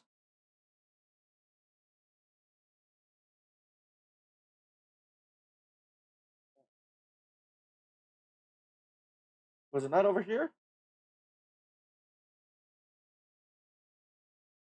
I sworn it was. Or was it after this? Because this is the point where he killed his allies.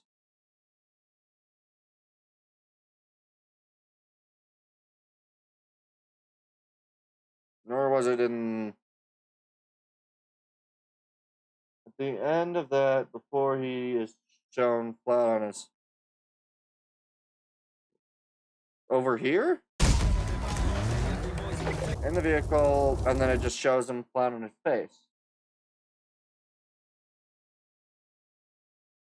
Oh yeah, when he got, yeah, okay, I know what you mean then. Yeah, where he got out, shot the rocket, and went back into his vehicle. Yeah, I saw that one. Okay, that's okay, and then okay. Yeah, I had seen that part because I think that was the first thing that was shown in the video. I just missed it.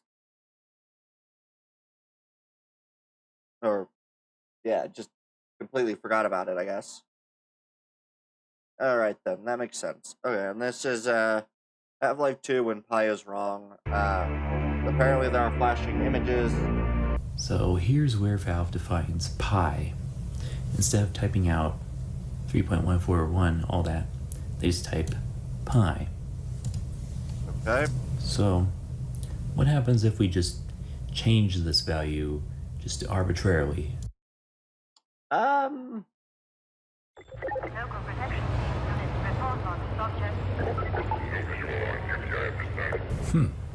I expected it to be worse. Well, how much of the game is being defined by pi? Rise and shine, Mr. Freeman. Rise and shine. Not that I wish to imply you have been sleeping on the job. No one is more deserving of a rest, and all the effort in the world would have gone to waste until, well, let's just say your hour has come again. Okay. Wow. The right man in the wrong Pi is now place 2. can make all the difference in the world. So wake up, Mr. Freeman. Wake up and smell the ashes.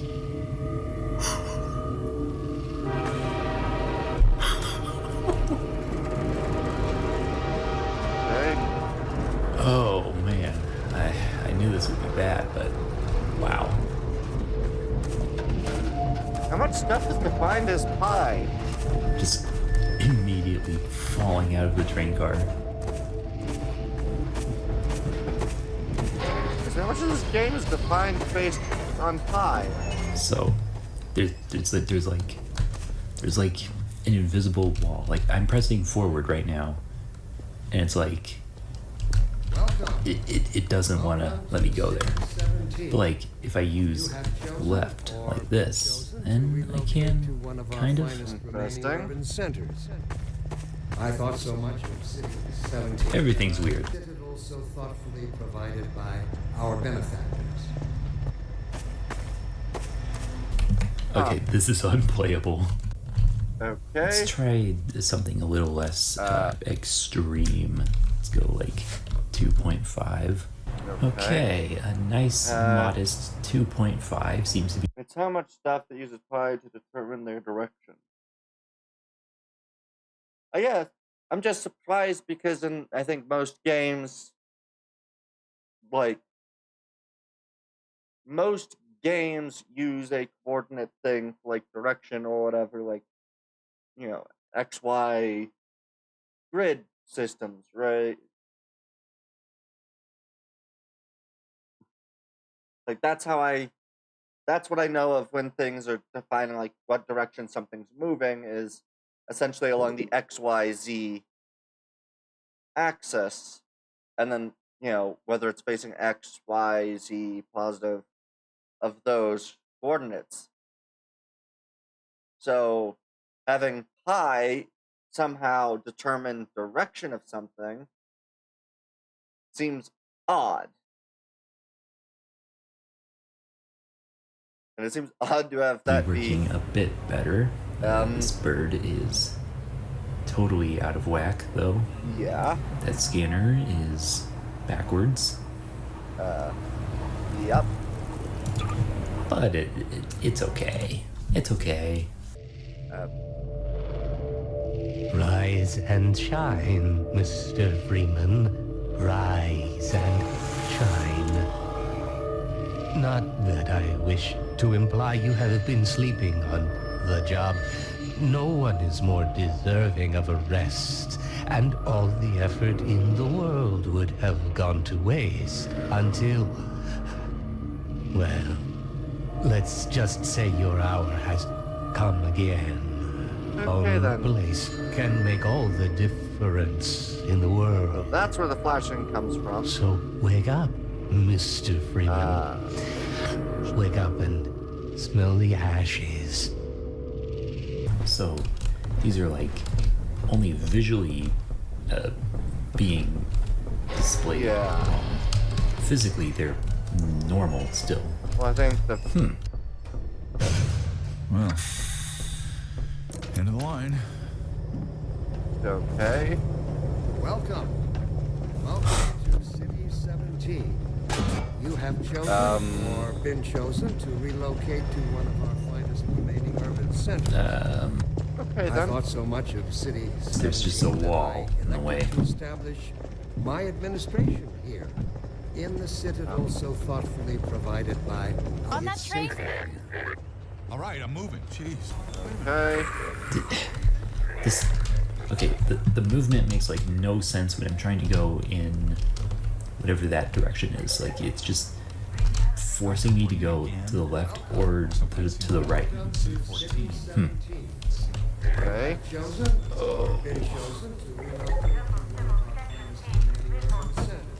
Right. All right then.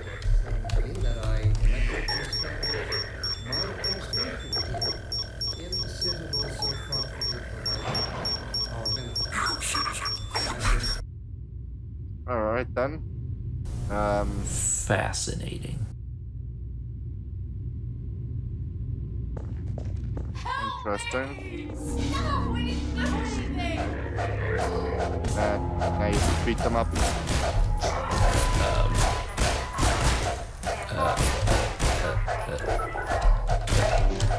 Okay then. What?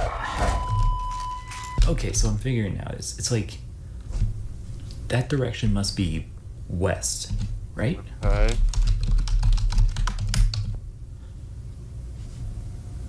Yeah. Going! Shh. So, directions in Source exist between negative 180 and positive 180. Okay. If I see that number right there, Yeah. that's telling where I'm looking, like, horizontally, the yaw. And this direction is east, which gives a yaw value of 0. And when you're looking west, you get either negative 179 like that, or positive 179. Okay. And it's like, I don't know, it's like something about this, like, when you change pi, it's like a third of the angles over here just don't exist. Okay, so like what happens if I try to like... So wait, I'm trying to figure out how this is supposed to be working, because it's confusing the shit out of me. As to like what they're trying to do with shoot pi. at that spot, it's going to put the bullet like still to the right, right? Yeah, and that's still going to be to the right, to the right, to the right. But it's lesser to the right. So it seems like this game is operating basically by using pi to basically go from directly forward, and then using pi to determine the circle. So like one direction's basically north, and then whatever amount east and west by pi for some reason is the rest of that circle to figure out angles. For some reason that's how they're doing that. That doesn't make any sense to do it that way. Like I don't understand why that's being done in that manner. Oh, this is just fascinating to me now, and we should see the same thing vertically.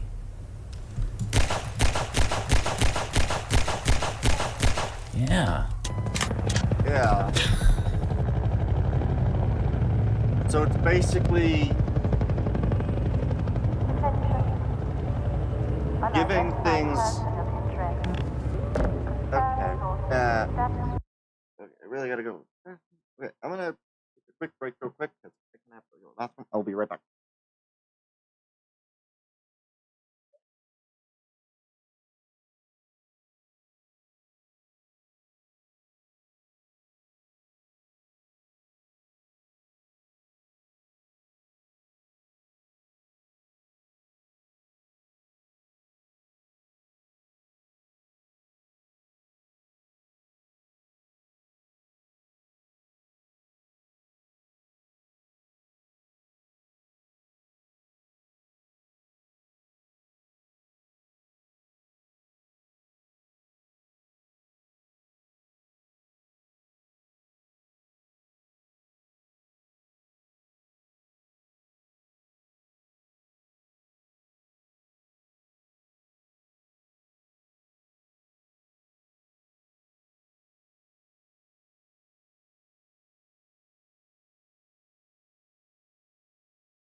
Okay.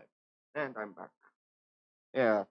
This is so odd because yeah, I think basically what's happening is that it's got a defined at 0, 0, but that everything else is basically on a scale of essentially -1 pi to like -0 pi, with basically pi being used to plot the left and the right.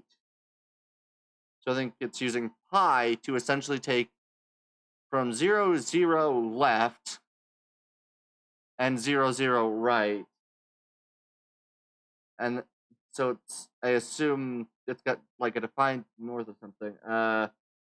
In most 3D math libraries used for trigonometric operations and angular conversions, use radians rather than degrees for mathematical calculations. Yeah, so basically what it's, yeah, so, yeah, that's an oddity because... The train's not here. Yeah, I guess the bit is that would be probably in source engine or in other game engines where a lot of that kind of stuff is automatically done. So for most software, I think that is automatically done. I don't know if that would be automatically done when this originally was made. So I think that's what's causing it. I don't know about that one.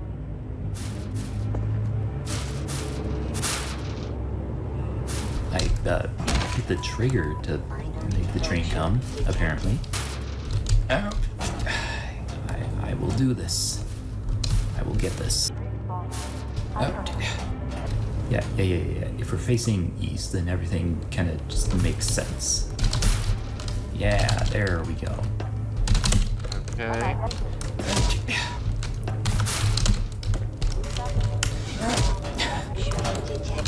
Slowly. Okay. Okay. Okay. That did not. What? Yeah. Okay. Wow. We did it. Yeah. Hey there. How's it going? Yeah, this is so odd.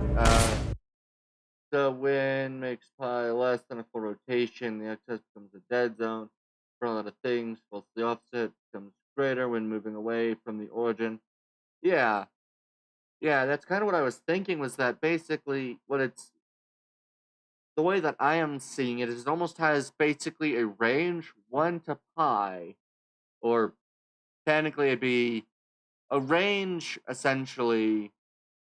I think it's using pi as your known forward, using pi to essentially create a circle around the player, I'm going to assume,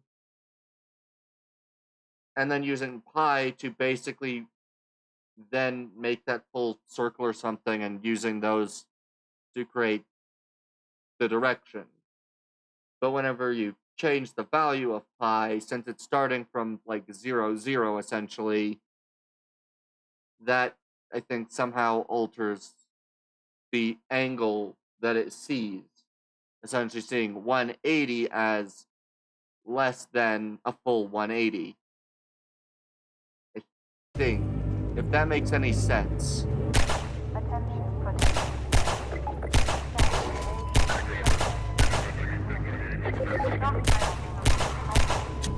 Yeah. So odd. Let's see how broken this is. Hello, Dr. Freeman. The car's all ready for you. Okay. Hop in and I'll lower you down to the beach. Okay. Moderately broken. Good, here we go. Yeah. And then it plays a animation. Okay. Interesting.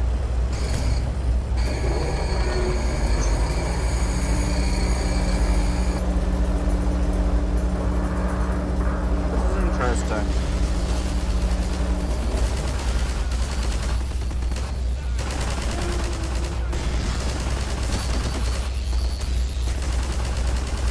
Yeah, this is very interesting.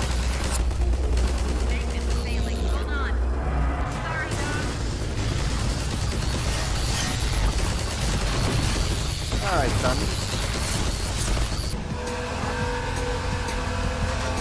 Yeah. So this is very broken. very, very broken. I think the last thing I want to try is pi times 2.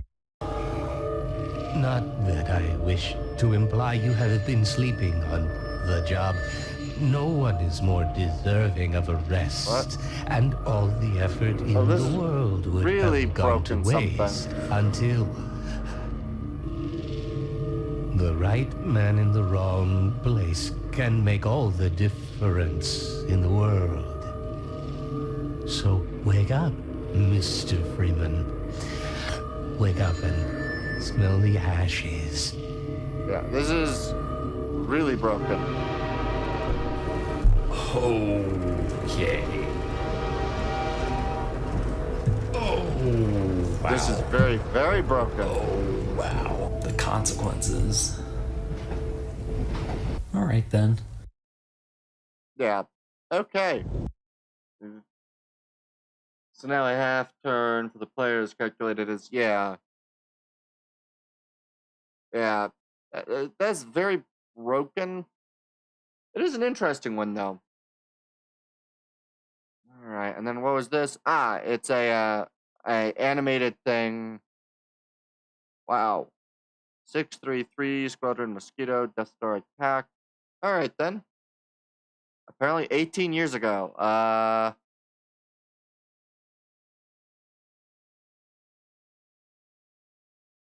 An analysis of the plans provided by Princess Leia has demonstrated a weakness in the back. A precise hit will start a chain reaction which should destroy the station. Okay then. Pardon me for asking, sir, but what good are snub fighters going to be against that? Well, the Empire doesn't consider a small one-man I figured it was going to be animated because of defense. that kind of name. Even for a computer. It's not impossible. I used to bullseye womp rats in my T-16 back home. They're not much bigger than T-meters. Then man your ships. And may the Force be with you.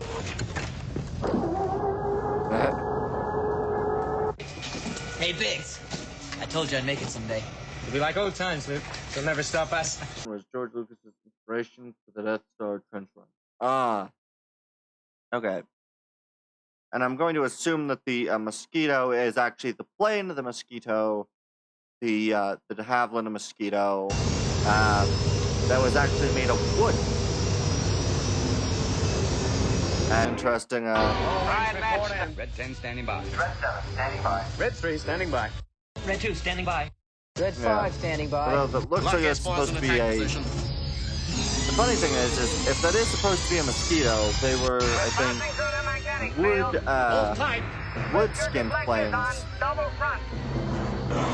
I don't know if, it's an aircraft. Red Leader, this is Base 1.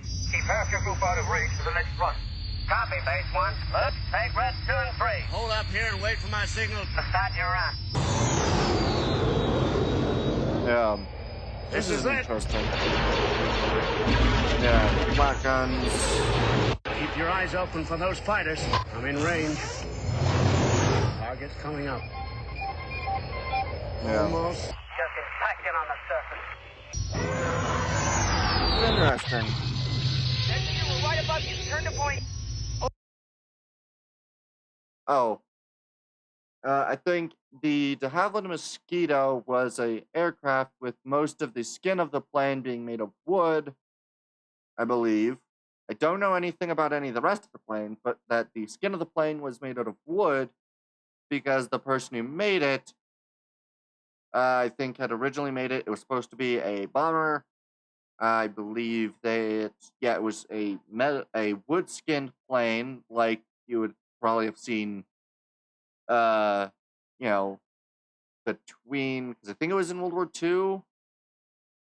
It was in World War II, and it ended up being hard for it to be detected because of the fact that it was wood, and because of the fact that, it was made, designed by, I can't remember his first name, but a guy named de Havilland, I believe. And he really liked planes that went fast. Ended up making a plane out of wood. Everyone disregarded it because it was made out of wood. Got finished basically being made. Ended up getting allowed to be made. They realized, oh, this is actually a really good plane. We probably should have used this earlier. Something like that. I can't remember a lot of the details. I know the fat electrician has a video on it. And that's where I remember most of that. But yeah, I think most of the skin of the aircraft would have been made out of wood. But a lot of the time that I've heard of that story has been through people both reacting to it and me listening to it. So I have no idea any of the visuals or how a lot of things looked. Get set up for your attack run. So that's the primary bit of that.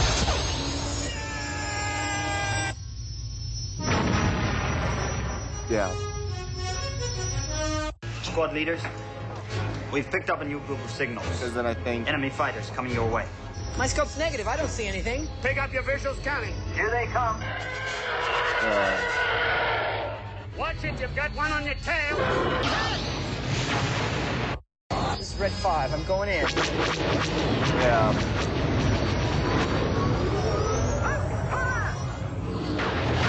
Are you all right? I got a little cook, but I'm okay. Interesting. I'm hit, but not bad. R2, see what you can do with it. Hang on back there. I can't shake it. Yeah. I'm on it, Luke. Hold on.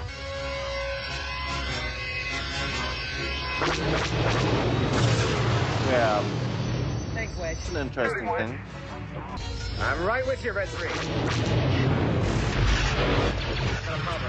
It really makes sense for this to be used as the inspiration for that fight. Rebel base 1 minute and closing. Big Wedge, let's close it up. We're going in full throttle. That'll keep those fighters off our backs. Right with you, boss. Luke, at that speed, would be able to pull out in time? Just like Beggar's Canyon back home. Now this just makes me want to see what the actual initial, actual version of this is.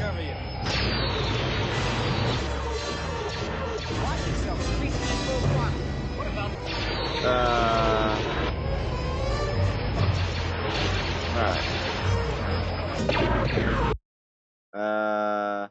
Mosquito, totally empty was... Yeah.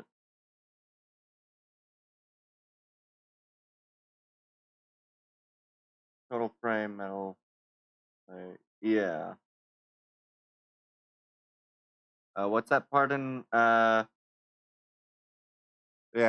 I might watch at some point. Because...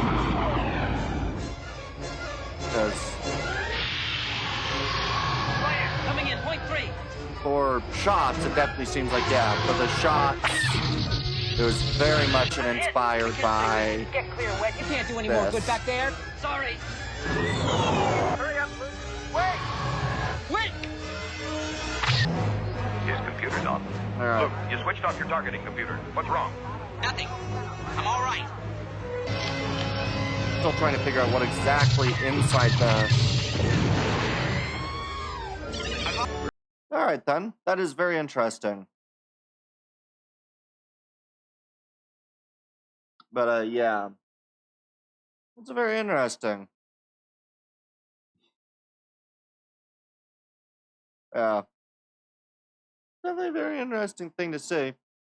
Yeah, I think, yeah, it was an interesting bit, because, yeah, if I remember right, a lot of the information, like Mosquito, I think one of the stories was that the fat electrician told about it was a time when they, during some sort of, like, parade or something that the Nazis were doing, I think they were, that the broadcast towers were, I think, bombed or something like that, so, in the middle of it, and so essentially in the middle of a frickin' like propaganda broadcast, the towers that were broadcasting it ended up getting bombed.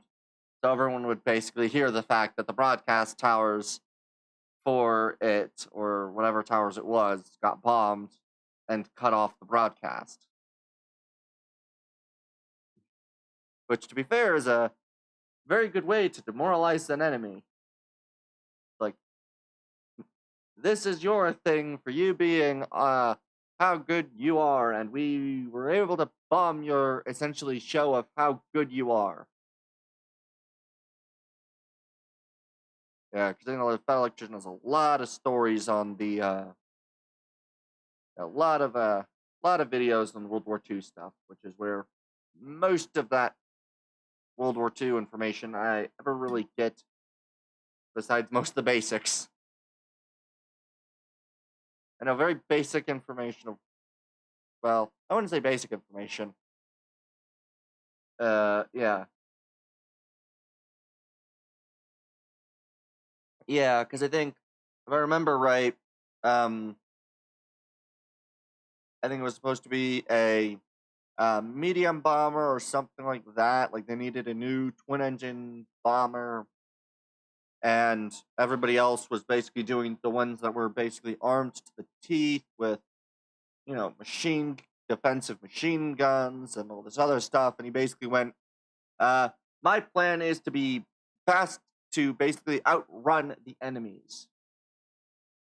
So if I get shot, something was going wrong with that. You're supposed to outrun your enemies in the Mosquito. And I think it ended up usually carrying, I think it was like 1,000 pounds more available carry capacity than most other bombers, because of the fact that, yeah, it didn't have any guns, machine guns, or the people for those. And it was faster, I think, so it could store more fuel, so it could go longer.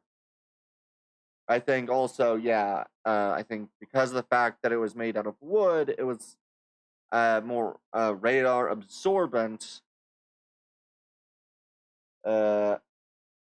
Unfortunately, I cannot access Wikipedia articles on my on my computer, because it's not one of my whitelisted websites, unfortunately. And it is, but yeah. I remember some of it. I just don't remember a lot of the stuff. Yeah, I remember some stuff. You can't? No. It's not one of the whitelisted websites that I have right now. I probably should get it done, but good last time. I think the last time that stuff, I think one of the last times that you had shown something for me to look at through the Wikipedia, I think it was before midnight, or I didn't have my phone set to turning off at midnight. So I think I was looking at it through my phone.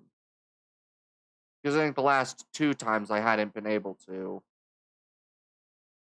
But I was able to on my phone, but yeah. Yeah. So I currently have it set so my phone stops allowing me to do anything after midnight, because I had been essentially staying up till 2 a.m.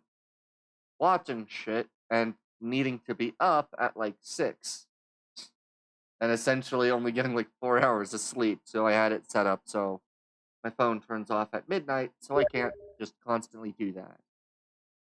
Alright, let's see what this is. Alright, originally conceived as an unarmed fast bomber, use evolved during the war into many roles, including low to medium altitude daytime tactical bombing, high altitude night bomber, pathfinder, day or night fighter, fighter bomber, intruder, maritime strike, and photo reconnaissance aircraft. It was also used by the British Overseas Airways Corporation as a fast transport to carry small, high-value cargo to and from neutral countries through enemy-controlled airspace. The crew of 2 pilot-navigator sat side by side, a single passenger to ride in the aircraft's bomb bay when necessary. Okay. Yeah. Okay. I remember that, yeah. I remember some of that information, yeah. Because I think when the Fat Electrician kind of tells the stories, it's usually in the sync, and so it's like in the timeline order. So it's this happened and this happened, or and so I think, yeah, one of the things that I think you talked about was, yeah, for for some of its fighter roles, I think it was because of the fact that it was made out of wood, radar didn't detect it as easily, and so that was allowing daytime bombings instead of just night bombings, and it was meaning that if you had those with the mosquitoes with radar in them, they could see the enemy without being seen, essentially. I believe it was. So, yeah, a lot of interesting details of that. Because, yeah, I think one of its first missions or whatever, because it was going so fast when I think they released the bomb or something like that, it went through the building they had intended to blow up. Because they had too much of a delay, and the weight of the bomb with the speed of the plane had it go through the target instead of into the target. Which was another interesting part to that. Alright. So much of that. So much very interesting stories. Alright. I think that's gonna end up doing it. I will try to get to be able to do that tomorrow, hopefully, but if not, I might still join the call and just play a different game. Who knows? But alright. Either way, I think that's gonna just about do it. Let's see who we can raid. Oh god, my voice is getting weird. I don't like that. Alright. Let's see. Or was there okay. With how many Night Bomber and Night Fighter variants that existed, the corresponding day versions were less made,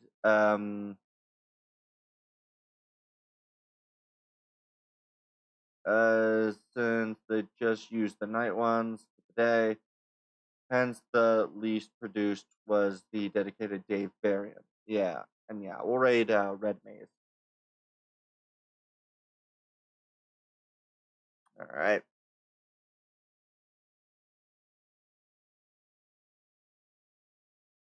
Yeah, it's an interesting,